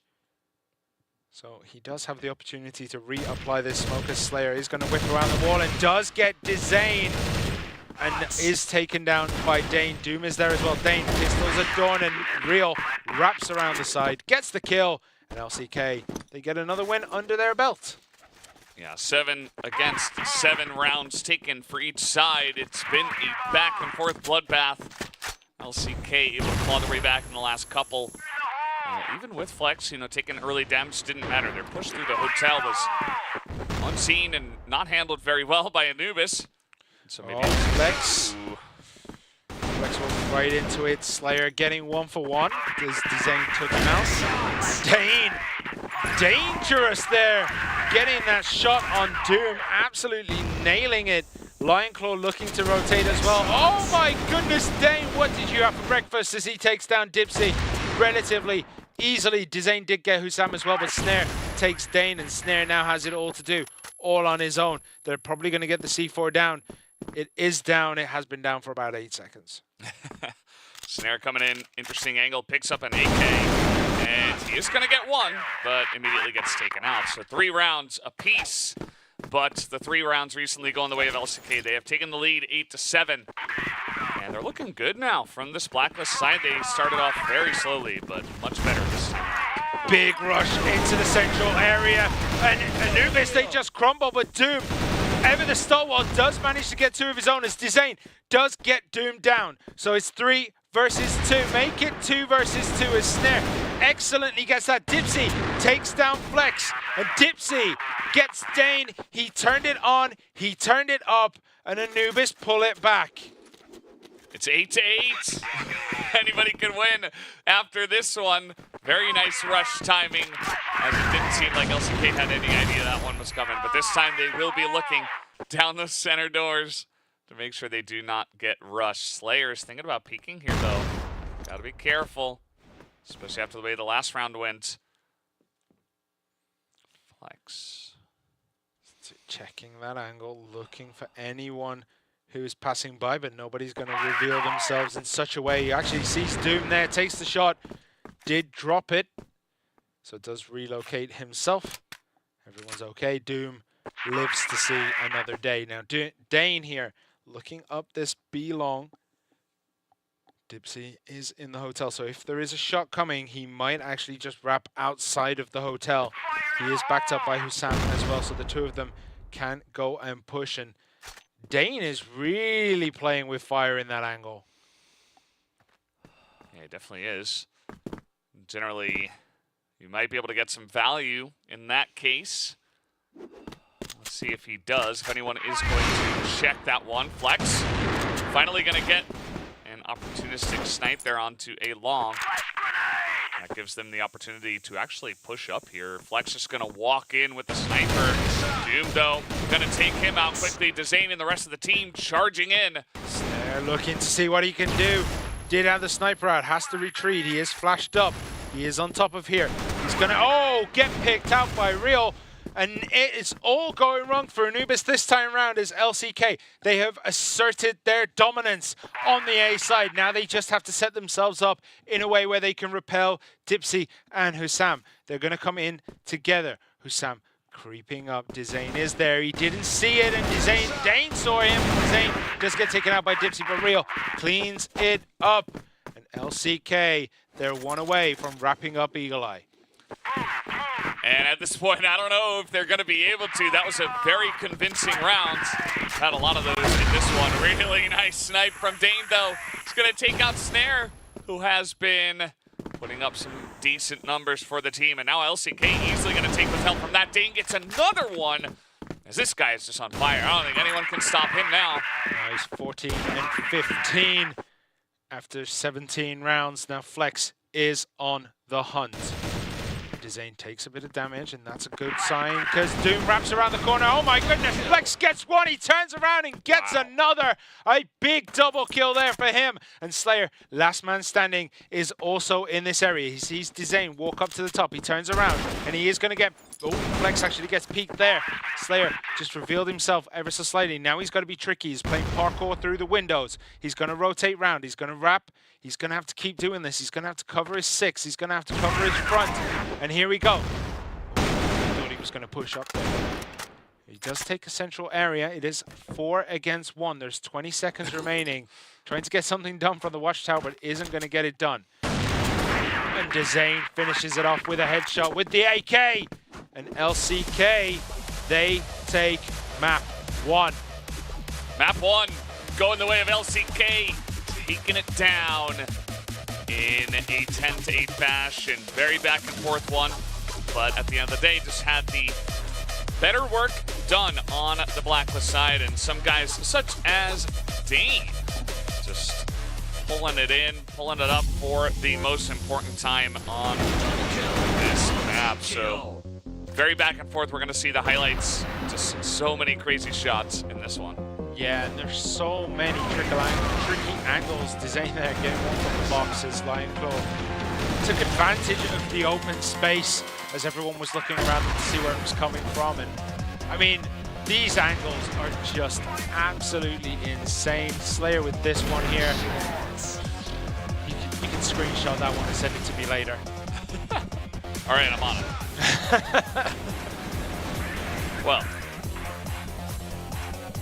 we have the next map on the way on Kara. I'm curious to see how that one is going to go. After this, I would imagine it's going to be a back and forth bloodbath just like this.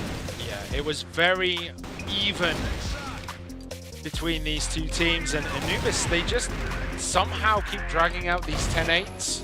Whether they're on the winning side or the losing side, they just match their opponents, and they just need a little bit of extra something to get them over the line. They were so close this time around at closing it out on Eagle Eye, but LCK really do seem to like this map. It's one that they seem more comfortable than a couple of the other maps, as you know, their movement around, their dodging, all fantastic on this map. Yeah, it's a fun one. Zane with some of these snipes at the end. I love this position. Flex too. Just really cool stuff. Yeah. Slayer tried to get it done. Parkouring around the map, but just peeked a little bit too long around that corner. And yeah, you can see the stats up on the screen. Doom with a 1.58. He was actually popping off, but Sam, not so much. But Lion Claw as well, actually, on 0.4 for him. He was definitely in the way of a lot of shots, but I think he was, you know, I think him and Hussam were more like the bodyguards, just taking bullets for the rest of their team. Yeah, absolutely. As I was very impressed by Dean with all the pressure, just going forward, getting very opportunistic snipes off, beating his sniping opponent and Snare multiple times, and kind of just pulling everybody across the line there. So yeah. 10-8, as you mentioned, this has been the scoreline of so many maps. I mean, even in our third and fourth place match, we had 2 10-8s in favor of 3BL. We had, I think it was at least 3 in the Anubis 3BL match. Yeah, well, it shows that the teams are like all relatively evenly matched. Yeah. I mean, 10-8, 10-8, 10-8 is the perfect scoreline, right? Like, if you're looking for a 3-0, you want it to be a good 3-0. And 10-8 is the best way to do it. Yeah? Yeah. Well, 10-0 feels better. But I mean, it feels better for the team that wins. Yeah, but for the audience, you know, you want to see your team pull it back and get like a 10-8. And you need 5 maps as well. In that case. Oh yeah, let's go all the way to golden round every time. Yeah. I mean, yeah, I'm down for that. So the next map is going to be Ankara. Are you expecting the same result this time around, like a close match between them, or are you expecting Anubis maybe just to push themselves a little bit more when it comes to Anubis, because it is one of their maps? Yeah, I mean, they might be able to. I would say that this map, a little bit more standard than Eagle Eye is, where you get a lot of these like crazy shots and weird angles where you're just getting caught off guard. You can like hide in certain areas. We saw Flex was able to do that. A lot of ways to get rotated on and stuff like that. But Ankara, definitely a little bit more straightforward, you know, more set plays. Okay, we're going to charge in the office in this manner, or we're going to throw some flashes over and charge in A and kind of go for that kind of thing. I would say, again, the snipers are incredibly important on this map. Like, Snare is definitely a guy who's going to be popping out into quarters, even from the GR side, like over and over and over again. So, Dean, if he can match that pressure as he did in the second half of Eagle Eye, maybe LCK get across the line, but if Snare can hold on to that battle, could be the winner. I mean, yeah, you basically could be the winner. You took every possible scenario, summed it up, and distilled it down, and could be the winner. They could be the winner. Someone be the Slayer. Someone has to be the winner. Yeah. So yeah, you're always going to be correct if you say they could be the winner, or the other team could. That's true. They can't tie. Not in this league, no. Not in this league, no. You can tie in other leagues, but not in this one. All right. Yeah. So we're just waiting for the players to get into the lobby and the game to start, which we just got confirmation is on its way. So we're going to Ankara between LCK and Anubis. LCK and Anubis. Anubis, we've seen a lot of, you know, one team wins one map, then they win the next one at least. Even in the best of 5 that went to 5, it was 2 and then 2 and then 1. So maybe Anubis can kind of change the patterns and get a win, make this a best of 3, go 1-1 with a 10-8, of course, in their favor. Could happen. Very we do have much the could. map loaded up. All right, so we're going into this. LCK, they are on the blacklist side, and we have Anubis on the global risk. Where are we going with this one? Let's see that LCK, they're committing very heavily onto this A side very early on. And the thing is, Anubis, they were prepared for a B rush. They're all in the offices. They're all in those connectors over there. And we're going through the air duct of A. Lion Claw is going to catch. Slayer is just waiting there, all on his own. Around the corner, grenades come in. That's a go sign. But the rest of the team, they just haven't moved yet. And now they do. We can see Dane looking for people who are taking the long way around and is going to find Doom this way. Is going to be able to get him down. He misses the shot. He drops it. He's going to peek out again. Misses again. And the rest of the team, they are firmly set up. The Doom wraps around Dane. Now Hussam breaches. He's looking for more. The grenades come in. Dezane gets Dipsy.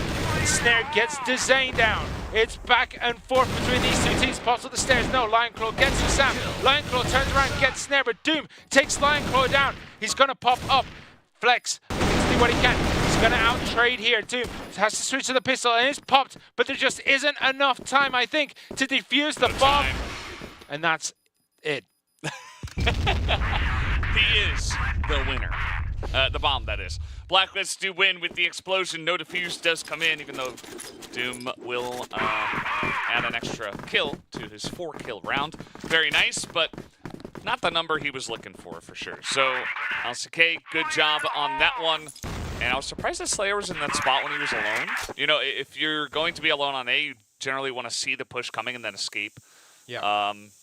Or at least take one with you if you're going to go for that, but unfortunately failed on both fronts. And that led to a pretty easy entry from LCK. Yeah, and unfortunately, that's just going to put the fear into Anubis that they can, like, that LCK can kind of mask their movements so well that they were caught completely flat-footed as they were rotating around that central area. So Sam and Flex are going to have a little bit of a dance here. Grenade turns around, tries to shoot at Sam. Flex is just holding on 3 fronts here. Hussam does actually swing around and does get Flex. So Hussam gets the one. He's going to retreat, and Snare picks up a double kill there. And Lionclaw is next, as Snare makes it a 3-fer with that buffet of LCK players' heads. Yeah, the 1-shot 2-kill. Very impressive. Dane now is trying to make a miracle happen, but he is currently being surrounded by multiple players. We even have Slayer coming in from behind here. Dane not going to hit that one. The pistol does get 1 kill, as now Sam coming in from behind, but he's just kind of snuck through. Yeah, he did. Everyone else jumped out the window. Dane tries to swing around, but through the wall, Doom gets the shot, and Anubis proving that these two teams are evenly matched. It's 1 apiece. Yeah, great stuff. Snare holding down the offices by himself, picks up 3 kills on the round. Also had Hussam winning the 1 against Flex over by quarters. Here comes LCK right down the middle, right into front yard. Hussam first to go down. Dipsy gonna trade one back. The spray is good, but Doom is in the back there to shore that one up. They have the bomb on the B site now. And Flex just gonna come in at the perfect timing. Yeah, he did. Dane gonna try to do what he can here. Grenades out. No, just jumps over the box and gets Slayer in the face. Snare, last man standing, has to rotate pretty much everywhere. He needs to try and cover too many angles. As you can see, LCK, they're very spread out, but they are covering each other pretty well. Dane inside here looking for an angle. Oh, did he spot that? I don't think he did. Bomb is down, and there's just not enough time to do this. Snare, he doesn't even need to hit the shot. That's the thing. He just needs to distract Snare long enough for this to happen. And now the bomb cannot be defused, and he knows it. He's just gonna, well, do that, yeah. assert his dominance, I suppose. As Lion Claw was just dancing in the corner. Yeah, might as well. Yep. Well, that's 2 bombs going off for the side of LCK, whereas Anubis, they did have to get a complete kill. So we're going to see if this story continues here. If they can get 8 bombs planted. Ooh, Jazane and Real. They get 1, Real gets it 2. Flex, he gets 1 through the wall. He gets the headshot. And that leaves Snare all alone once more. Now, Snare is in a bit of a better position this time around. He doesn't have to push up into B. He can control his corners a little better, but not if he does this. Yeah. He's gone on an adventure where he's not going to see anybody. And I think, yeah, Flex is waiting for him in that room, and they're just going to distract him. Again, he's going to jump through. Oh, he went for the knife! Oh, no! Nice try, nice try. I mean, there is a chance that... Okay, Snare's not even going to the right site. Okay, well, he had no idea what is going on in this round. Even I don't know. If they drop it, now Lion Claw is going to kick himself for that. Not Lion Claw, Flex. It's because I saw Lion Claw going, like, lined up. Yep, Snare gets Lion Claw, but Dane wraps around the back. That is another win going the way. But imagine if he got it. I know, right? It's one of those things where he goes for it, and if he hits it, we're going to claim he's a genius, like he's an expert. And when he misses it, we're like, dude, why are you clowning around? Well, still clowning on Anubis for now. 3-1. Also winning in set score. So LCK maybe trying to do that extra emotional damage, if you will, to their opponents. Just add to it. I really liked how they went for that front yard rush, and then they went for the office push immediately after. That would be good for dealing with people that would be defending for the front yard pick. Push, rather. Well, we're going to have a little bit of a reset here, I think. But no, that was insane. Insane in the Ankara. I thought you were going to say membrane then. Nope. So that round's not going to count. We'll come back to this one at 3-1 and get right back into the action. Yeah, LCK were looking really good. They're looking They're very, very solid. Yeah. They're like, we're back, boys. Like, they're really good. Yeah. At this game. It's like, hey, we took a few years off. We've come back, and we're still dominant. Can you imagine if we didn't take that time off? We'd have been, you know, winning literally everything in this game. Literally everything. Literally everything. They'd have even won their own, like, custom AK-47 gold-plated that they'd have on their mantelpiece. Yeah. They'd have won, you know, they'd have won CROSSFIRE China. Like they wouldn't have even been in the league, and they'd be granted the title of winning all the other regions. What do you think is in that bottle? Water. I think it's a yellow bottle with water in it. Because when I first saw it, I'm like, is that orange juice? But it's obviously not after a second look. I know you guys don't do it, but it could have been orange, like concentrate. Like in the UK, we have squash, like orange squash, where you put the orange juice in and then you add water, and you make a drink that way. Oh, like powder? No, it's like a bottle of liquid. It's like a bottle of concentrated flavoring. Does not compute. Yeah, it's like, have you had Ribena? What? Oh my goodness, Excuse me? It's so hard describing foreign concepts. Yeah. But no, it's basically like orange flavoring that you add to water. It makes it look orange, but it makes it taste like orange. And it's full of sugar, and it's really good. Oh, that sounds great. Yeah, it is. It is. What if you drank it straight? It tastes vile. You really do. It is designed to have water added to it. Okay. Otherwise, it's concentrate, and concentrated stuff never tastes good, as we have all found out when we licked the vanilla extract bottle. Okay, so here we go. We are back in this one. It is LCK and Anubis, as we're looking at LCK looking to secure a second map for themselves, and Anubis looking to stop the bleeding here. They are down 3-1. The snare goes down to Flex early on. Oh, Flex actually had Slayer in his vision there. Just didn't catch the shot. Right, Dipsy's creeping around. Flex is going to be there. Flex is actually zoomed in. Oops. Yeah, that's one of those unfortunate situations where you're in the right place at the wrong time. So that's 2 down on the side of Anubis already, and nobody's really taken damage. Dane has taken a little bit, but the rest of, Anubis are very hurt. Nice angle here from Doom, though. Real is going to spot him and just take him out like that. That was easy. Doom didn't have much health. That's going to be a snipe, as we're getting close to a 5-for-0 round. Flex looks like he is not looking at the right time, so Sam going to take him down. But this is an easy plant and should be the round win going the way of LCK. Is it going to be another bomb? I think that would make it the most bomb explosions I've seen in one match, which would make it 3. Sam tries to breach the site, but Real is just a little bit on it, and LCK, they're getting further and further in the lead. Flex is just having a good time. He's just like happy to be here. He's playing like one of the best players in the entire lobby, leading his team back from their hiatus, as you mentioned. And now Anubis, they have done this many times. A lot of teams do this. You get behind, you rush. Yeah, and Flex got Snare on the back. And look at this, the pressure is insane. Slayer does get Flex down, but not before Flex got Hussam. And Hussam did take out Lionclaw. So it is 3v3. Dezane is very low.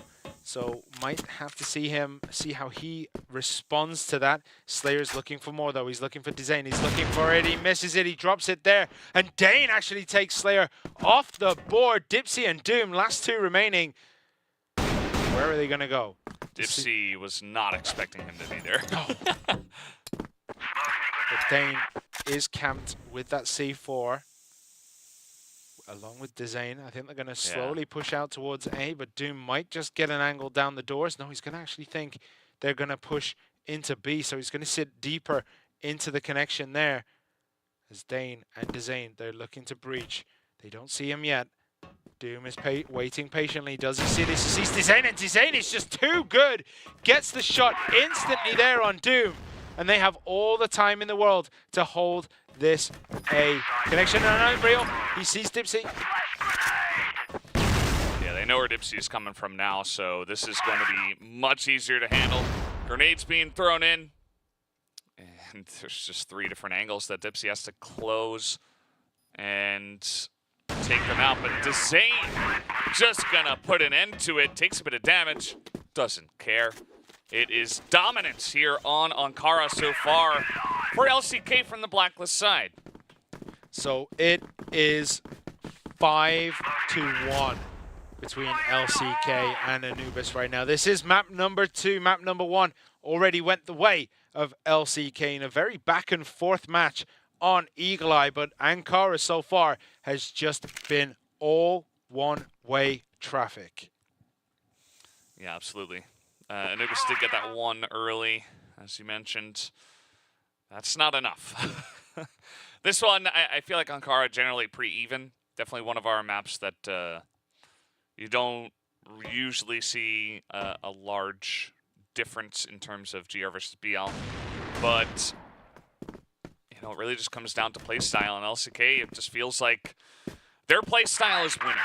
Yeah. More than anything else. Well, the other push, Real's pushing through Office as the rest of them are looking to push through. So they're going to just distract Snare so Real can pop in and get 1. But Dipsy does clean him up, but Lionclaw takes him through the window, through the wall, and gets Dipsy down and out. So now it is a 4-3. Yeah, you could see the sweat dripping down Snare's forehead as Flex is just on A with the shotgun. This one is not, you know, for fun, like we did see Alucard earlier on. And he's actually going to get in a really nice spot here in the spawn, which is the one area where you really are going to enjoy using this weapon. And he can just actually just camp this corner. It doesn't have to do anything else. Yep. Hashtag YOLO with the shotgun as Flex is just planted right now. His feet are firmly set, and I don't think Doom and Hussam are going to be expecting this. They're going to push out. Oh, they did expect it. Hussam gets the kill. What am I watching? Sometimes on this game, there's 15 seconds remaining. Dane gets one line goal, wraps underneath the two of them, and gets Doom and Slayer down. And that is another win going the way of LCK. And we've talked about one-way traffic. What's more one-way than one-way traffic? Because that is this map so far. It's like a racetrack. Everybody's going in the same direction, except it's really fast. And there's a lot of things zooming by. You know nothing about racing, right? Pretty much Yeah, nothing. It's just zooming fast cars. Sometimes it's a blue shell. All right, Slayer does get Lion Claw on that first engagement, and they've pinned Dizane down. He's going to try to back up as Flex is flexing over there, and he flexes on all of Anubis. He gets the triple kill on his Sam Doom, and Slayer is taken. Oh, Dipsy actually gets Dane, but then Real, he gets Dipsy. And Snare is the last man standing. He goes down to Dizane, and I mean, yeah, okay. What we witnessed is a murder. I think Flex needs to add like at least 2 or 3 more X's to his name, you know? He needs to be like Flex. Two small ones, 2 big ones. Yeah. Like this guy is actually just putting the team on his back. And team's playing great. So they're got wings on his back. Now they're just charging in and getting massacred. Dipsy does pick up a couple. There you go, little multi-kill for him, but Real and the squad now just going 2v1. That's going to be enough for that. That is 8-1 on this half of Ankara. It is absolute domination. Is that going to be the half that breaks this game? Is it going to be the half that breaks Anubis? Because LCK were even clowning their opponents at times there. And there's just nothing they can do, is there? They looked almost toothless, Anubis, and that's not something we would normally say about this team because they are usually on top of everything. Yeah, it's rough because they tried many different strategies. They tried sitting back. They tried being aggressive. They tried stacking sites. I mean, there's only so many things you can do, and I don't think it really comes down to Anubis, you know, not playing well. I just think that LCK are a much stronger team than a lot of people expected, and Flex especially, because he's surrounded by so many strong players, and then he's like, wait, no, actually, I'm going to be the strongest player today, which is just kind of unfair. Like, a lot of teams don't, a lot of teams aren't able to do that. Yeah, absolutely. Well, we're going to see how the second half of this map goes. The first half was 8-1 to LCK. Anubis, they have a mountain to climb. 8-1 is a very dominant score going into the half. They can only drop 2 more, well, 1 more round really for Anubis. This Lion Claw was looking into the vents almost at the right time there, but is going to just back away. So the air ducts are clear, and we can see who is that down. And Dizane is actually quite deep down into the offices. He's going to have a little bit of a journey. He might walk into Slayer. Slayer's looking. Slayer's looking. Does he have the angle? No, he doesn't, but Snare, he gets an angle on Dane as he wraps around the corner with the pistol, nails the headshot. Real is down as well. Dizane and Slayer are going to go at it right now, and Dizane is on top. 2 down on the side of LCK, 1 down on the side of Anubis. So how can they convert that into a victory? Anubis, they've got to look at all the options. The C4 is currently trapped very low down, so they're not going to get that quick, cheeky plant. Hussam is going to run into Dizane anytime soon. He's in the opposite. He doesn't get it. He drops it. Dipsy takes Dizane off the map. So Lion Claw and Flex need to perform something akin to a miracle on a 2v4 because Anubis, they look firmly planted right now. Yeah, it's looking pretty good for them to finally get back on the board after so many losses in a row. I think that they did a great job rotating around, really confusing LCK, who seemed to have no idea where they were going to be approaching from. And now 2v4 through smoke onto B. This is generally not doable, and that's going to be Snare, who does take 1 down, and that is going to take one with him, but that's about it. So Anubis, second round taken here in the second half, their first.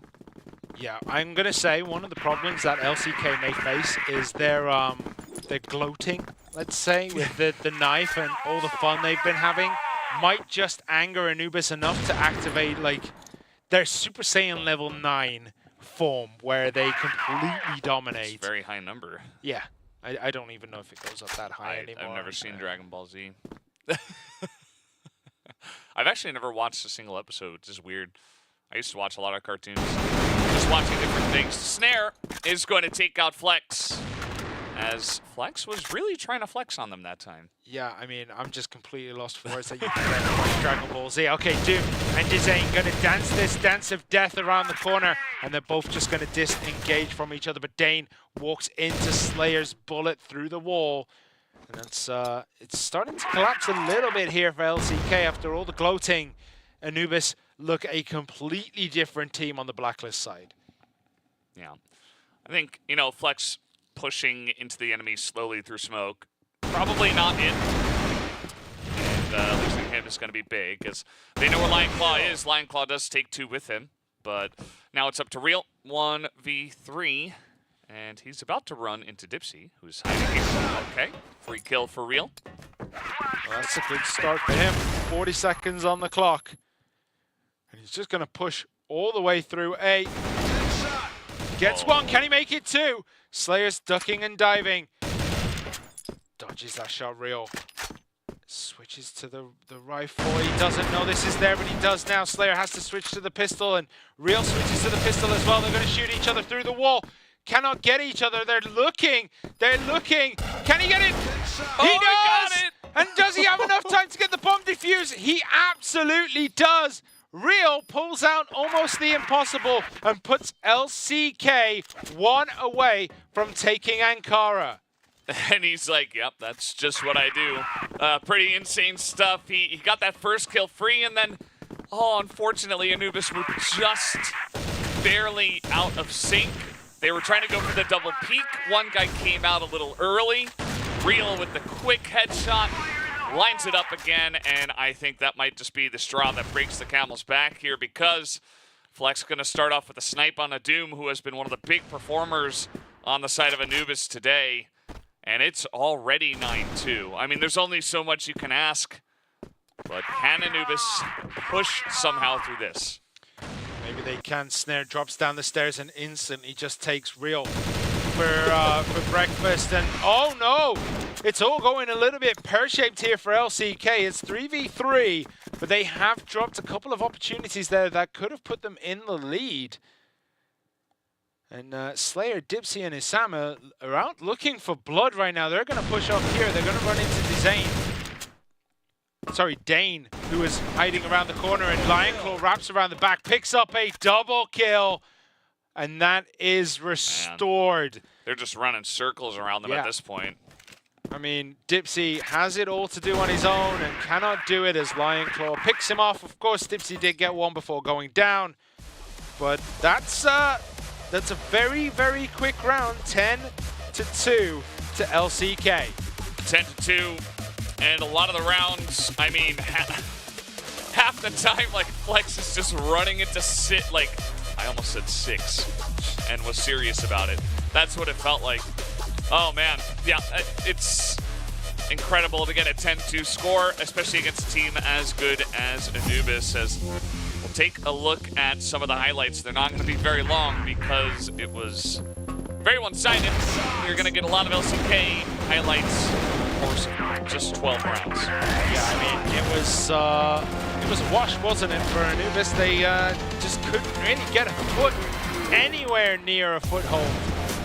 And yeah, I don't think we're going to see Lionclaw trying to knife. Oh no, we are. All right, that's Flex. Oh, is it Flex? It was Flex, right? Snare drops through the window, and Flex with the knife. Unfortunately, didn't hit it, but you know, it was fine. It happens. Yeah, he made up for it. You know. I mean, they all made up for it. This is just one-way traffic is not strong enough. Racing cars, fast. fast drive in one direction. Yeah, okay. All right, I'll let you Look at have this. it. I want to see this. 2, 3. Jeez. It's sometimes you just have to watch the highlights. I know we should be trying to talk for this, but these highlights are absolutely stunning this time around. Snare nailing that. Still have. Oh, yeah, go on. Oh. Yeah. No, it was. It's a very fun map for sure. Yeah. Absolutely. Not for Anubis. I think that it's rough for them because I think they really were trying their absolute best. You know, they tried many different strategies. They're just kind of getting outgunned. I think that Snare and Doom a little bit left alone. You know, like maybe if everybody on the team is playing on their level, perhaps they have more of a chance. You see that Slayer, a very rare, very low KD, just maybe not feeling it today. Like, we know what these guys are capable of. Maybe LCK just a little bit too strong. Yeah, Slayer has just been a little bit isolated, and I feel like he's been picked off first a lot of the time. Like, I feel like they're just focusing him down, knowing that he is the key for Anubis to kind of get up on their feet and, you know, control a map. Yeah, definitely can happen. But guys, 2-0 right now for LCK in these finals at the regional finals. We are going to take a 10-minute break and come back for map number 3.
Hello and welcome back to CFS 2023 Regional Finals. We're in the midst of one best of 5 to decide who is going to win here in the Eumena. And so far, it's coming up all LCK. They dominated that Ankara map 10-2. It wasn't very close. No, it was not close at all. Anubis have to try something to try and bring themselves back into this one. We are going to sub-base next, though, so Anubis generally do pretty well on this map, so we'll see how LCK perform here. If they dominate in the same way, they're going to have to be looking good for China. Like, they're going to be up there with the best of them. I mean, if you can get through Eumena relatively easily, definitely does say that you've got the best chance, right? I think that Eumena over the years has struggled internationally, but maybe LCK is the team to give it a try. Now, they haven't done it yet, but if they do sub-base like they did Ankara, then maybe we can start to have that conversation more in depth. But guys, we need to get on to sub-base here. First and foremost, and I would imagine that with LCK's kind of free-flowing, somewhat aggressive style, they should be able to deal pretty handily with this one, but let's see. Dane almost had Snare in his sights there. He's going to take the shot. Oh, Snare actually catches Dane. As Dane is finished off with a grenade. Nicely done there by Snare, who is not very happy with the way things are going right now as he picks up a double. He gets one on Flex as well. And not enjoying the way this match is going so far. He's decided to completely take it into his own hands. We kind of saw this yesterday when 3BL lost to Penguin, decided to set it up. And Slayer gets one now, but Real gets Snare finally off the board as Real gets Dipsy as well. Equaling things up. He picks up the rifle, and he's going to see what he can do. He takes a peek at Doom. Nice try. Oh! Still got it, okay. And now it's a 2v2. It's Real and Lionclaw versus Hussam and Doom. We see Real actually switching back to a rifle. And he's going to be the first to come down the stairs. He does get taken out, and Hussam picks up an important double kill to give Anubis the first round on sub-base. Well, it's getting a bit scary there. Real kind of coming out of nowhere and lighting up 3 people, but wasn't meant to be. Snare started off on that round very, very nicely, and that's what you would expect from a guy like him, and gets his team in a great spot. So let's see where it goes from here. I would imagine that maybe don't run into Snare. Yeah, that would be probably a good start. A good start. So we do see that Slayer is actually just holding that machine room. He's all alone over there while the rest of the team go and poke and prod at A. Dane actually once again getting some sights, but he was in the sights of Snare, who takes him down, and neutralizing Dane seems to be doing the job. But Flex through the door gets Snare, and that is a 1-for-1 trade. Yeah, so they heard what I had to say and they said, no. No, that's just not the case, man. We're just going to peek Snare and we're going to kill him eventually because we're better than him. Like, that's what I actually think LCK is feeling right now.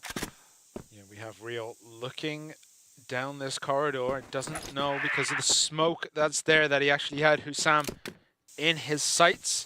The Slayer's making his way through the fence. Is going to drop down the side of it here, and Flex might just be caught unaware, but Slayer, oh my goodness!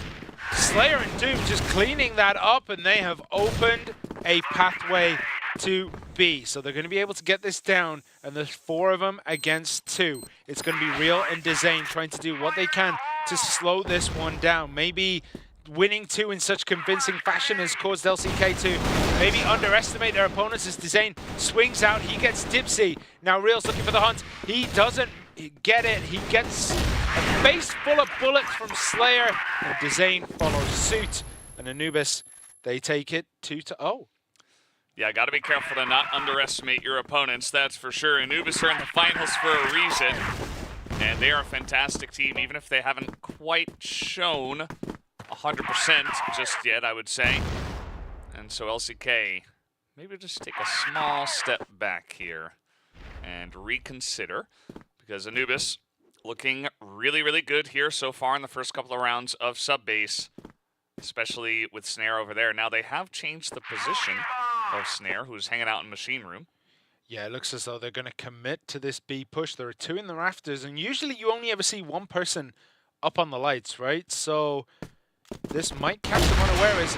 Lion Claw is instantly deleted off this, but Dane does get the snipe from down on shutters, and Real does get taken down as well. Dane gets a triple kill, and it's a 3v1. Slayer has it all to do. Dane was looking up at the roof, didn't get Slayer, and Dizane has to do it all. It's 1v1. Slayer does get the kill, and Anubis, they're 3 up, and that's the first time this match that they've taken a commanding lead on a map. Yeah, I mean, 3-0, pretty convincing from here that Anubis are here to play now. Backs against the wall. They want to win this final, and Snare's doing crazy stuff running in there. Slayer finishing it off. Just really cool to see that Anubis have stepped up to the plate now. And now this, you know, LCK, they need to take a step back, maybe pick their jaw off the floor and say, okay, this is not what we were expecting. Yeah, we may have underestimated our opponent after what happened on Ankara. Anubis have already got more rounds than they did on Ankara. They did go down 10-2 there, as Dizane's holding the Nook. He's going to take a look up the stairs. I don't think he's going to go up, but we are looking at a very strong A push here coming in from Anubis. They're going to go down the stairs towards the site, and in they come. Flex is there. Flex gets 1. He stops it, but Slayer picks up a double kill on the entry. Dizane and Flex are out of this. Dane is hugging the stairs. He comes back up. He's got to reposition. He's looking towards where Snare is. Grenades come out, and they breach down the stairs. And Slayer does get taken out by Lion Claw. Real gets Doom.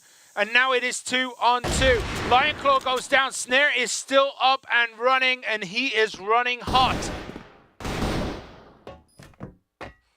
Real just going to charge into them. He kind of has to. He takes out Snare, and Assam was low, but it doesn't matter. Not able to check both angles. 4-0 now. What if Anubis just do to LCK what they just did to Anubis? What if they do it without dropping a single round? Whoa. Anything you can do, I can do better. Yeah. Say Anubis. And then somehow in the next map, like LCK come out and win 10 to -1. They break the game. Oh. Or it just goes to the golden round after that. Yeah. It's the other extreme. Well, Anubis, they've had some really nice pushes. I really like what they did moving into lockers with the sniper leading. There's not a lot of people that can actually do that. Probably these two would be some of them. Alucard, you know, maybe if he's alone. But yeah, this is pretty interesting to watch here.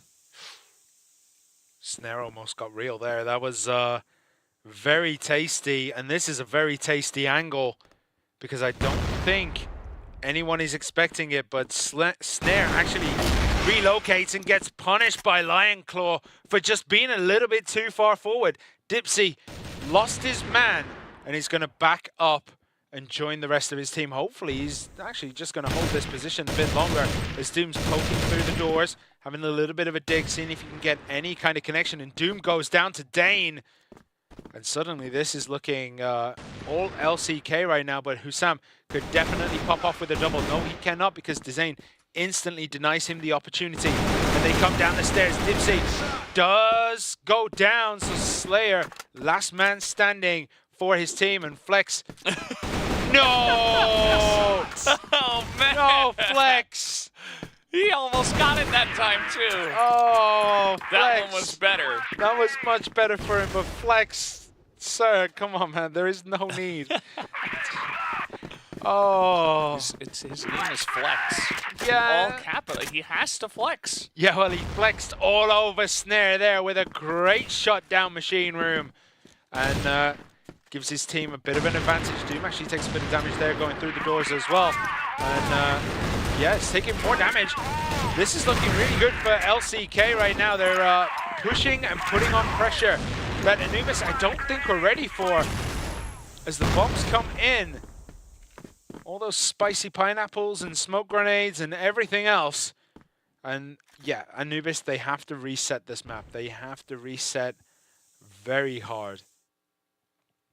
So they do take the central area. Dipsy throwing in grenades. It's just going to announce maybe the presence that Lion Claw sees it. He gets one, he gets two. Can he make it three? No, he was spraying. The transfer was actually pretty good. It's not enough to get the last member down of that push. Doom and Slayer, they have it all to do. It's Lion Claw, Dizane, and Flex. Lion Claw swings around the corner with a pistol. Now, are they going to pop out? No, they're not. Lion Claw, you can see, was expecting them to come back out, but no, they're going to clear machine room first before they even think about planting. But oh, look at this. Lion Claw swings around. He gets what? Can he make it two? Slayer is the last man standing. He doesn't know where he is. They're dodging each other around these machines. And Slayer is just taking solace in the fact that he's still up, but Flex comes in. Should have knifed him that time. That was a better knife time. They were in a little bit more of a serious situation. Lion Claw was very low. It wasn't guaranteed. At least stay consistent with the knifing. No. He's like, I'm just going to win from here, actually. 4 rounds too many. And yeah, this is a pretty aggressive push up here to the doors by Anubis. They have a, okay. Lion Claw taking out Snare. Whenever you're doing that, you're just feeling fantastic. You can take out Snare to start off a round. You don't have to worry about this rogue sniper running all over you. Yes, Snare has been the point man for his team, and every time he goes down early, Anubis just struggled to kind of get back in the map. As Real jumps across the door. Dizane gets a big double kill. Doom, last man standing from that little push there, but they are isolated from each other. Our Anubis, Slayer is on one side. Doom is on another, and they're going to try to pincer attack here, but it's going to be very hard as Real is just putting on pressure. Slayer actually gets flexed down, so Doom is going to do what he can to just delay this push coming in. He does get one, he cannot make it two. Dane does finish him off, and from the machine room, they're going to keep firing down, and they're going to have to break eventually this spot because the C4 is planted. Dane runs down the stairs. Slayer is completely flashed up, takes the time to reload. He swings around the corner, gets one, and he gets two! And Anubis, they take another one here, and it's 5-2. Yeah, and Slayer 14 and 4 had a weak map, decided, you know, splash some water on his face. He's ready to go now. He's playing at his top level, and he has just been able to hold down so many clutch moments. Also, didn't seem like LCK had a good idea of where the members of Anubis were on the map at that time. They were sprinting on in, trying to retake A. There's a guy in AC, and you just get mowed down. A lot of value given over to Anubis with some very sneaky positioning. Absolutely. Doom does breach across the doors. The smoke is dissipating, so he's not going to have too much cover anymore. He's just going to take this position just in case someone decides to come down. Dipsy is in the vents, so Sam is in the vents as well. It's 3 in the vents. Grenades come falling in, and they try to break down here. And Flex does get taken out by Hussam, and that's a big kill because Flex also has been a very big point man for his team. Dizane tries to get one, he does, but cannot make it two. Snare takes him off the board. Real gets Slayer down, and now they're going to push into this site. Lion Claw gets Dipsy, and it's anyone's game at this point. Hussam is completely flashed out on that site. Is he going to be able to plant the C4? Oh, he doesn't carry the C4. The C4 is errant. It's on Snare. And he has been isolated from the site, from his team, and is taken down. Dane gets that kill. So Sam, he needs to go and get that C4 back. But it's currently being camped by Dane and Real. All of them just lining up just to make it hell for Sam to pick it up. And Real gets the headshot just like that. LCK take another, and it's 5-3. I don't know how Snare missed that shot. It was so free. They had no idea he was there. And if he hits that one, you can pull out the pistol, get another. So he's going to make up for it here at the beginning of round 9 and say, okay, I'll take out my opponent in Dane, and maybe we can push forward from here. And it's been a nice comeback from the side of LCK. They've got 3 out of the last 4 rounds. They're making it close-ish. Although Anubis looking good to take this one down. Yeah, they get Flex.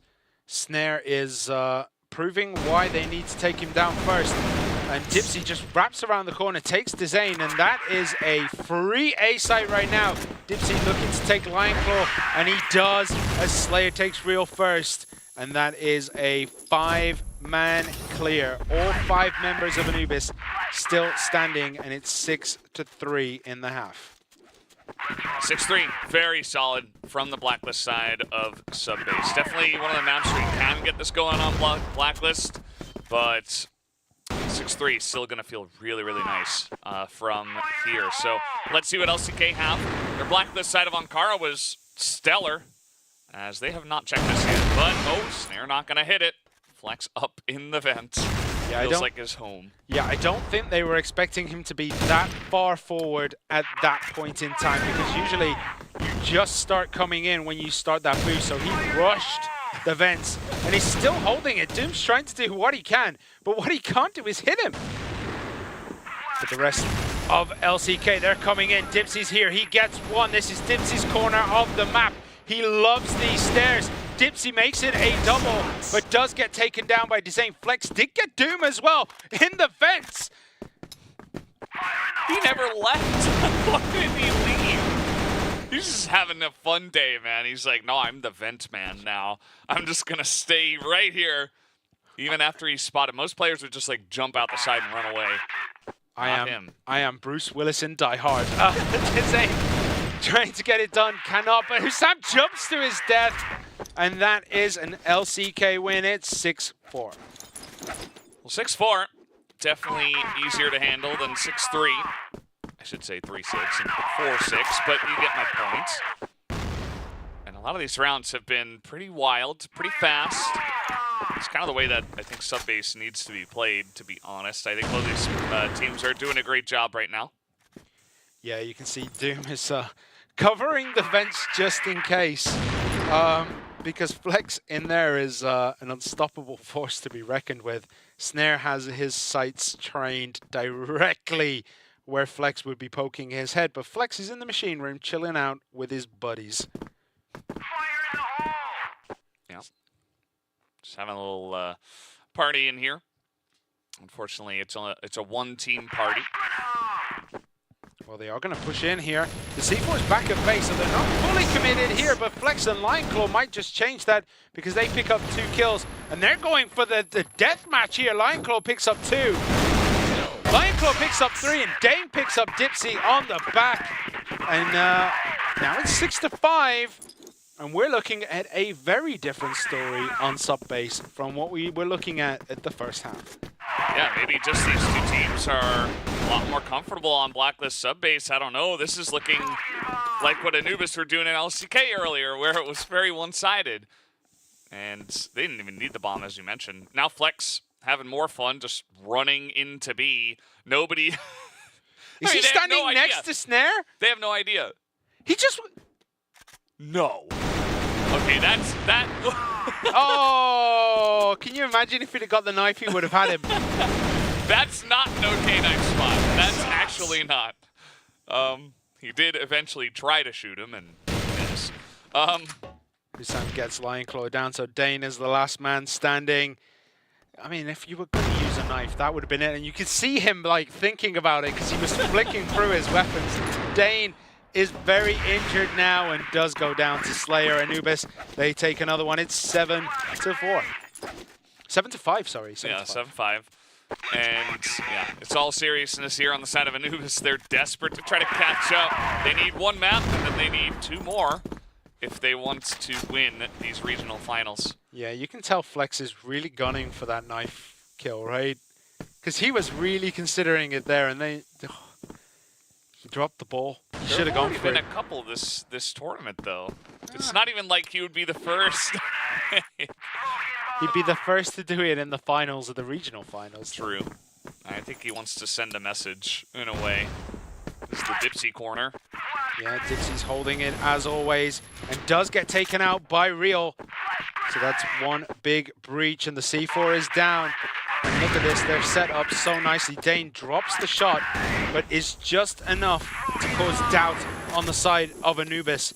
They're going to have to take it a little bit slower than I think they want to, as they're out bombing, and Snare goes down. Real catches him in the machine room as Slayer gets the grenade kill on Real. So now pops out and it's all guns up blazing. Lion kill with a very quick triple kill on Slayer and Sam and Doom. Lion kill. Lion claw, sorry. True. Lion claw, go kill. That's kind of what he did there. Very nice multi on the stairs. Proving he is very sharp. Yeah. He's been sharpening his lion claw over the course of 2 maps, and now he's got it sharpened and ready to go. I love watching this when you see like the shadow go through and you're like, oh, he's going to shoot. And like, you know, there's like 5 walls in between the 2 of them. But in your head, you're still like, oh, he can take the shot. Yeah. Should have done it, honestly.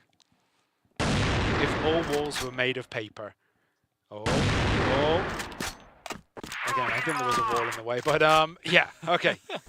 Guess who's back? Back again. In the vent. Flex is back. Mm-hmm. Knife of friend. In the vent. All right, so what are we looking at here? We see LCK just kind of deliberating on which push they're going to go for. They do look as though, yeah, there we go. Just it is the A. A push, and Dipsy is going to be all alone once again at the bottom of these stairs. And are we going to get a repeat? He gets one this time round. He gets Real on the entry.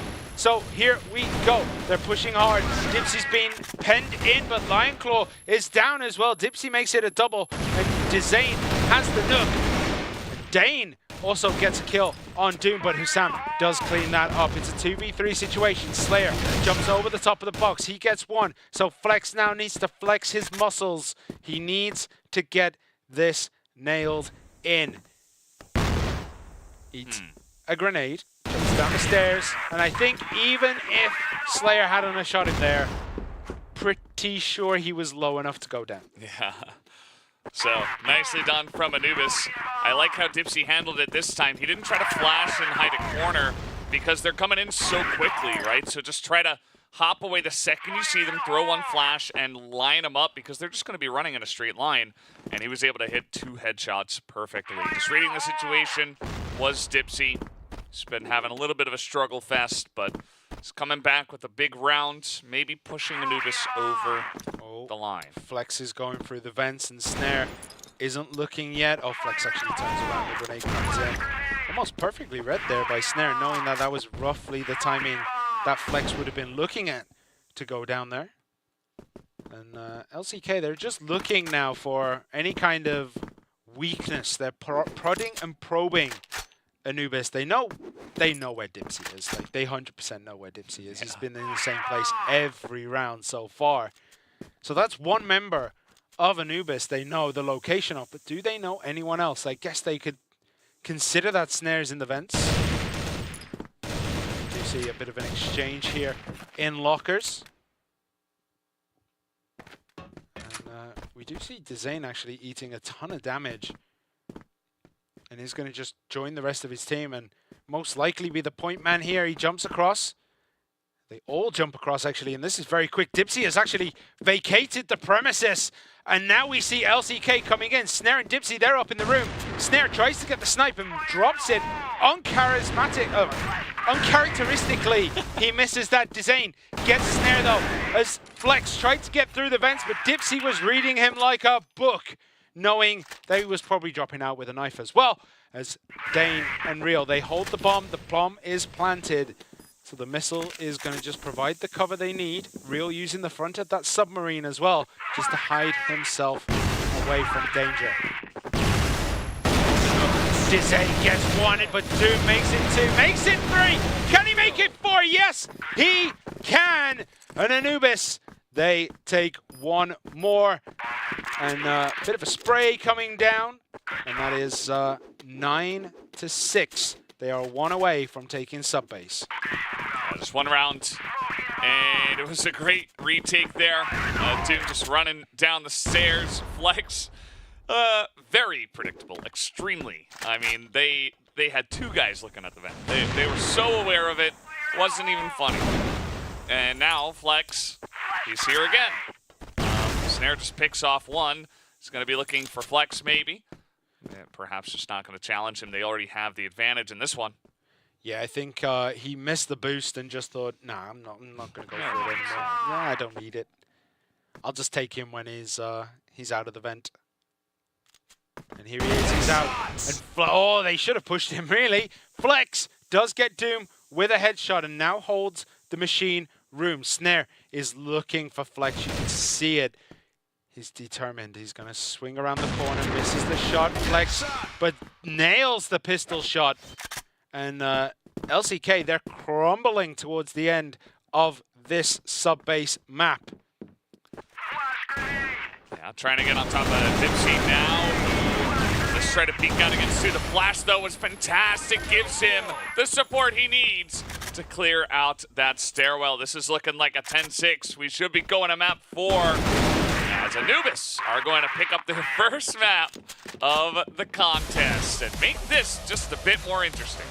Yeah, interesting is definitely a word you can use.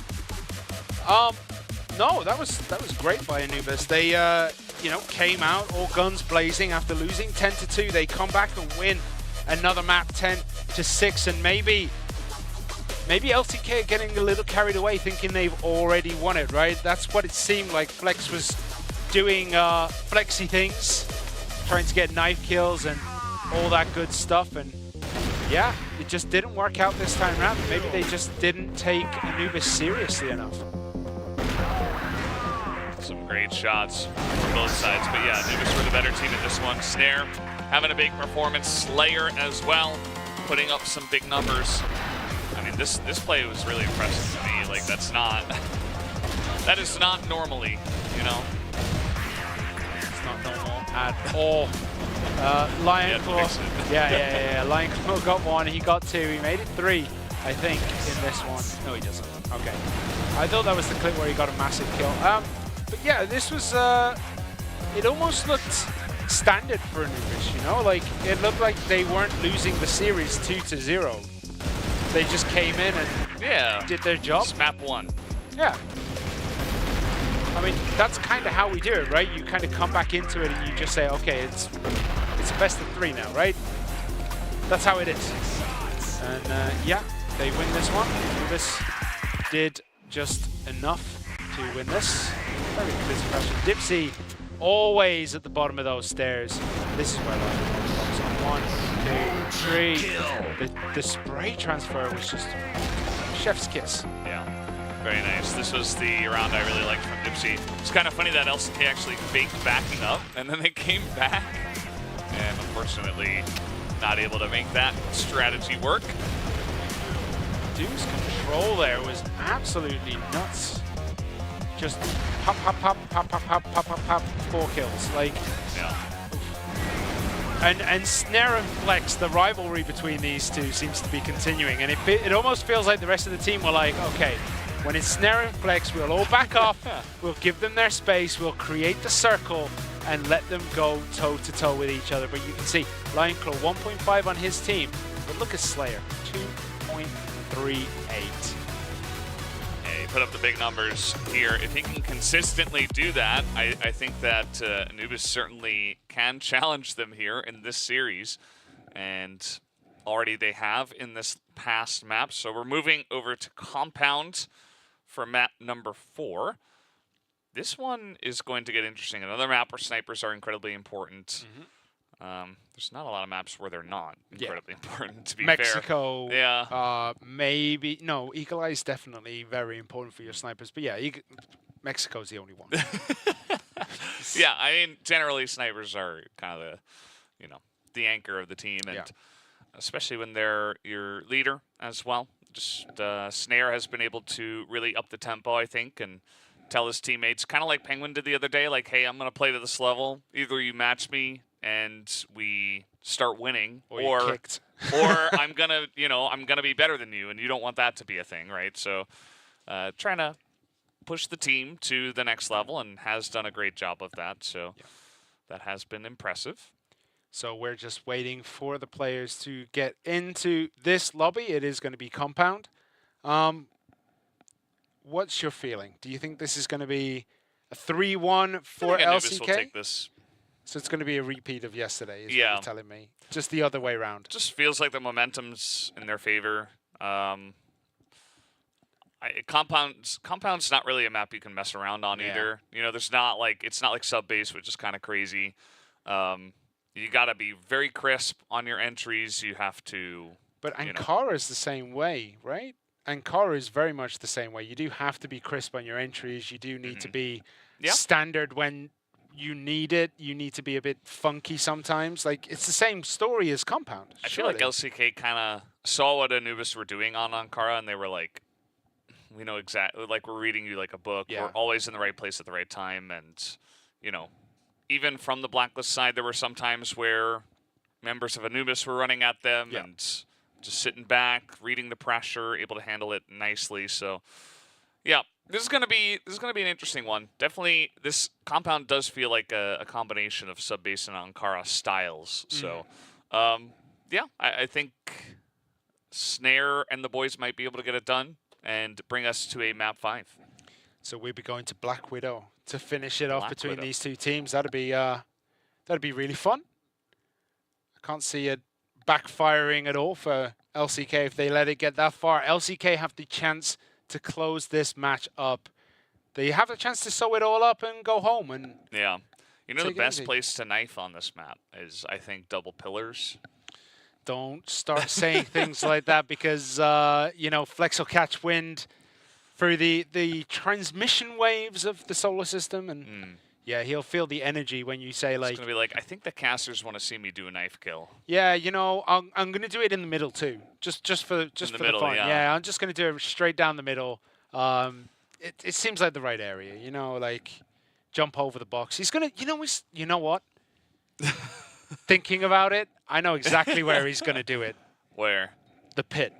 The pit? Yeah. Oh, He's going to do it in the probably servers. will, yeah. Yeah.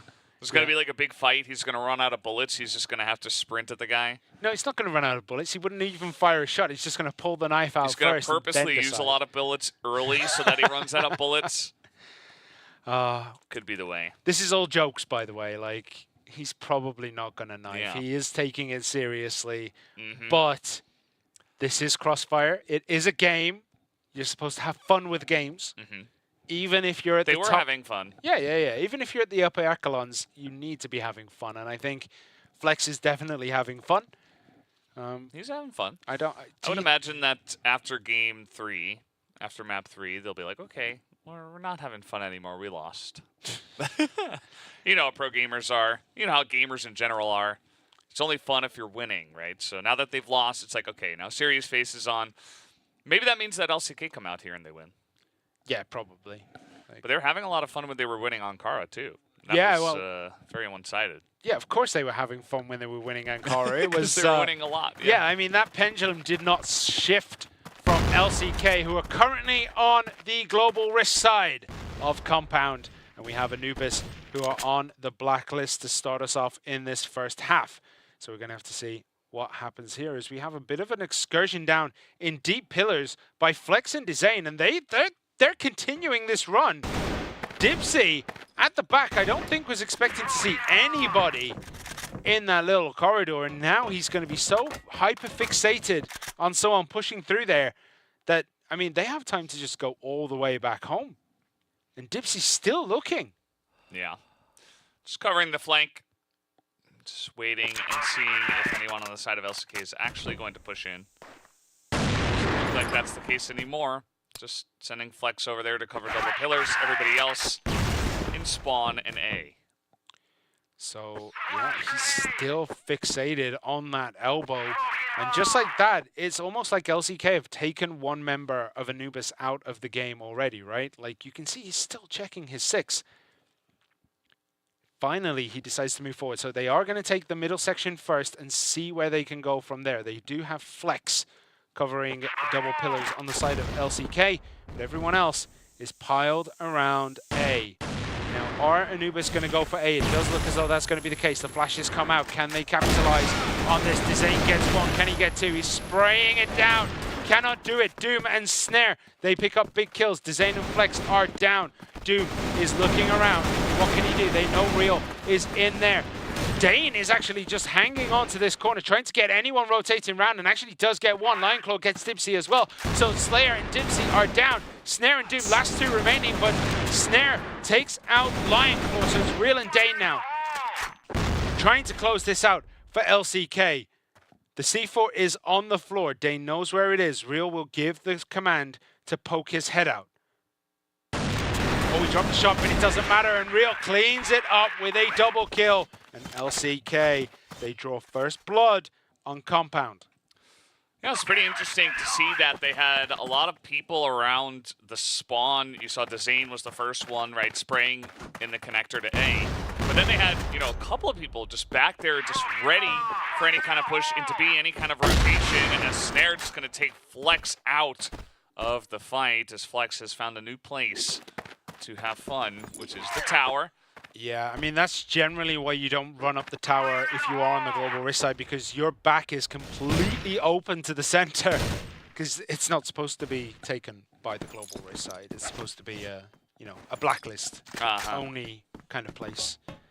So where are we looking now? We do have central control over on the side of the blacklist side, which is Anubis, and maybe the three of them are going to push up double pillars, but Lionclaw is waiting eagerly for someone to walk in, and he's going to see it. He doesn't see it in the window. Does prep a grenade, and Hussam, Doom, and Dipsy, they crawl their way through. Lionclaw repositions, gets one, doesn't get two. Doom does take him off the board, and they're firing into the box, just paying respect to their corners, as Real is sitting in this server room. Dezane is gonna, almost found trouble with Snare right there.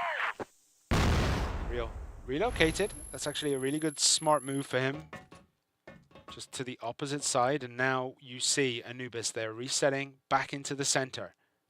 Snare, though, is so far forward. He's looking for blood. Yeah. We'll see if he gets any. Dane is out there on long. He is looking up at the tower, which is not where they are. They're just running straight in the front door. He's going to try to peek it. That's not going to work.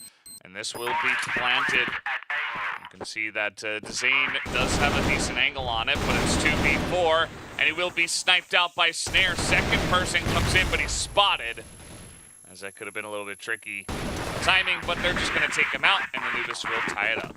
Okay, so interesting fact, the team that wins the first set has generally gone on to win the map. So going based on that, LCK would be relatively comfortable. But as we know, it's not as simple as that. That's just a coincidence. Flex does bucket out of there, as Dane does pay for Flex's indiscretions, I feel.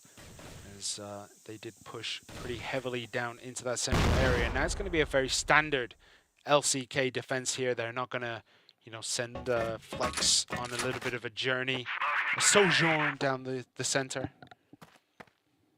Is that French? Yeah. Why? Whoa. It's probably wrong. That's the worst crazy. part. I know I've definitely used it wrong. Slayer tags Real through the box. And yeah, it's just a five-man center right now. Just holding every possible angle, making sure that LCK are pinned back and isolated. Dipsy is maybe looking at double pillars as Dane does get Doom. Hussam thinking about it. He really is. And he pays the price for thinking about it a bit too long, but does get Dezane down and does survive. So the price has not been paid. And the grenades come in. Dipsy wraps around the back of Lionclaw completely uncontested. Gets that one, and Hussam pops out the front, gets Flex, and Slayer gets Dane. It's 2-1. Yeah, they got kind of run around that map that time around, did LCK. Not covering their flanks. They lost one guy, and then all of a sudden it's free entry into B, free entry into A. Anubis able to do whatever they wanted, as here is Flex again. He is not going to hit that shot. Snare just takes his head off. Yeah, it almost looks as though the wheels are falling off the LCK boss right now, as they're kind of struggling to get into this one. Yes, they did win a round, but Anubis, they're just taking it up to 11 right now. They're controlling every passageway. They're winning every fight. Where was this on Ankara and Eagle Eye? Yeah, maybe just caught off guard a little bit and momentum going against them. They just were not able to handle it. And they were able to calm themselves down after the break. They said, hey, I mean, 3BL did it to us. We can win 3 maps in a row, or at least 2, if we're talking about 3BL. And the comeback is on. It is on for real. Snare's looking much tighter.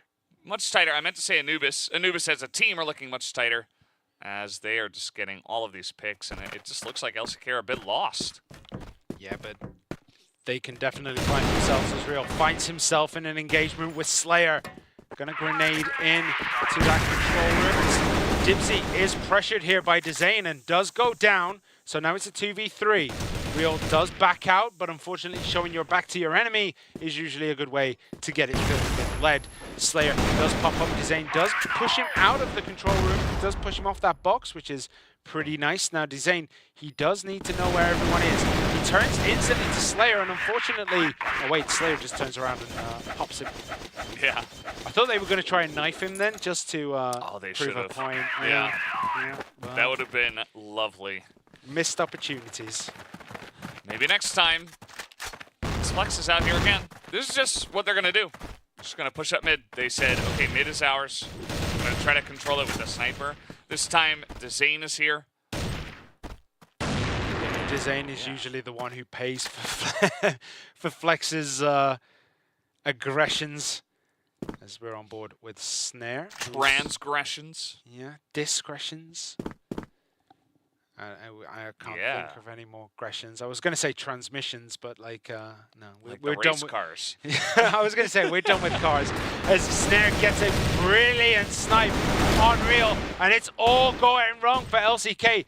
Whatever they had set up has completely collapsed, but Flex gets one. Can he make it two? No, he cannot. Doom takes him over the top of the box, and now it's just Dane on his own with a sniper. He misses the first shot. He's looking for the vents. He's looking for the slits in the window. Problem is, I'm pretty sure they know this is coming as Slayer gets him through the vent. And nice and easy. They're 4-1 up right now in this game. Yeah, and that one was a pretty good showing of exactly how this map has gone. If you just want to watch one round to figure it out, you just watch that. You say, okay, well, LCK being very over-aggressive, they're not getting any value, they're not hitting their shots. Anubis then get led in by Snare after the fact, and Snare gets a double kill, and the round ends. Yeah, pretty much. But Dane maybe trying to turn the tides of this one. He does get the first kill, as Flex might just be, no. Dezane is under pressure here. He's going to jump on top of the cubicles as Slayer picks up a big double kill. He takes Dezane and Real, but Dane just gets Slayer, but Doom takes Flex on the back line. So Dane and Lionclaw, last two remaining. Snare does take a little bit of damage here. The C4 is dropped, so they're going to have to go for a bit of a team deathmatch because it's in a very uncomfortable place. So Snare is wrapping around the back. Dane has a suspicion. He feels the tingles in the web. He's going to drop the shot though. Snare, he just wasn't looking. Snare gets it very easily, and that's turned the tides completely on this. Lionclaw's looking away. They don't have the C4 yet. He's going to wrap around. Doom is the first one to see it and does get the kill. And Anubis, they pick up another, and this is looking very similar to Ankara, just mirrored for the other side. Yeah, LCK once again looking a little bit lost. If you should definitely expect Snare to be pushing rather than sitting back. The angle that Dane was holding there was for the long angle on that angle specifically, and Snare was like right below it. So he was just already on top of Dane. You gotta expect that from this player. And yeah, it's becoming a bit of a problem that they cannot control Snare, and that he's able to do basically whatever he wants, which is not generally what you see from the IGLs, but he's getting it done. Yeah, you got to wonder if LCK have a bit of an endurance issue, because like they did this on Thursday, right? They won the first game 2-0, 2-1, very close game. And as they continued, the second game against who was it? 3BL. Yeah. They ended up dropping And it might just be an endurance issue for this team where they, they're not used to playing these super long best of fives and playing multiple games a day. It could just be the fact that they're, a little bit tired after the first 2 maps. Yeah, I suppose it's possible. Slayer is over here alone in A room, just playing points, making sure they're not getting rotated on, trying to provide a distraction. Unfortunately for him, the rest of his team is getting mowed down by Lion Claw and Real over here by B, and are basically able to stop this push for now. Snare has other ideas as he's just gonna run on in to the pit, nearly able to hit that shot. As Real picks up 2, and Snare, if only he could clone himself 5 times. He is gonna get taken down, and finally LCK get back on the board. Yeah, back on the board is what they need to do, but they need to build this into something more because they're currently looking at a 5-2 deficit. A 5-4 at the half would be very nice for LCK. Even a 6-3, but going down 7-2 would not be good news. And it looks as though we're going to have a big machine room push here. And I don't think Flex sees it, but he gets one. He turned around. Dezane gets another. Dane gets another. And this push has been nullified to some extent as only Snare remains. He's going to whip around the corner, and Real is going to whip his head off. And LCK make it 5-3. Yeah, the momentum was so heavily in Anubis' favor that we were definitely not expecting 2 quick rounds to go this way, especially after that rush gets totally shut down. There were 3 guys from LCK in the double pillars, which, again, it's a very important part of the map to control. Although, less so, I suppose, in Eumena, as a lot of grenades are being thrown in here. Flex, he just can't stop himself, man. He's going to get in their face. Yeah, he knows he's against 2, but he is fearless as he's going to actually go support Lion Claw here, and he picks up a big double kill, wraps around, makes it a triple, makes it a quadra kill. Flex is on fire this round. Well, I guess that's why he can't help himself, because sometimes he'll just pop off and do that and win a round just by himself, 1v4. Oh, Not at the same time, but... Yeah. You know he is frothing to get this. He wants it. He's going to be able to get the chance. I think Slayer is going to walk around this corner. No. No, Dane actually drops the shot. Flex runs. He's looking for it. I think you're giving space. Oh, Slayer gets Flex, but Dezane, he gets Slayer. And that is a massive turn of fortunes towards the end of that map. They were 5-1 down, and they finished 5-4. Yeah, definitely makes this possible to pull back into your favor for sure. LCK have looked a bit better from the Blacklist side as well. I feel like both of these teams actually have.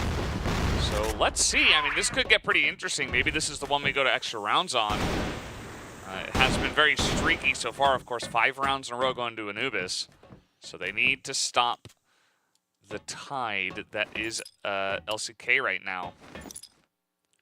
So they are going to hold double pillars and push out towards the side. Snare sees Flex, misses the shot, uncharacteristically of Snare, who is 11-6 so far. Usually you see him nail that opening shot, and Flex usually is the one on the end of it.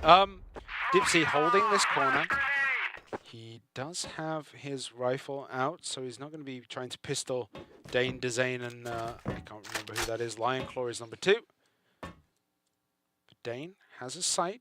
Dane, Dezane, and Montaigne. They should have named one of them that. That would be so good. Snare misses a shot again, and Flex actually tags Snare this time round.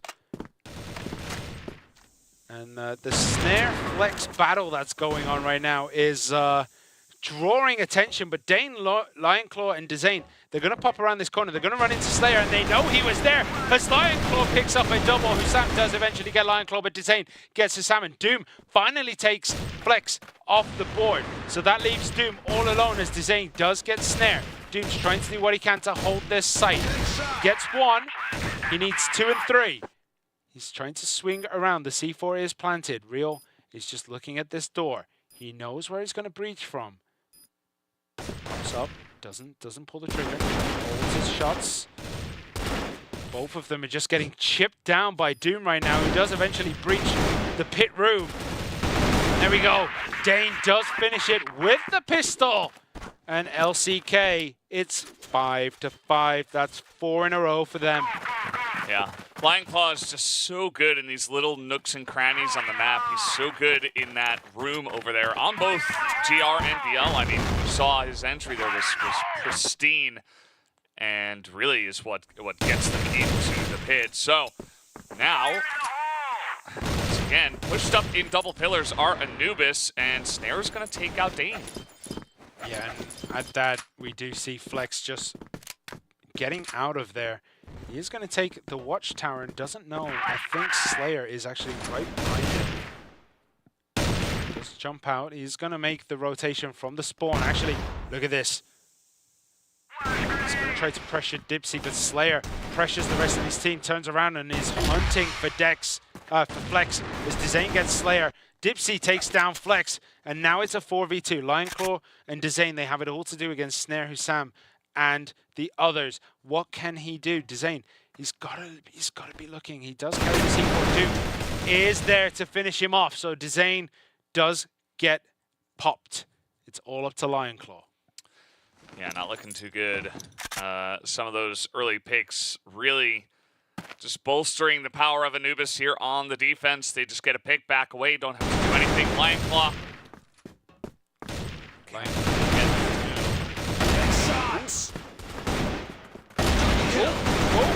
Oh, he got the double kill, but Dipsy was just strong enough to finish him off. And that's 6-5. Yeah, Lionclaws are so good in those situations. Just a little bit too little too late. I would love to see LCK just utilize it a little bit more, especially on this map. You know, go for some more plays into the B room. Flex is going to run into the middle of the map. As Anubis are here, Snare going to win that battle yet again. It's been pretty one-sided towards the middle of this map. As in they go, Real going to lead the charge with a pistol as the spray is not good. Lionclaw just going to take his head off. Yeah, I mean, it's very smart what they did there. They know Flex got popped, and they just aggressively pushed towards B because they knew that, like, there was just no one there. They knew that it was going to be relatively weakened by the fact that they did that big push down middle. Very smart by LCK to commit to that, just to pick up a couple of very important kills, as Lionclaw is left behind here, and it's just going to make life hell for those remaining. And look at this. The whole side of that map, the A side of the map, is completely empty. Yeah, it's kind of strange. You never really see that. I mean, these two guys are going to push in and kind of fill up the little blank space we had. But are they going to get the Lionclaw's just alone in here? Yeah, but look at the work he's doing by being alone. He's pinned 2 members of Anubis to the walls of B. And even Snare gets him down, and that is time for them to move out and about. And yet Snare is rotating over into that central section, and that is very, very smart by them. They knew that they got him down, and if he just stayed alive, he'd have pinned them down for even longer. And Snare now takes the high ground. He's in the cubicles, doesn't get the entry frag, but does pop him with the pistol, but Dezane does get Snare down. And we see Dezane, he's just going to hold this machine room as the C4 gets planted. So Hussam and Doom, they split up. They're going to pincer this room. Dane is going to look down one angle, and he's going to be able to see Hussam come in. No, he doesn't. He actually turns around at the wrong time. Doom gets one. Dane gets him, and Dane turns around and gets Hussam. LCK, what is going on with this? That is sick nasty. Yeah, I mean, you can just tell these guys are so well practiced. Like, the way he seemed very confused about which angle they were going to come in from, but the second he realizes it, he's got his sights trained perfectly. As now we're getting more and more action here, as Flex did not take that shot. He saw Slayer. Yeah, and behind him, he's just going to carry on walking. He's actually going to walk into Doom here. Oh, he gets Doom! Big kill. Slayer surely should have been activated there to get the wraparound, but he is so busy with this push coming in here, and he gets instantly deleted by Dezane, and all things started to come up LCK right now. Snare looking to do what he can. He knows someone's in the watchtower because he's seeing the grenades come out, so he knows they're going to be wrapping around the front, and he gets taken out. And it's 2 against 5 right now, and they breached this room all too easily. They've cracked the egg, and Dipsy has it all to do, and he cannot even get a shot off as Dezane just pressured down. And LCK, they take another one and finally take the lead in this map for the first time since the first round. Such a cool round. Flex, just insane game knowledge. He says, okay, if Slayer's there and I see him, the team's going to assume that nobody got by him. And then so Doom is like, wait, what the hell is this guy doing here? Gets surprised. Flex takes him, has the entire team assault Assam 4v1, and that makes it 5v3. I'm not sure why Snare was out in mid after that, trying to, you know, snipe 5 people through smoke. But LCK, they come on like a freight train. I mean, after that, they just held W and ran into A and just won the round. So you got to be careful and try to feel that pressure. Snare was not able to, but not necessarily his fault either. A really rough round, and LCK very smartly take the lead. Grenades out for Dezane, lands right on top of Doom, who is very low from that. And they're just going to carry on peeking. Snare is looking to get something done over the top of the cubicles, and look at that angle. That's so tight for Dane. Shot. Sam is there, so Flex knows. Flex is going to poke him through the box and gets the headshot. Flex is on fire right now as he is all alone on that left-hand side. He's going up A while the rest of the team push double pillars. And he's trying to pin Anubis into A, but they're just ignoring him. I think they know Flex will just go off on his own while the rest of the team push the other side of the map. And Dipsy is waiting patiently behind the box. Are they going to pay tribute to the box gods here? Always pay tribute. Always Just like you pay always tribute. check the Nook, you always have to pay tribute to the box gods. Yeah. Yeah. You see a box, you put a couple of bullets in it just in case. That's the way it goes. You don't know if the box is going to get up and try to grab you, you know? You don't know if it's a mimic. Yeah. All right, so they are just going to push center now. Flex is still holding that A angle. He's just waiting on the corridor. He's going to push up the stairs. The Snare does drop the shot there and is going to be instantly pressured by Dezane, who gets him as he was retreating. And Anubis, they're in a lot of trouble right now as LCK have just completely taken this. Dane gets one, Lionclaw gets another, and Real gets another, and Blacklist win another round. LCK, they take round 14. It is 8-6, and a massive turn of fortunes for LCK. Yeah, pretty insane. It does feel like they're taking over the map from here. Last couple of rounds have been insanely one-sided. This time they're going to throw smoke forward, so they don't want to get caught off guard by that once again. But yeah, the plays from Flex, opening up A, getting the team in. Anubis were not ready for that. And here comes LCK once again, charging into A long as Sam actually is able to trade 2 for 1. That is very important. Yeah, it almost feels like LCK were getting a little bit too ahead of themselves. And Anubis shut down. Will Flex get 1? Will he get 2? He does. Can he make it 3 on Dipsy? He whips out the pistol. He has time to reload, but he doesn't know that. He's going to retreat, reload, and reform himself. He's going to be able to come in and get the wraparound on Slayer, actually. Slayer's going to be behind him. Does he know this? He turns around at the right time. He caught Slayer's arm. Flex is going to start firing at him. Slayer's kind of isolated away from the whole of his team, and he's been done so by 1. But Dipsy, he gets a double, and Slayer cleans up Flex. Anubis, they're not out of this yet, and they pull another one back. It is 8-7. Yeah, very important. Stops the tide of LCK 3 rounds in a row. That went their direction. Anubis now back on the board. Slayer, he just keeps going for this throw of smoke. I'm gonna just control the entire right side of the map with my team. A lot of them in here in double pillars. Slayer gonna get that one started in mid. As Flex, one of the most important players I think right now for LCK, is gonna be taken out early. Yeah, Flex is 10-14. Dezane is actually 12-12, so again, they're not putting up big numbers, but they're putting up a big display as Slayer gets Real. Dane takes down Slayer, so a bit of back and forth. Snare gets Lionclaw, and this looks like it's going to be Anubis, but no, Dezane actually says, you know what? I don't like the taste of that, as he gets a double with a quick swap to the sniper. He got another. He just hit him with the pistol. Can he get yet another? No, he cannot. As Sam is going to hold on to it for the team. Zane was like, all right, time to go Super Saiyan. And then Assam stopped him right before the completion of whatever it takes to go Super Saiyan. About 3 episodes of screaming. Yeah. All right, so where are we now? It's 8-8. LCK and Anubis, they're going toe-to-toe, punch-to-punch as we approach the end of Compound.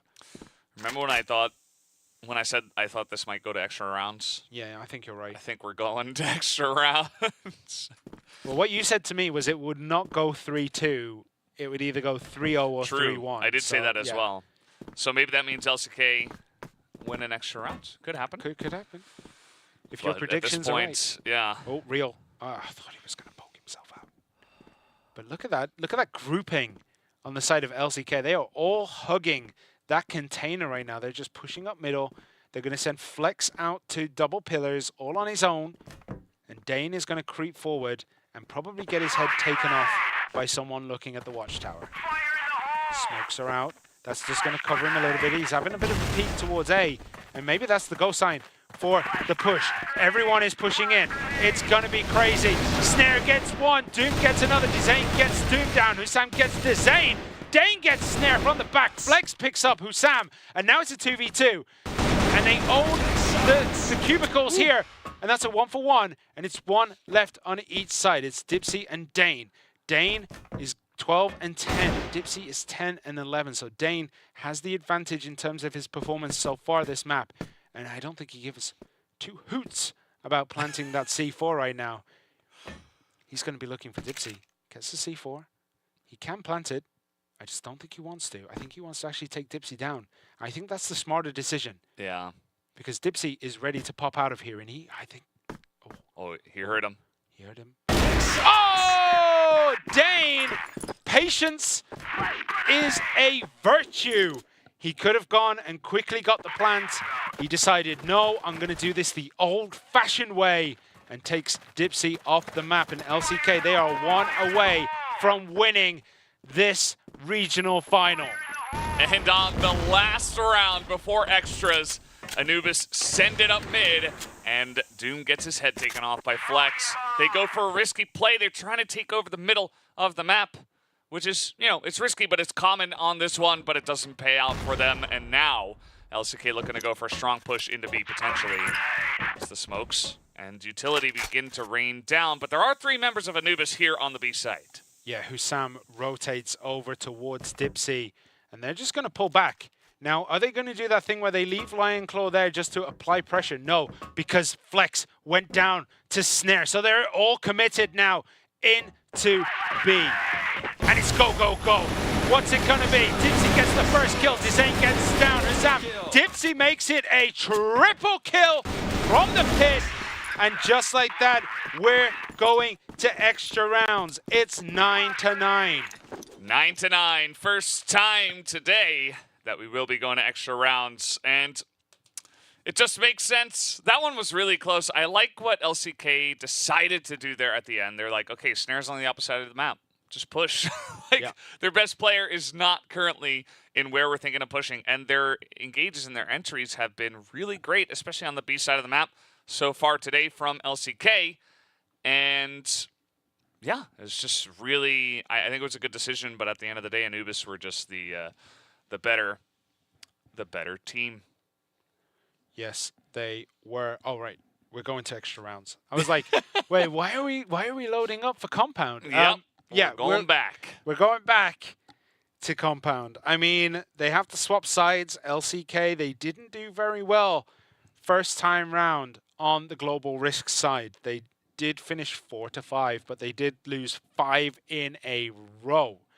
So the second half, it's going to be interesting. I think whoever takes it first wins it. I think whoever takes the first of round? the extras. Yeah, All the first of the let's extras will win the whole thing. All right, this is the first of the extras. So it is. It's all. This is all the marbles, my friend. All the marbles. So we're gonna have a big Anubis push through double pillars to start us off with, and Dane instantly gets Hussam down. That's a big kill. And that just took all the venom out of that push, and they're just going to retreat. Yeah. Dane is he's reaching a new level here right at the end of this map. It's pretty clear. We've seen like 3, 4, 5 times now where he's getting picks, getting clutches for the team. Anubis trying to go quick on this one. There's no defense in mid, but that is fine as Anubis now coming on into the A site. Flex trying to hold it down. He is going to be taken out as Anubis will control the A site for now. Yeah, but you can see LCK, they're looking to get this pincer started. They're going to wrap around this A room. The C4 is down. Dane and Slayer are going to go head-to-head, and Slayer is the one who gets the head of his opponent. It's a 4 against 3. Dipsy is holding the center of the room. Doom goes down. Real is just forcing through, but Slayer picks up a double kill. He's taken Lion Claw and Real. Dizane is last man standing. Snare has him in his sight. Snare misses the shot. He's going to retreat. He's going to reload and then poke once more. But it doesn't matter as Slayer takes Dizane. And that is first round of extras going the way of Anubis. And that might just mean that they might be able to push over here. I do think that both teams have been stronger on Blacklist side. I think Anubis did a fantastic job there. Not wasting any time, go for a very quick push in right onto the A site. After losing one of their members. Not scared to do that. They go in and get a lot of value out of that push. As LCK were very much on the outskirts of the map. Not able to stop that initial push as Flex didn't get any kills either. And yeah, Slayer also 4 kills. Pretty good. Pretty good round for him. Yep, absolutely. Stunning round to get 4 in the first one here. So they are just going to play this one much slower, Anubis. They did lose someone very early last time round. Oh. Dane gets a bit pinged up by Snare, who's... I swear Snare is just... He's on another level. As a sniper... Yeah. He's completely different to everyone else at the moment. So what are we looking at here? It's looking to be a double pillars push. And they're going to send Snare up front because he's godlike right now. And he's going to have a bit of a peek into A while the rest of the team go B. Lion Claw is waiting. Will they pay tribute to the box? It's a good question. Snare has been almost at his best when he's pushing in like this as well. And by the way, he's just snuck on in here. Nobody knows where he is actually right now. He's going to come in from the left side of this one. Gets a free kill onto Dizane. As Flex, he gets flashed, but it doesn't matter because his team comes in and Snare and Anubis push and take B with 5 people. Yeah, and the tough nut to crack is even tougher when it's 5 versus 2. So they're going to rush in and try to retake it, but this is looking like round number 2 of the extra rounds going the way of Anubis. But we've seen some epic comebacks. Can they get it done this time? It's gone all the way through. No, Snare is the one to get the snipe. And that is 2 rounds going the way of Anubis Gaming. Yeah, not only did they get the first of extras, they got the second of extras. And they were both quite dominant. This one, obviously, even more so than the first one. Just able to take over the B site almost for free. As it does feel like LCK kind of climbing up a little bit on the GR side. Just kind of sticking to sites, not really challenging outside of like the one pick that Dane had that one time. Since then, they have been struggling. They have Dipsy's going on a little bit of an adventure here. Lining up, because I think he just knows where Lion Claw has been time and time again. He's going to have a bit of a pop and then retreat. Very, very smart play there. And we are looking at an A push right now. The C4 is going up the A pipe. It's going to pop out into that left-hand side of A. Slayer is holding the box. And yeah, we're just feeling this one out. We do have Real getting a little bit deep. Dane as well, looking back towards that A door. I think they know something's up, but they don't know where it's going to be up at the moment, as we do have Real holding the center. Dipsy's throwing the grenade. The grenade comes in, and that's the go sign for the rest of the team. Everyone is flashed up, and they're a bit slow on the uptake. Are Anubis, but it doesn't matter. Slayer gets Daned off the field. Dipsy gets Real, but Dizane does pick up the double kill. So it's a 3v3 situation, and it's going to be in this office space. It's going to be in the cubicles as Snare peeks over the top. Doesn't get anyone done. He's going to poke out as Flex is hunting for him, but Flex goes down. Slayer gets him. Zayn, Hussam, they get kills each, and now it's a 1v1, and oh, Sam gets the double, and that's a clean 3 rounds for Anubis. Yeah, 3-0 on extra rounds. And yeah, I said both sides have been good on Blacklist, but that was just domination 3 in a row. Doesn't matter what side it's on. LCK backs against the wall. It is not going to be easy for them to come back from this one. I have circled the golden round on my sheet. Are we going finally to a golden round between these teams? You've put a big X through it. Okay, you're expecting Anubis to close this out. Oh, I'm expecting LCK to bring it back. Oh, this has been a good match between these two teams. This is a final and a half. There's not all too much at stake apart from bragging rights and prize money. You know, their tickets are already booked to the grand finals later this year.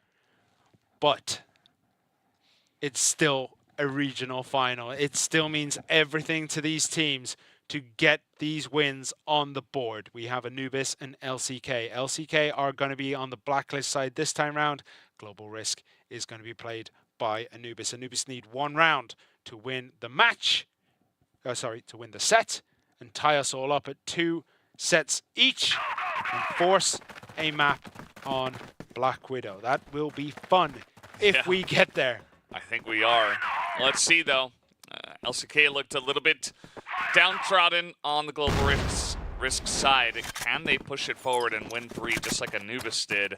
Anubis, once again, 4 people in double pillars and 1 just in mid, getting ready for this push. I was going to say, Hussam is going to try to hold this as long as he can. He gets 1, he cannot make it 2. And that's almost free. And they are going to leave Flex to be the information gatherer here, but he's not going to get anything because everyone is coming through. The opposite side is Dipsy gets the entry kill here. Slayer gets 1 as well, and Slayer makes it a double kill, and that leaves Flex all on his own. He gets 1, he gets 2. Can he make it another? He's got 2 more kills to go before he brings this one home and stops Anubis from taking compound. He's creeping in. The C4 is there. He has plenty of time to play with, though. He's going to pick up the sniper. He's going to be looking towards Dipsy first. Does Dipsy poke his head? No, he actually moves over. Who is going to peek? Doom is still very high up and is hiding behind the box. You can see Flex is looking. He's searching for it. He's not going to find it yet. It's going to move around. He has no idea where they are. And it's all quiet. Dipsy creeping up the stairs. They don't even have an idea where he is right now. I don't think he's given anything away. Because if he did, I think Doom and Dipsy would just swing around this corner and go for it. Patience. Oh, Dipsy gets it. Anubis, they take compound. And we're going to Black Widow. It was 2-0 after Eagle Eye and Ankara. Set 3 and set 4, they go to Anubis. That was sub-base and compound. And we're going to Black Widow. But you can see that this is taking a lot out of the teams. Anubis, they just won. And they look as though they're, you know... Job's not done yet. Job's not done yet. They're super serial and they're ready to go. And this was such a great map. So close. 9-9 extra rounds. That's not a very common thing to happen, but Snare really put the team on his back, especially in this one. Just leading the team, hitting insane shots, crazy clutches, and LCK, they put up a good fight. I really liked their Blacklist side as well. I thought they made a lot of really smart plays, but just was not enough in the very end as Anubis goes to extra rounds and they shut them out there. So now Black Widow. One Black Widow map to decide who is going to win here at the regional finals of Eumena. Yes. Black Widow, a map that we've seen time and time again. A lot of teams like it, a lot of teams hate it. It's nearly always banned or picked like last. So we'll see what will happen as these two teams approach that. We can see the end of this match was just all Anubis. They regained their focus. Now it's time to see who has the most endurance between these two teams. They've been going at it for hours already, and they still have one more map to go. Just the one map. As we're going to take a look at some of the stats from this one. Definitely a team effort for both teams, pretty much. I mean, yeah, no one really so slacking. Because even Hussam at 0.57, he had a couple of rounds where he was quiet, and then he had a couple of absolutely massive carries. Like, yeah, I mean, this literally could go any way. It looked like it was one-way traffic after Eagle Eye and Ankara, but it has all turned around, and now we are stuck on Black Widow. We're stuck on Black Widow. One more map to decide the regional finals winner. Who's it going to be? Let's find out after a quick break. We'll be back in about 10 minutes.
Hello and welcome back to the CFS 2023 Regional Finals for Eumena Division. We are here, and it's the last map of the entire tournament. It all comes down to this one map to decide who will be your champions. Will it be LCK, or will it be Anubis Gaming? Anubis? Anubis. Yeah, it is a best of one now between these two teams.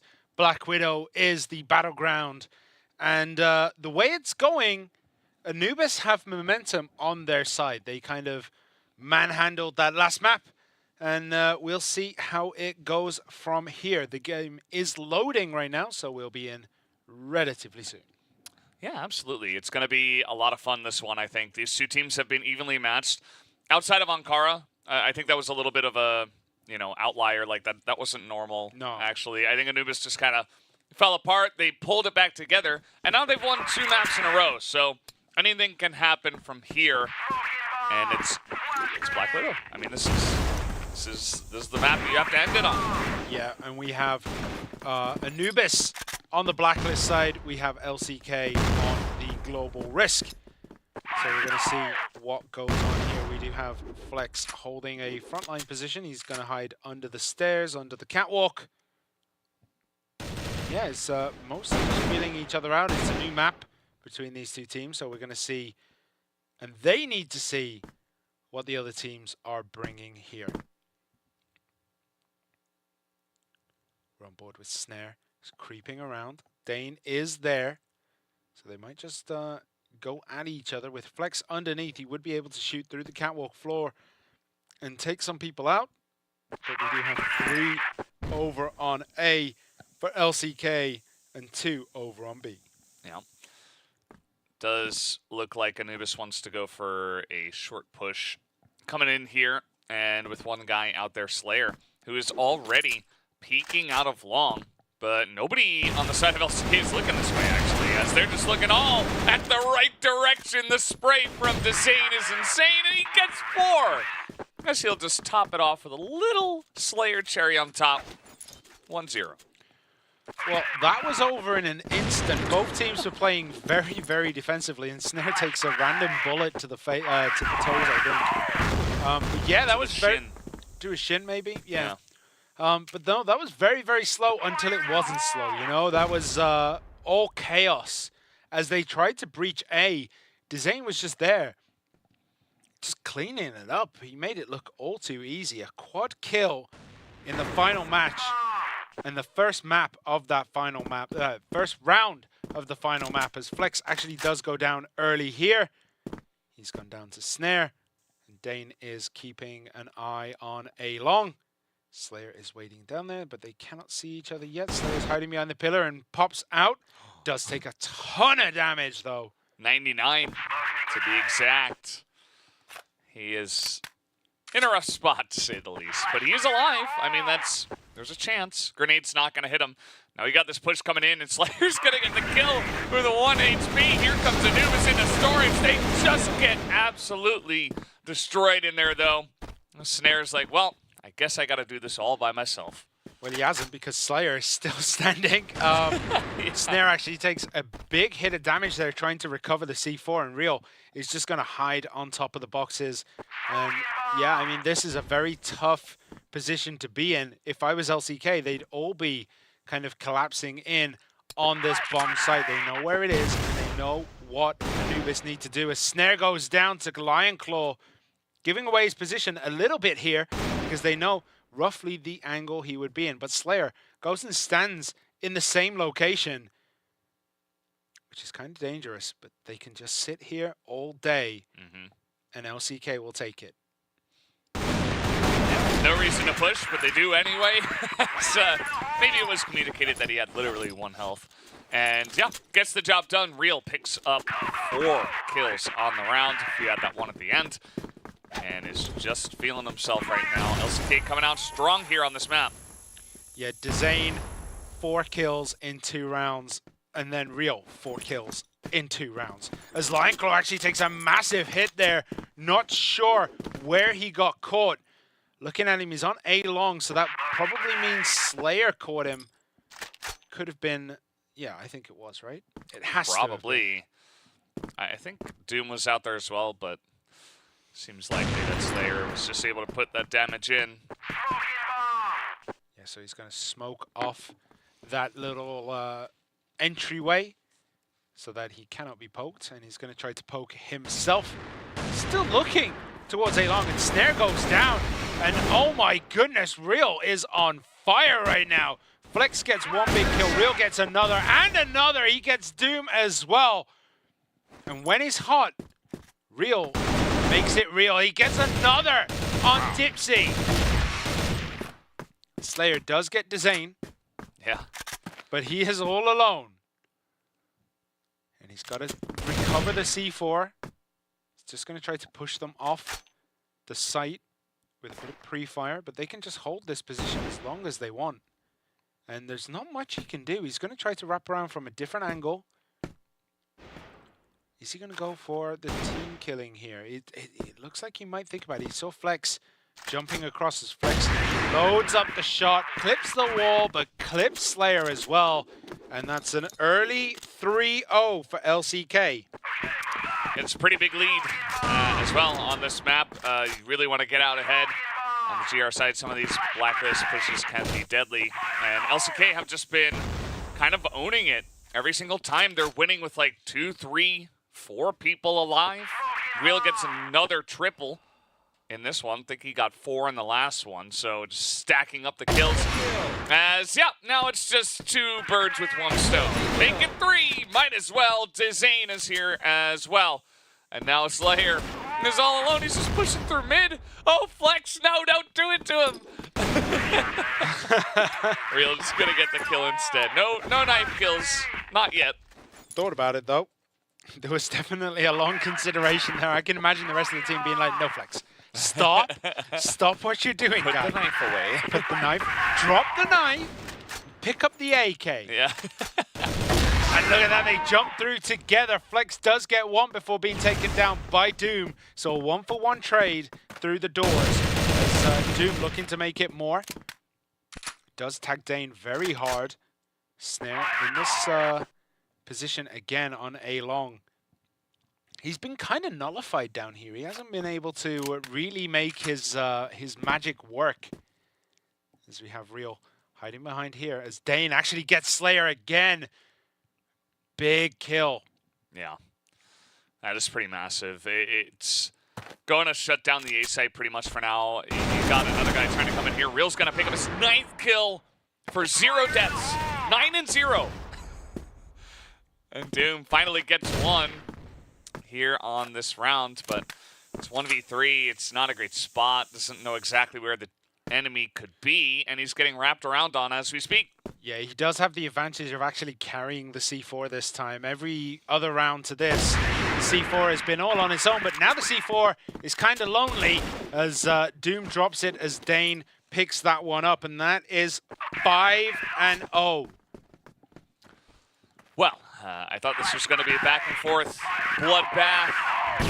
Crazy plays between Flex and Snare and Dane. And instead, we're just LCK pulled out the giant red hammer and they're bopping him over the head with it. Pretty much. And that red hammer is filled with bullets. Whoa. Whoa. Must be pretty heavy. So we're having a bit of a slow one this time round as Anubis.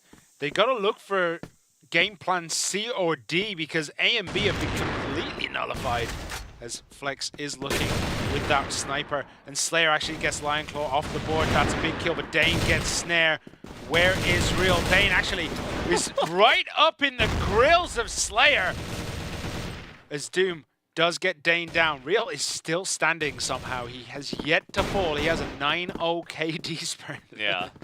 I think Anubis have realized, okay, we can just push. 10-0. And oh, his teammates Flex got a double kill with the 1 shot again.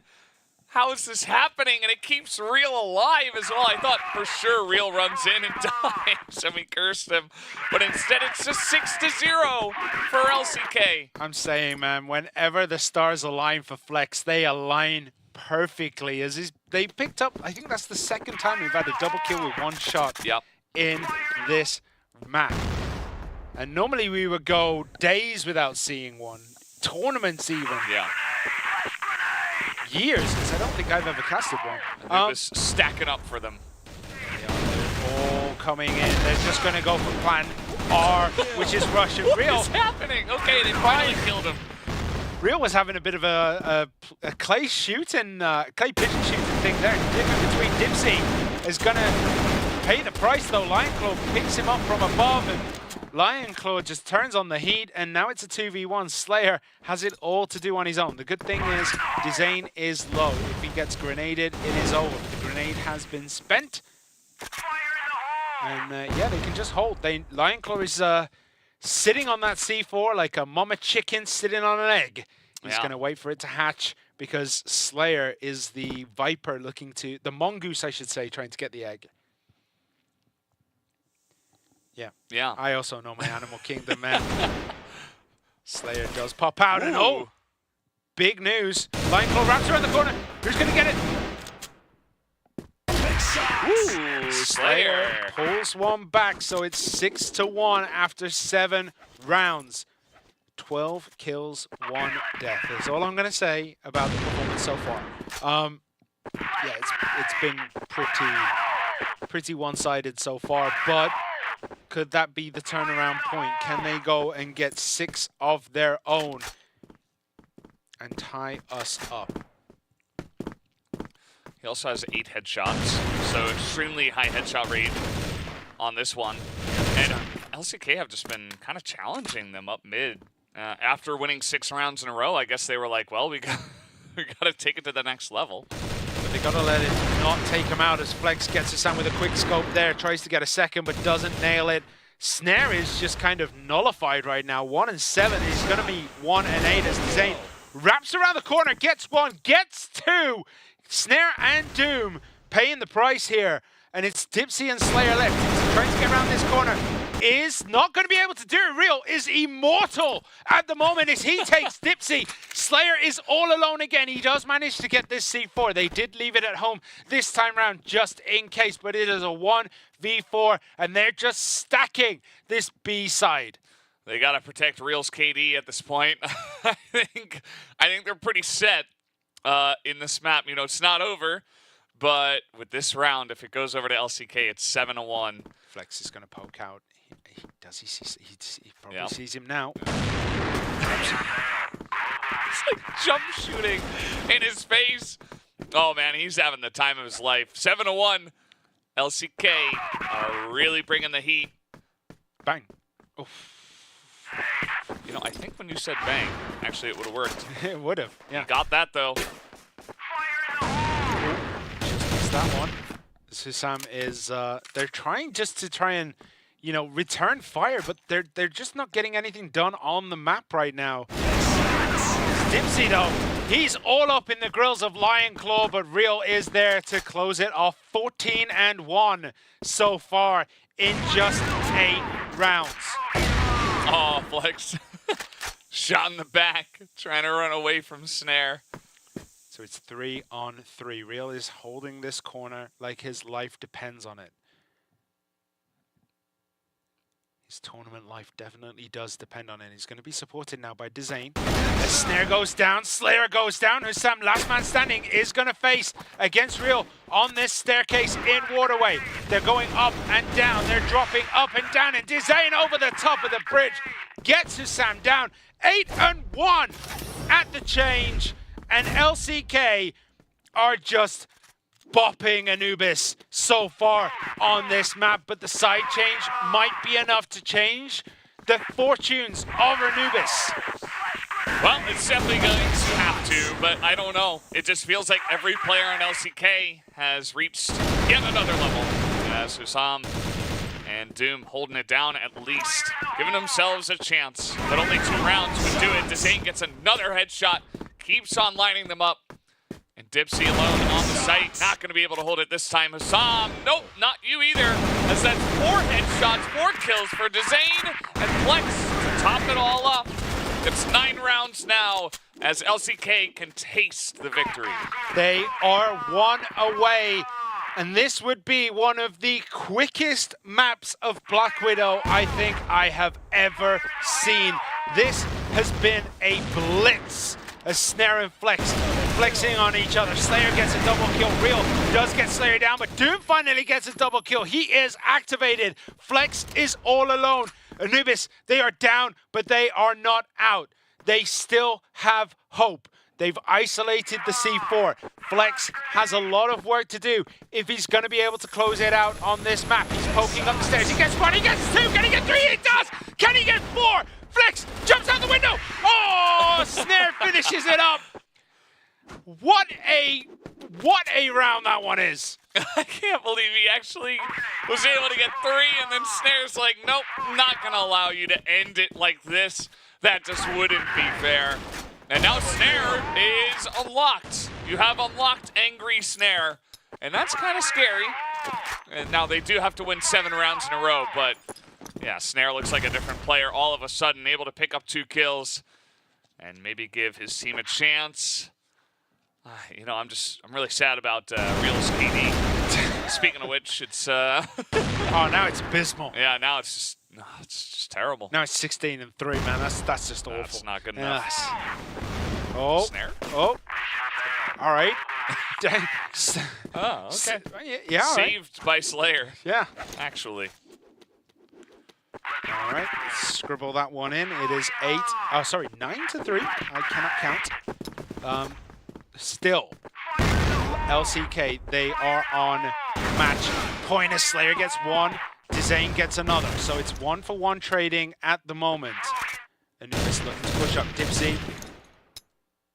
He's going to get tagged here. The grenade just didn't quite get over the lip of the stairs.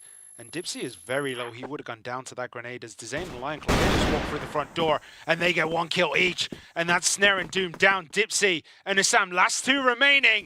And LCK, they are all up. Flex gets Hussam. Lionclaw is the only man down. Dipsy needs to do it. Flex is just taking it. Oh, he got it! Flex, he finishes it for his team with the knife. I can't believe he got it at the end. And LCK, they are your winners. LCK are the champions of the regional finals. Nobody believed in them except themselves, but that's all they needed. They absolutely crushed Anubis in map 5. And all of that pressure is now gone as they realize that they are the best in all of Eumena. And I mean, look at the smiles. They're like, we got a knife kill in the grand final to finish it all off. Wow, wow, wow. What, what a map that was. That is LCK at their deadliest. And they're all just smiles and giggles the whole time. What an entertaining match this has been. Remember, both teams do make it to the grand finals that will be in China. But for now, LCK, they stand atop of the Eumena division. Oh yeah, and they stand on top, strong and proud. I mean, that was just a beautiful Black Widow from them. Like, there was just no answer for Anubis. And I feel like somewhere after the 5th or 6th round in a row, Anubis kind of got caught up in it. They were like, oh, let's just keep fighting these guys. There were a lot of fights in mid. It wasn't, you know, the slow, steady, kind of tactical Black Widow that sometimes we often see. It was just insane firefights all over the map. Like, Anubis were like, no, we're just going to outplay them. And I think, unfortunately, they ran into him in LCK that was red hot, like every single player. It's like they went into hibernation for the last 2 maps and then just decided to unleash themselves. Little hiatus, you know. Another one back. We're pretty good, I guess, yeah. The story of LCK, they did make it to a grand finals in 2019. They took a few years off to the university and other real-life things. They come back. They give us the performance and entertainment factor that we have not seen. I mean, Flex, look at that triple. And he almost made it. Did he make it a quadruple? No, he dropped it there. I mean, absolutely nuts. And we really have to finish on the 9th kill, surely. Here we go. Here we go, ladies and gentlemen. To finish the tournament, a 9th kill. He even got some BM corp shots. Yeah. Like, what? Oh, Real with the 4KD only. Not only that, look at Dezane, 3.5, Flex 2.1. That is just a sign of the end times as LCK. They did win this tournament in spectacular fashion. Yeah, they just made that last map really fun. And of course, they get all the money, all the pride, all the fame. It's all theirs. Anubis, a nice try. Even forcing the extra rounds that one time. I wasn't sure how that was going to go. I was not expecting a 3-2. No, but, well, LCK got there in the end. Yeah, to confirm the score, 10-8, 10-2. Then it was 6-10, 9-13, then 10-3 to LCK. MVP, it has to be, surely. Real. Oh, it's real. Okay, okay. I was going to say Flex because Flex, not only was he like having fun and just bopping around, but he also generated a lot of space for players like Real to just exploit. And it was, I mean, what can we say about that performance? That was a amazing finals for the regionals, and I cannot wait to see what these teams bring to the grand finals. Yeah, a very fun style to watch, at least outside of just bopping their teammates at or enemies at times, I should say. Oh, look who it is once again. Flex, congratulations on the big win. You guys were able to take it in 5 maps. It did take you a little while, but you guys must be so ecstatic, especially to end it off with a 10-3 like that. How do you guys feel on top of Eumena? Yeah, it feels amazing. Like, this best of 5 was just a roller coaster of emotions, and I'm really happy that we finished it like this. When you say finish it like this, you mean finally getting that knife kill that you seem to have wanted all night long. You lined it up 3 or 4 times, and you finally get it as the last kill on the last round of the last map. Yep. I mean, it's just always been my style, you know, just the BM and trying to knife people. I'm really good at like making my opponent like angry and making them do like emotional peaks. As you saw on Ankara, they just started peeking me after I started knifing them. But then on sub base, it cost us some rounds. So you know, on Black Widow we had to win, or my teammates they would probably be pissed at me, you know. But it's fine that we made it work in the end. Yeah, and speaking about in the end, at the beginning of this tournament, it felt like nobody expected LCK to be the best team. We talked a little bit about this last time, but how does it feel now to kind of quiet all the haters? And do you have any words to anybody who may have doubted you on your path here? No, not really. Like, I know everyone was doubting us, but it doesn't matter what they think. We knew from the start that what we worked on, what we built, like we worked the whole year for this. We built everything, and the whole year we didn't focus on the Elite League or anything. We just focused on the CFS quality the whole time.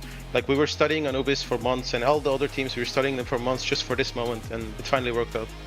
So you are heading to China as the #1 seed from this region. What are you looking forward to the most, and how are you going to continue your preparations forward for that tournament? Well, I'm looking forward to finally representing our region in the manner that it deserves. We will make sure to put up a good show there, just as we did here.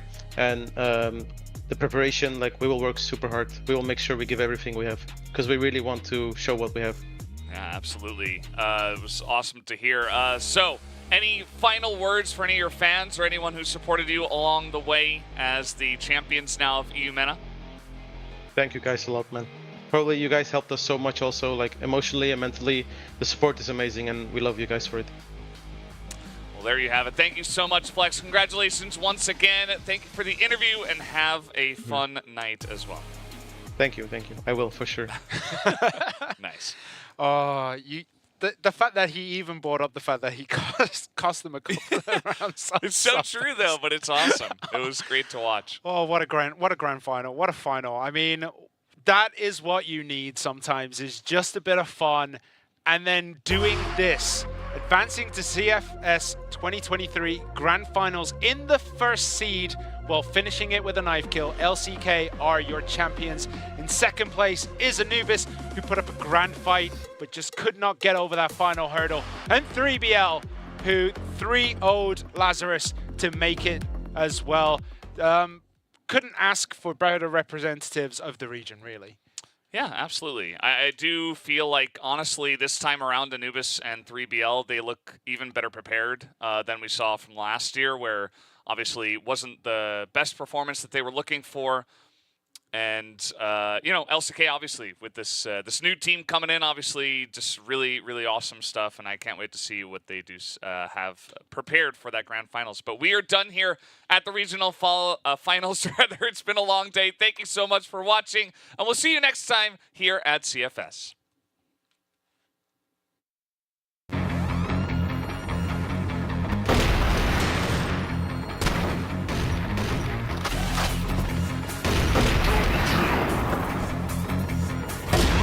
Kill.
Kill.